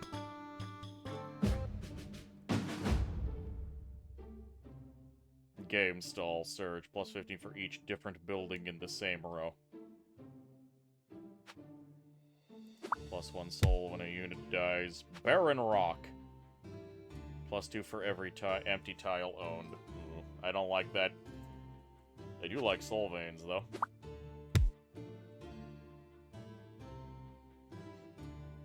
Okay, Lemur Den.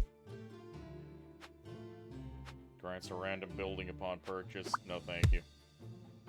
Let me lemur up. Get one of these little bastards.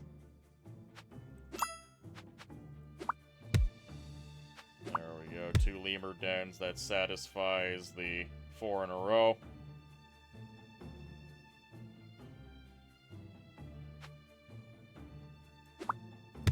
Soul conduit.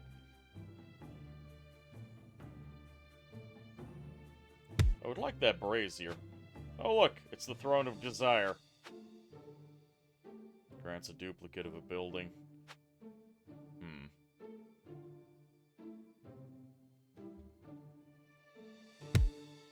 Alright, well, we'll just let this thing take some extra siphoning.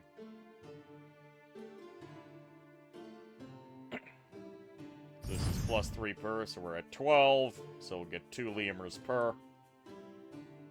Not a bad number of lemurs to start with. Oh, this is cheaper now. Hold on. This was 200 before, wasn't it? I could have sworn this was 200 before.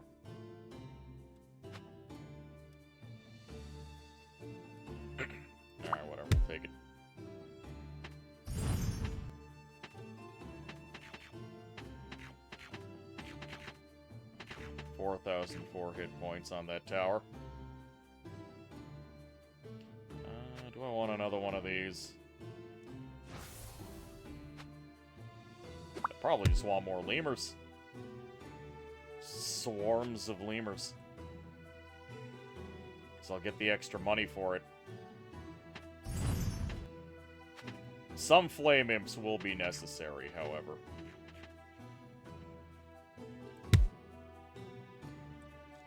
I'll get the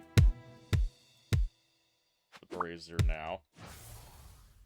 That way I have some imps to back up the melee.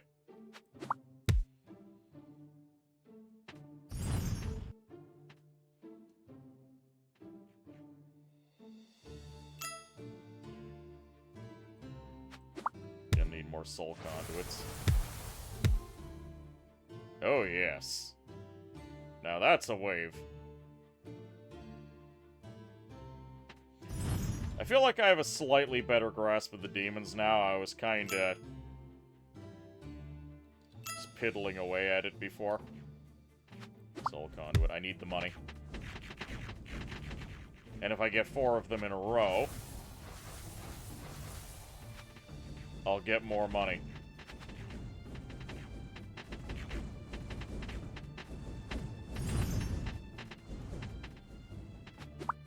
There we go. Every surge.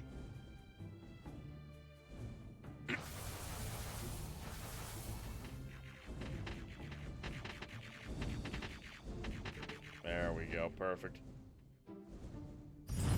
Ooh, though I do really want one of these.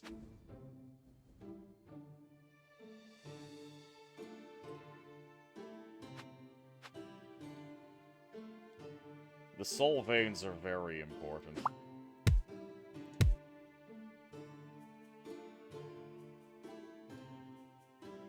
Hold on. Let's siphon this. And we'll get a nice big fat wave of imps. This next sacrifice.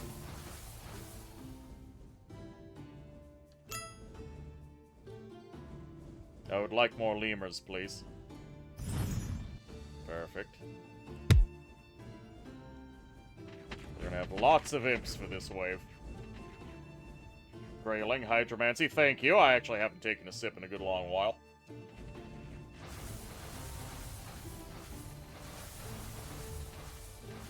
I really like how the human faction is based around having as many production buildings as possible, but the demons want a few key production buildings that you're trying to feed.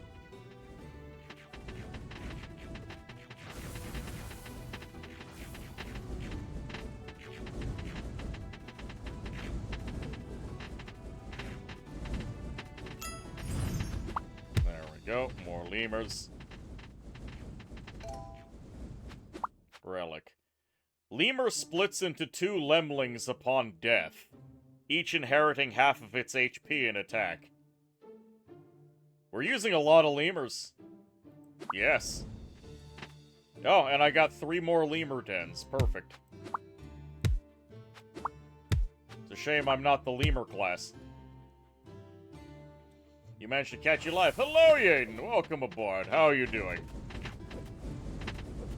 Look at the lemling. Oh, that's fantastic. I love it. Okay, we finally earned an upgrade. We still need 1 more lemur den. We are lemur maxing.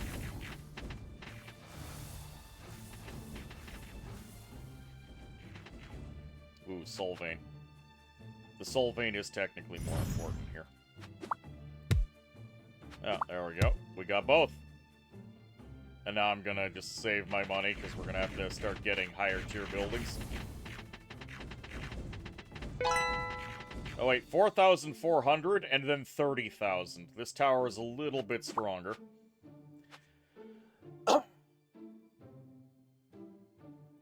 Fire Imp's attack plus 50%, flame size plus 200%.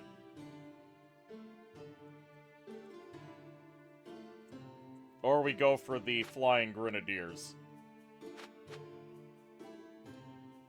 I don't know, I guess I'll just go for the better imps.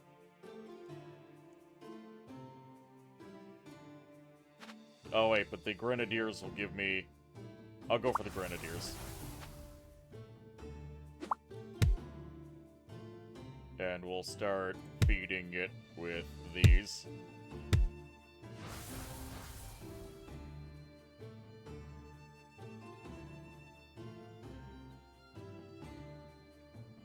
So I can duplicate a building.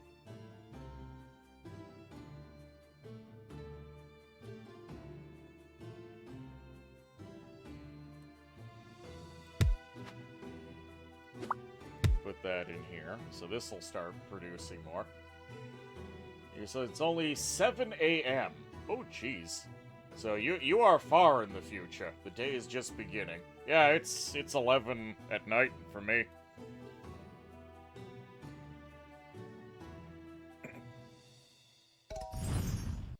Tower destroyed. What relic?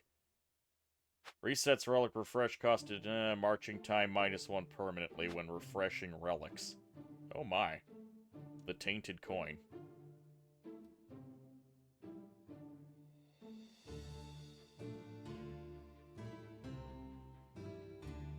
Okay. And I don't really need this Grenadier. We only need 1 Grenadier building apiece.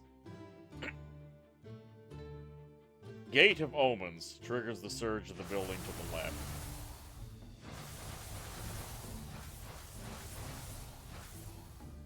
Also, I can duplicate if I want. But what here would I actually want to duplicate?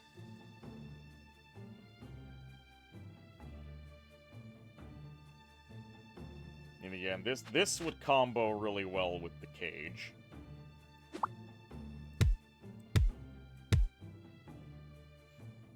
Another soul conduit, perhaps. We could start getting abyssal toads. Which would give me some extra tankiness. Though with the lemurs splitting, we're just nibbling this thing down with minuscule forces. I don't know what I would want to duplicate. That's my problem right now.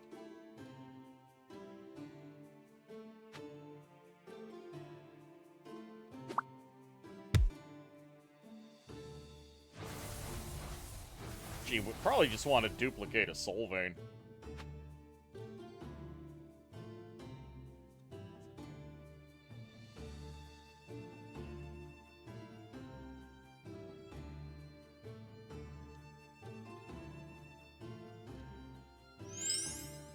There we go, free soul vein.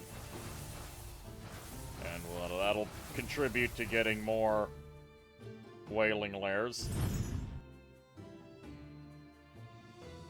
And then I'll think about this. I'll get the vault, but I need the vault to start contributing.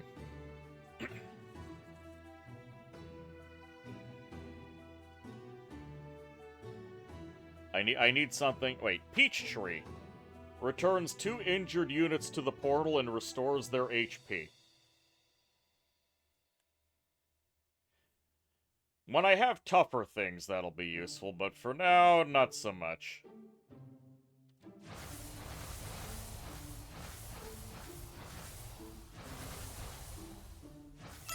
Reload. Yeah, I need more soul veins to fuel the Vault of Greed. It's just Zerglings at this point.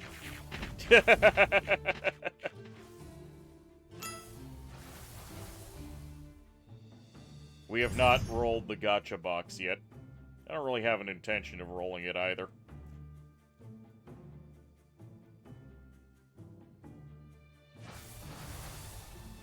I really need the extra layer anyways. Yeah, there's the soul vein I wanted. But I would lose my synergy. Hold on. There we go. At the very least, we can ensure more winged grenadiers for now. And then we're gonna save. The game is actually slowing down because of how much garbage I have. Mori, you would like a squat and a lift? Very well. Pillage, burn, Skull mine, Totem destroys and the dig. building to the left and grants twice the souls stored in it. Huh. I don't know if that's really worth it.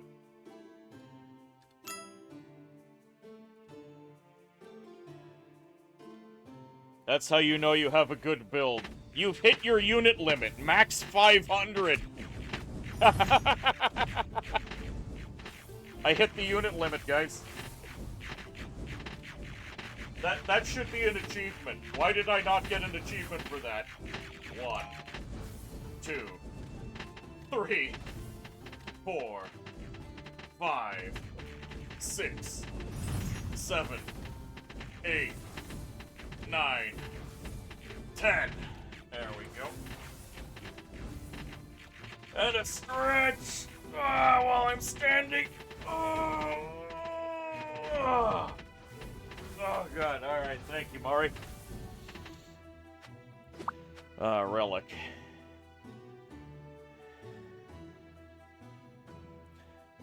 Commander skill cooldown. You know what? There we go. I'll knock a second off.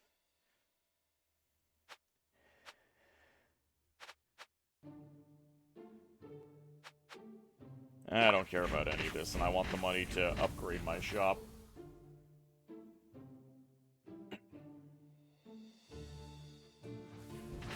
The game is lagging. Okay, there we go. They're occasionally doing AoE damage, but this tower is not gonna make it.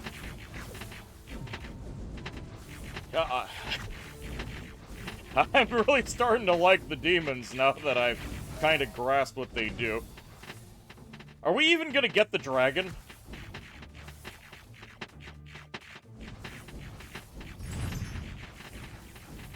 I don't know, we might get the dragon, we might not get the dragon. There we go, upgrade.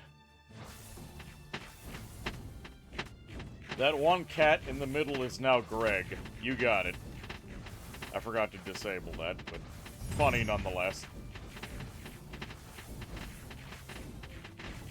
Nor do we get a POV screenshot of this.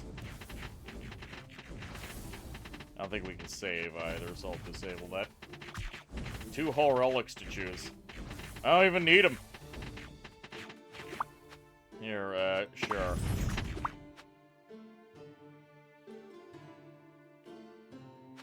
The pen gains 50% of the souls lost. Grants pens. Sure.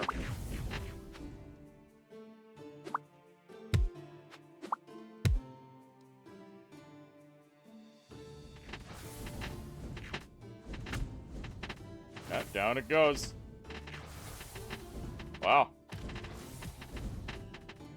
This was pretty damn easy. Oh, I noticed the dwarves just got access to zeppelins and 3 different pairs of shoes. Unlock 10 human commanders. Oh yeah, we unlocked the final human. His name is Hrok. Unlimited requisition. Gain all buildings in the shop for free and refreshes the shop. The shop upgrades automatically when you destroy an enemy tower and cannot be upgraded manually. Oh, that's interesting. Produces a raider. Changes the allied units produced by adjacent buildings to raiders. Vault of Spoils. +2 gold when an enemy dies. Mead Cellar. Produces space. And gets faster the longer you go. Warband Hall. Production. Berserker. Instantly produces a Berserker ×5 upon purchase. Okay, he seems pretty cool. Defeated before Tier 3. Incredible. Black Sheep Wall. Start with 84 tiles. Oh, okay.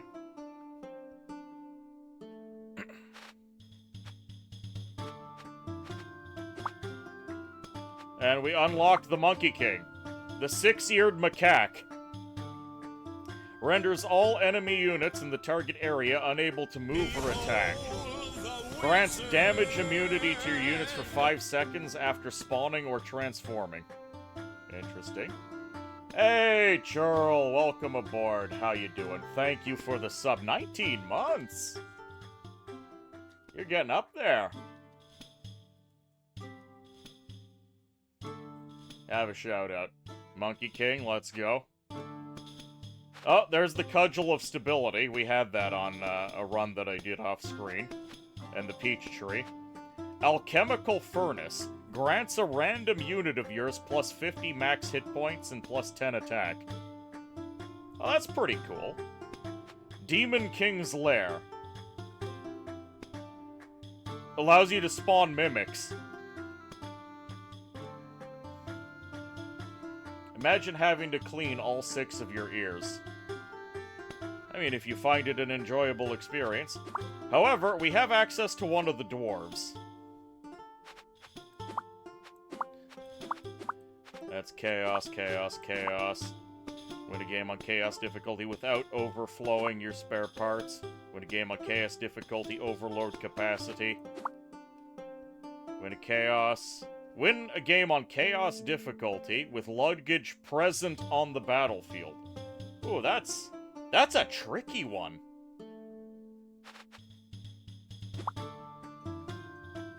Win chaos 50 plus. Alright, so this is, Six Wolf. Mode switch. Switches between 3 modes. Annihilation mode. Fires artillery at random enemy unit every 10 seconds, dealing 20 damage in the area. Energy saving mode. All building processing costs minus 10%. Construction mode. Plus 5 gears every second. This bonus further increases by 5 with each shop upgrade. Pretty hard. You'd have to get the enemy down to low health, then trigger the luggage, and then use some direct damage attack on the enemy core. Like the nuke.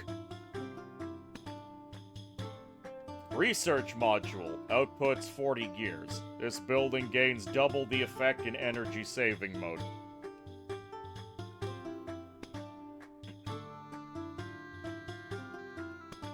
Forging module.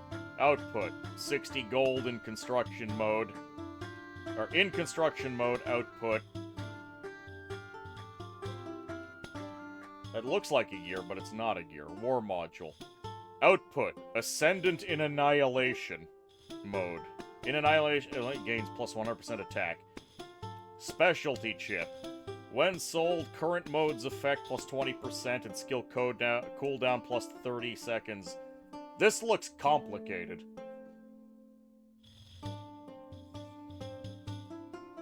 Alright, let's just throw some crap on and see if we can make it work. I'm gonna dismantle that.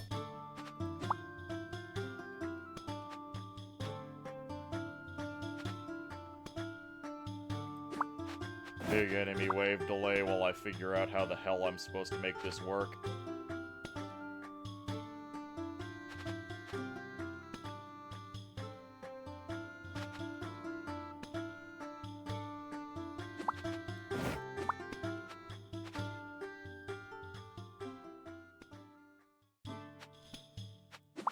Dismantle that. Mine output another 20. Starting gold, 22% attack. Mine output plus 40.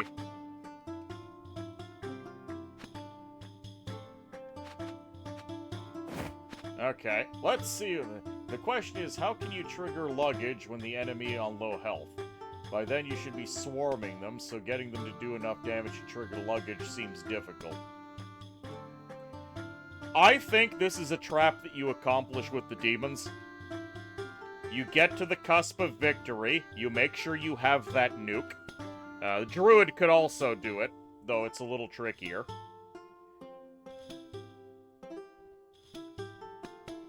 And then you just delete your stuff, allow them to walk up on you. Destroy something, and then you set off the nuke after you spawn a fresh wave.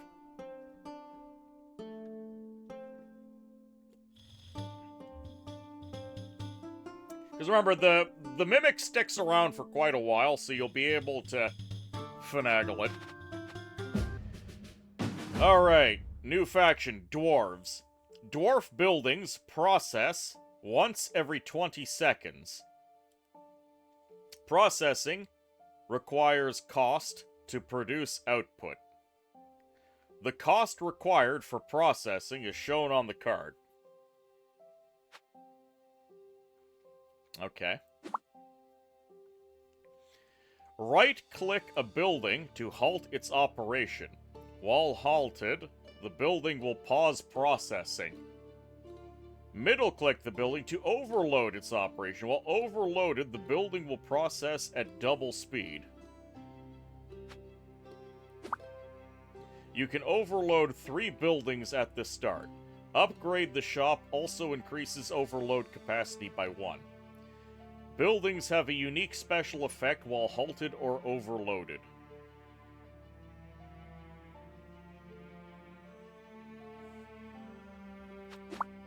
Some buildings can output parts. Parts are mainly used to output units.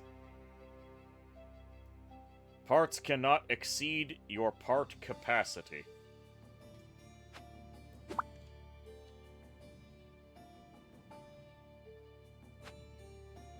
Current mode, Annihilation mode. We don't need Annihilation mode right now. Okay, so I can turn an entire row off. And the effect of this particular difficulty level is that I just have access to every tile, which actually seems to make it easier.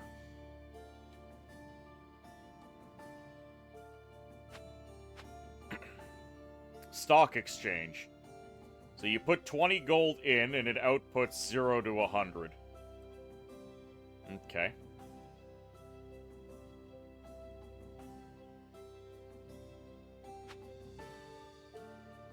Oh, outputs $3 for every empty tile.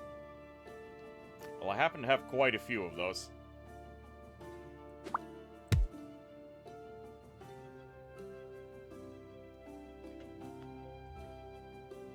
Dormitory.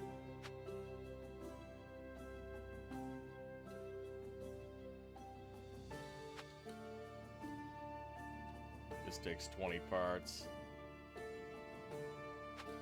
Research center.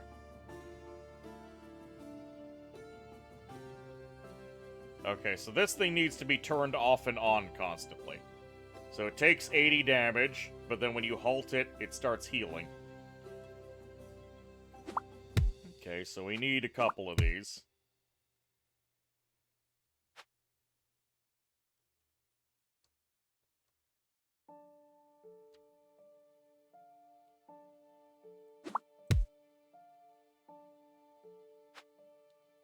Output Marine.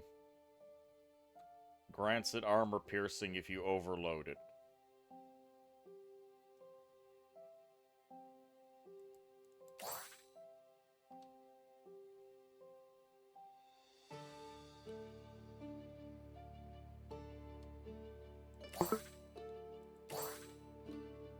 So overload and overload. I need to output 1 soldier.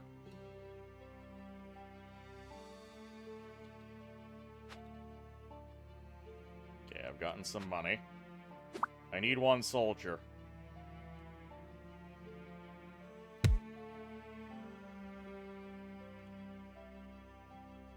I'll put this on here, and then I'll just halt the damn thing after I make 1 guy. Okay, what do we got? Yeah, give me another dormitory.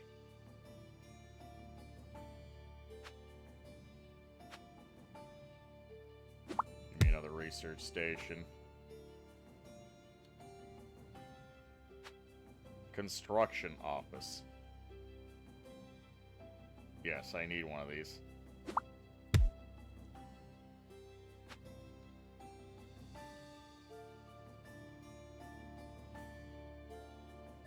Generate more cash for me. Oh wait, hold on, I need to swap to energy saving mode.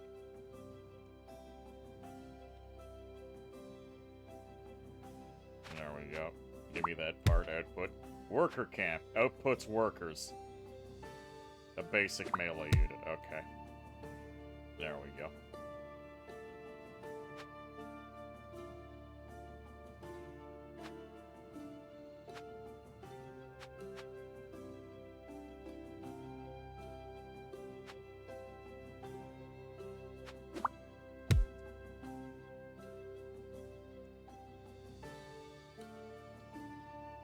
So is there even a reason to have this right now?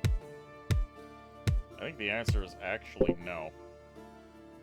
I should build a bunch of marine buildings first.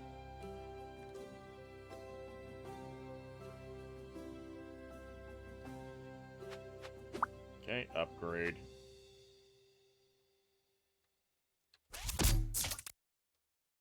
There we go. We'll just be in construction mode. There we go, bunch of money. Another dormitory, please.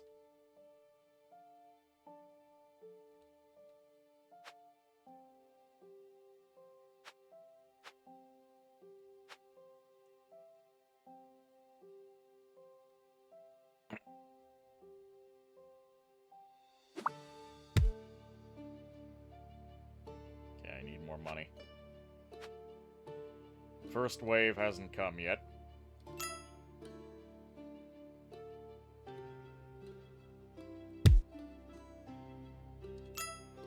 I would like another marine building, please. There we go, gun factory. Alright, let's begin production. Hey, relic. Overload capacity +6, but -1 for every overflowing. Okay, junk dismantler. 80% of overflowing parts are converted to part capacity.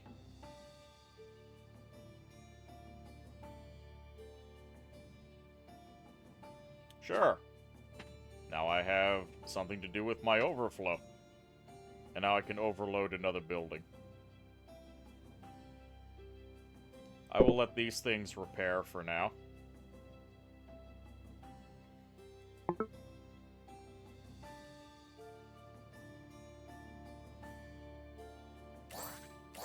There we go, just swarm them.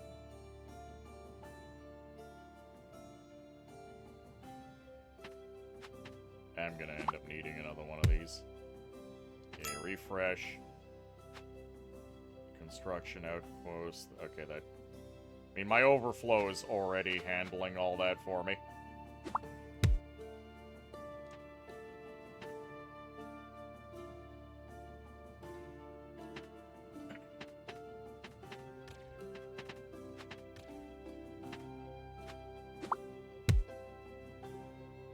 Explosives factory. Spider mine.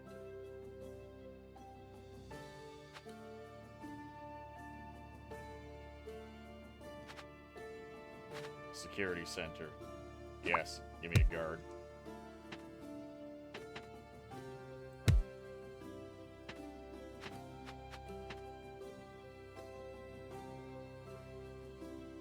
These poor little workers are just getting annihilated. So stop overloading that. Yeah, we need more of these guard posts. Retail store. Takes 30 parts, outputs 60 bucks. Overload minus 10% for building in the same column. Interesting.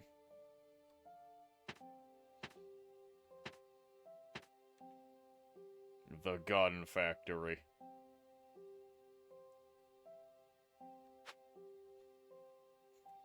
There we go. Grab another gun factory. I want more guards at this point. Tax office. Output. So this will take capacity, but outputs... Yeah, no. No thank you.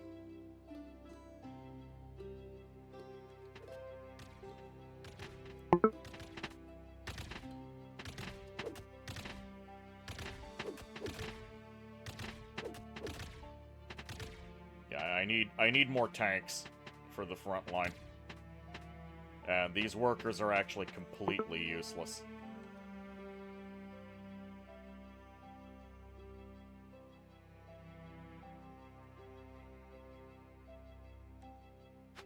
I guess I'll get a spider mine. There we go, security center. And base boosted.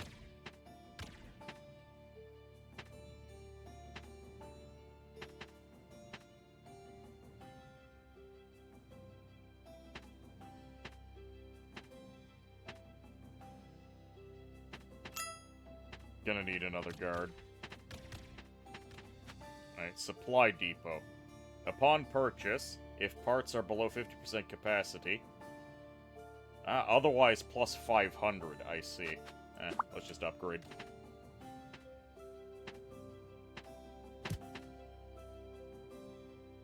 Funnily enough, that junk dismantler tax office should be profitable and sustainable at more than 750 current parts.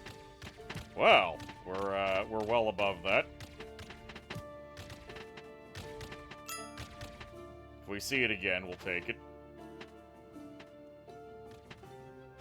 There's the forging. 30 cash goes in, 60 comes out. In construction mode, output becomes max thing. There's the construction office.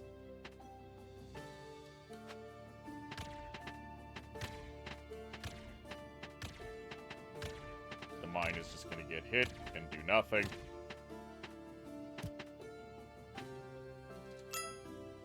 Reload. Parts workshop. The fact that they have a very minor AoE on the tower shots means doing the worker swarm is pointless. Overload capacity plus 6, but overloaded buildings no longer have processing speed bonus. After killing an enemy, Marines restore all HP and gain 20 HP. Get 2 more gun factories. Maybe.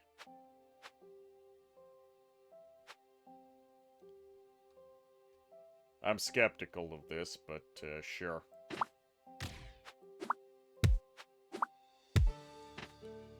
This is actually feeling like a very swarmy faction.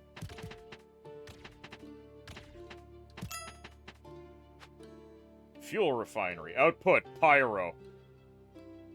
Output, units from buildings in the same column gain 20 HP. Ah, hold on. 20 HP is actually a big deal.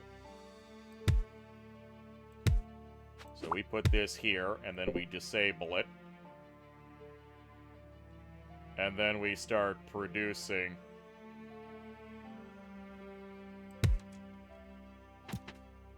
Now we start producing, yeah, 35 hit point workers. There we go. Hydromancy, thank you.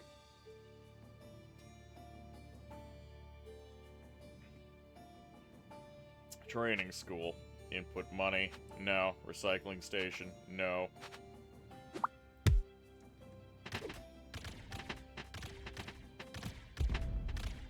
There's the tax office. Let's build it. Yeah, the extra... So, the fuel refinery is what enables this faction to actually function. Drone factory.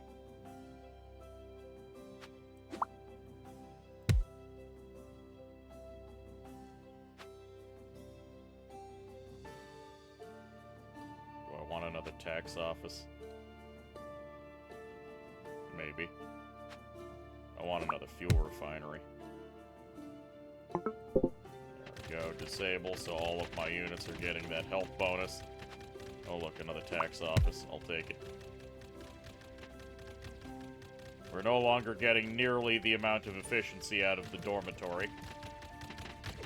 But it's still more than enough.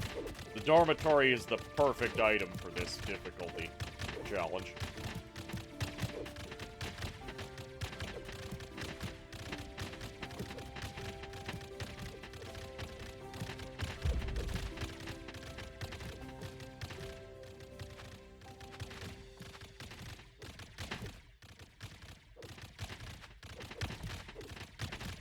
Time to get our first actual pyro.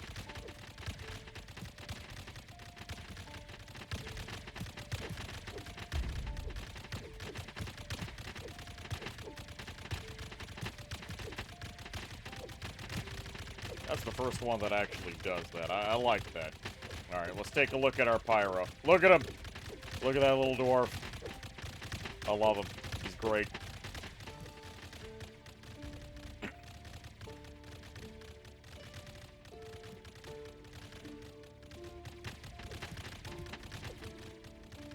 Retail store. Minus 10% cost per column. I mean, if you get like 3 of these things together, so normally I would not be able to... Oh, thank you for pointing out that the labs are dying. Hold on. I actually would not have noticed. So, these dormitories would not normally be... I probably would never make them normally when you only have, you know, the starting 3 or 4 lines to work with. So I would have to rely on other things. This retail store would be a good source of cash. I would build a couple of them, and then all buildings would be built in that column, and then I'd just move them afterwards. Thank you for pointing that out, by the way.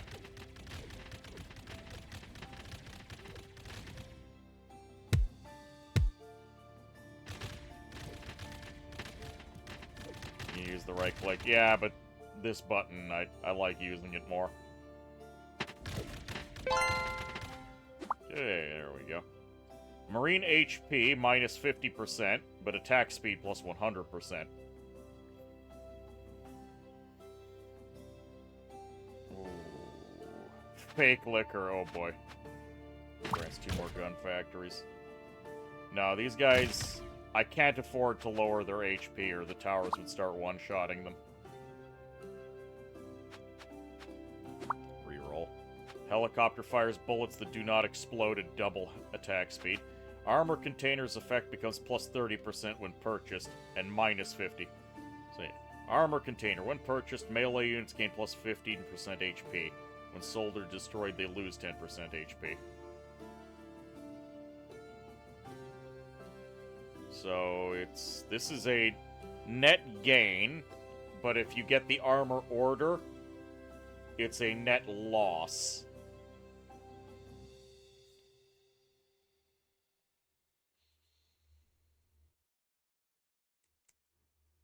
I see. You know what? I actually value the extra toughness.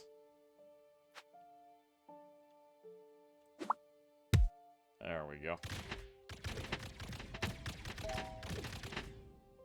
And I will keep overloading the guards so they have extra HP as well. Janitorial office has a 20% chance for a 5 times output.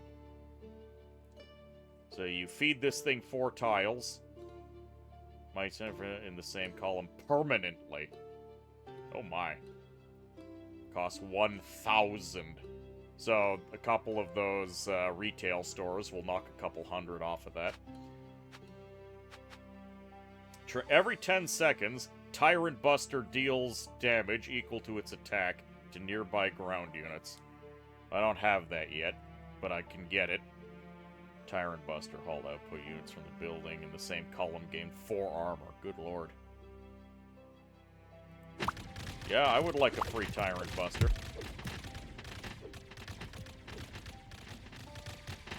Still making good money. War module. Yes. Relic. Combat mecha's attack become a piercing laser beam. You cannot ask me not to take a laser beam. You can't do it.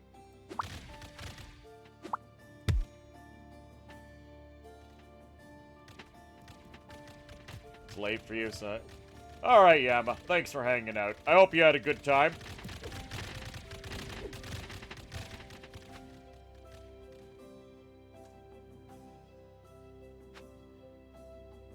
Parts workshop, another security center, yes please.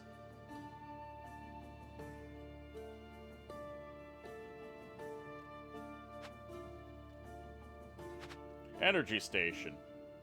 When sold, +1 overload capacity. I'm gonna upgrade my shop first, but that's tempting. There's my Tyrant Buster.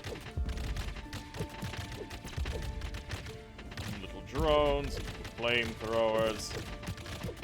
Yeah, we're gonna bust these elves, no problem. It's Gundam all over again. Combat mecha. Oh. The tower is being swarmed and it chose to shoot my laser over everything else. Okay, buy it, sell it. Oh, and if I get enough retail stores, that becomes a lot cheaper. So now I can overload an extra thing.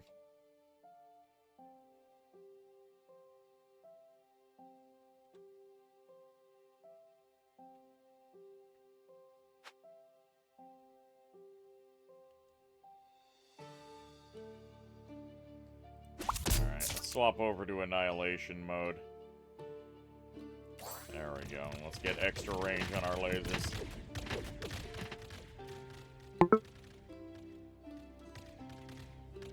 Let's get those working again. More drones, please.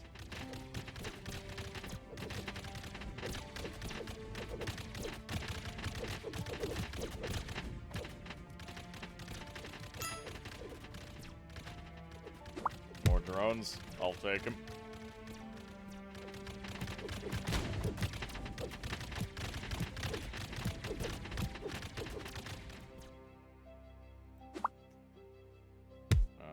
Retail factory.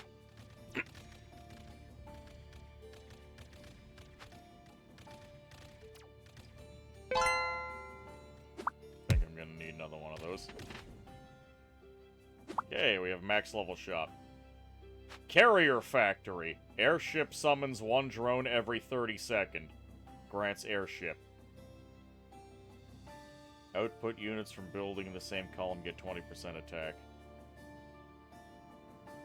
Empty tiles produce 20 every 20 seconds. That would be disgusting. Overtime pay. Upon taking fatal damage, worker restores full HP. Heh. Yeah, I'm taking the airship, dog.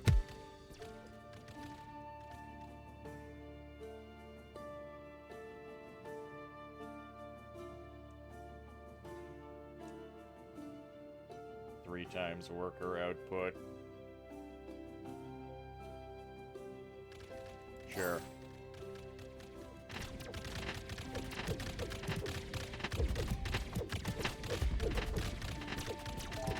Well, we are steamrolling. Instant coffee. Overload capacity +3 buildings can no longer be halted. That's a bad idea. Lose all parts. That's also a bad idea.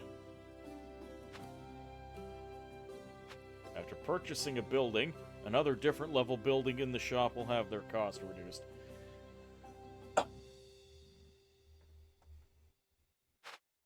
I'm just gonna reroll.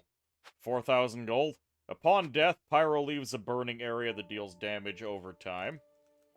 Halted buildings process at 50% speed. Remote working guide.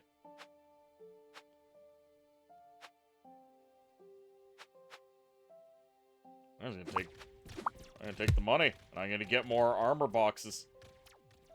Training school. You know what, we're gonna need that. Helicopters. Yes, please. And the dormitories are still making me quite a bit of money.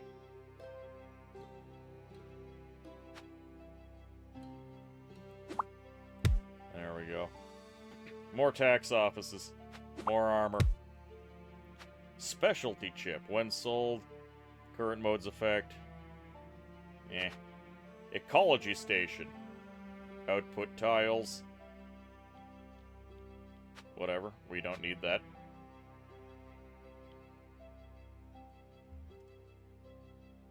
I think we're winning.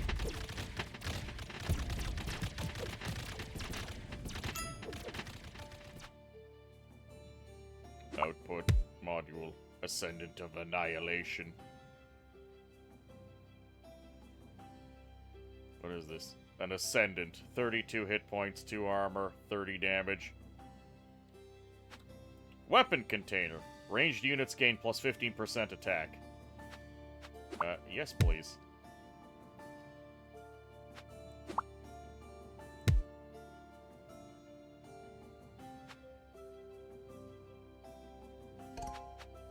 Enemy tower destroyed. Guard attack reduces enemy attack.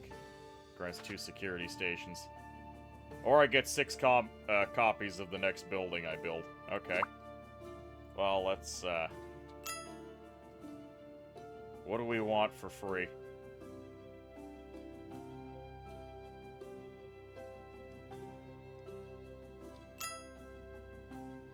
Janitorial office, nah.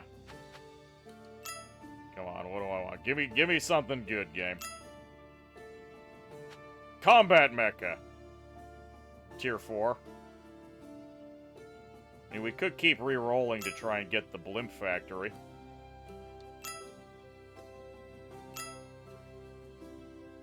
Drone factory. Oh, Tyrant Busters. Yes.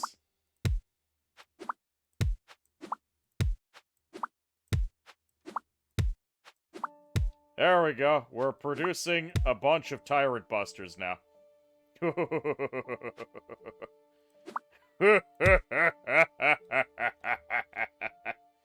The Tyrant Busters are not even gonna make it to the elves. Taxes, offices for free. Taxes for everyone. No. No, Tyrant Busters.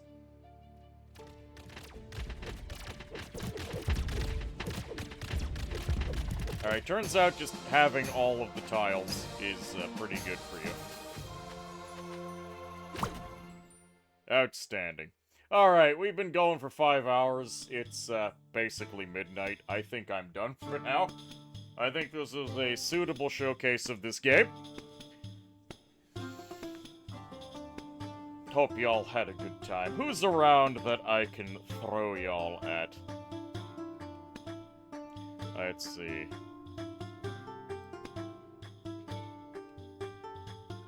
Eason doing some Factorio. There's actually quite a few people around.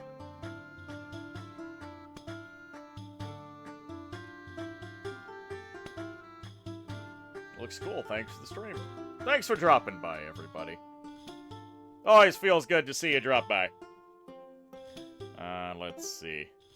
Actually, the one who recommended me this game is streaming right now. So I'm gonna throw y'all at him. He's painting some miniatures right now. Oh, I don't know how much longer that he's going for, though. He's already been going at it for a while. God damn it. Alright, hold on. Who do I throw y'all at?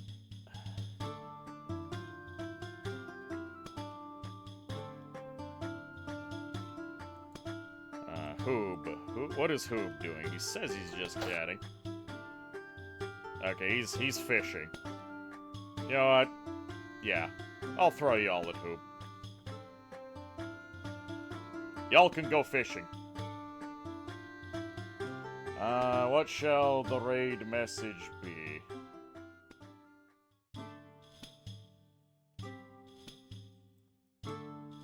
Hold on. I know what the raid message is gonna be.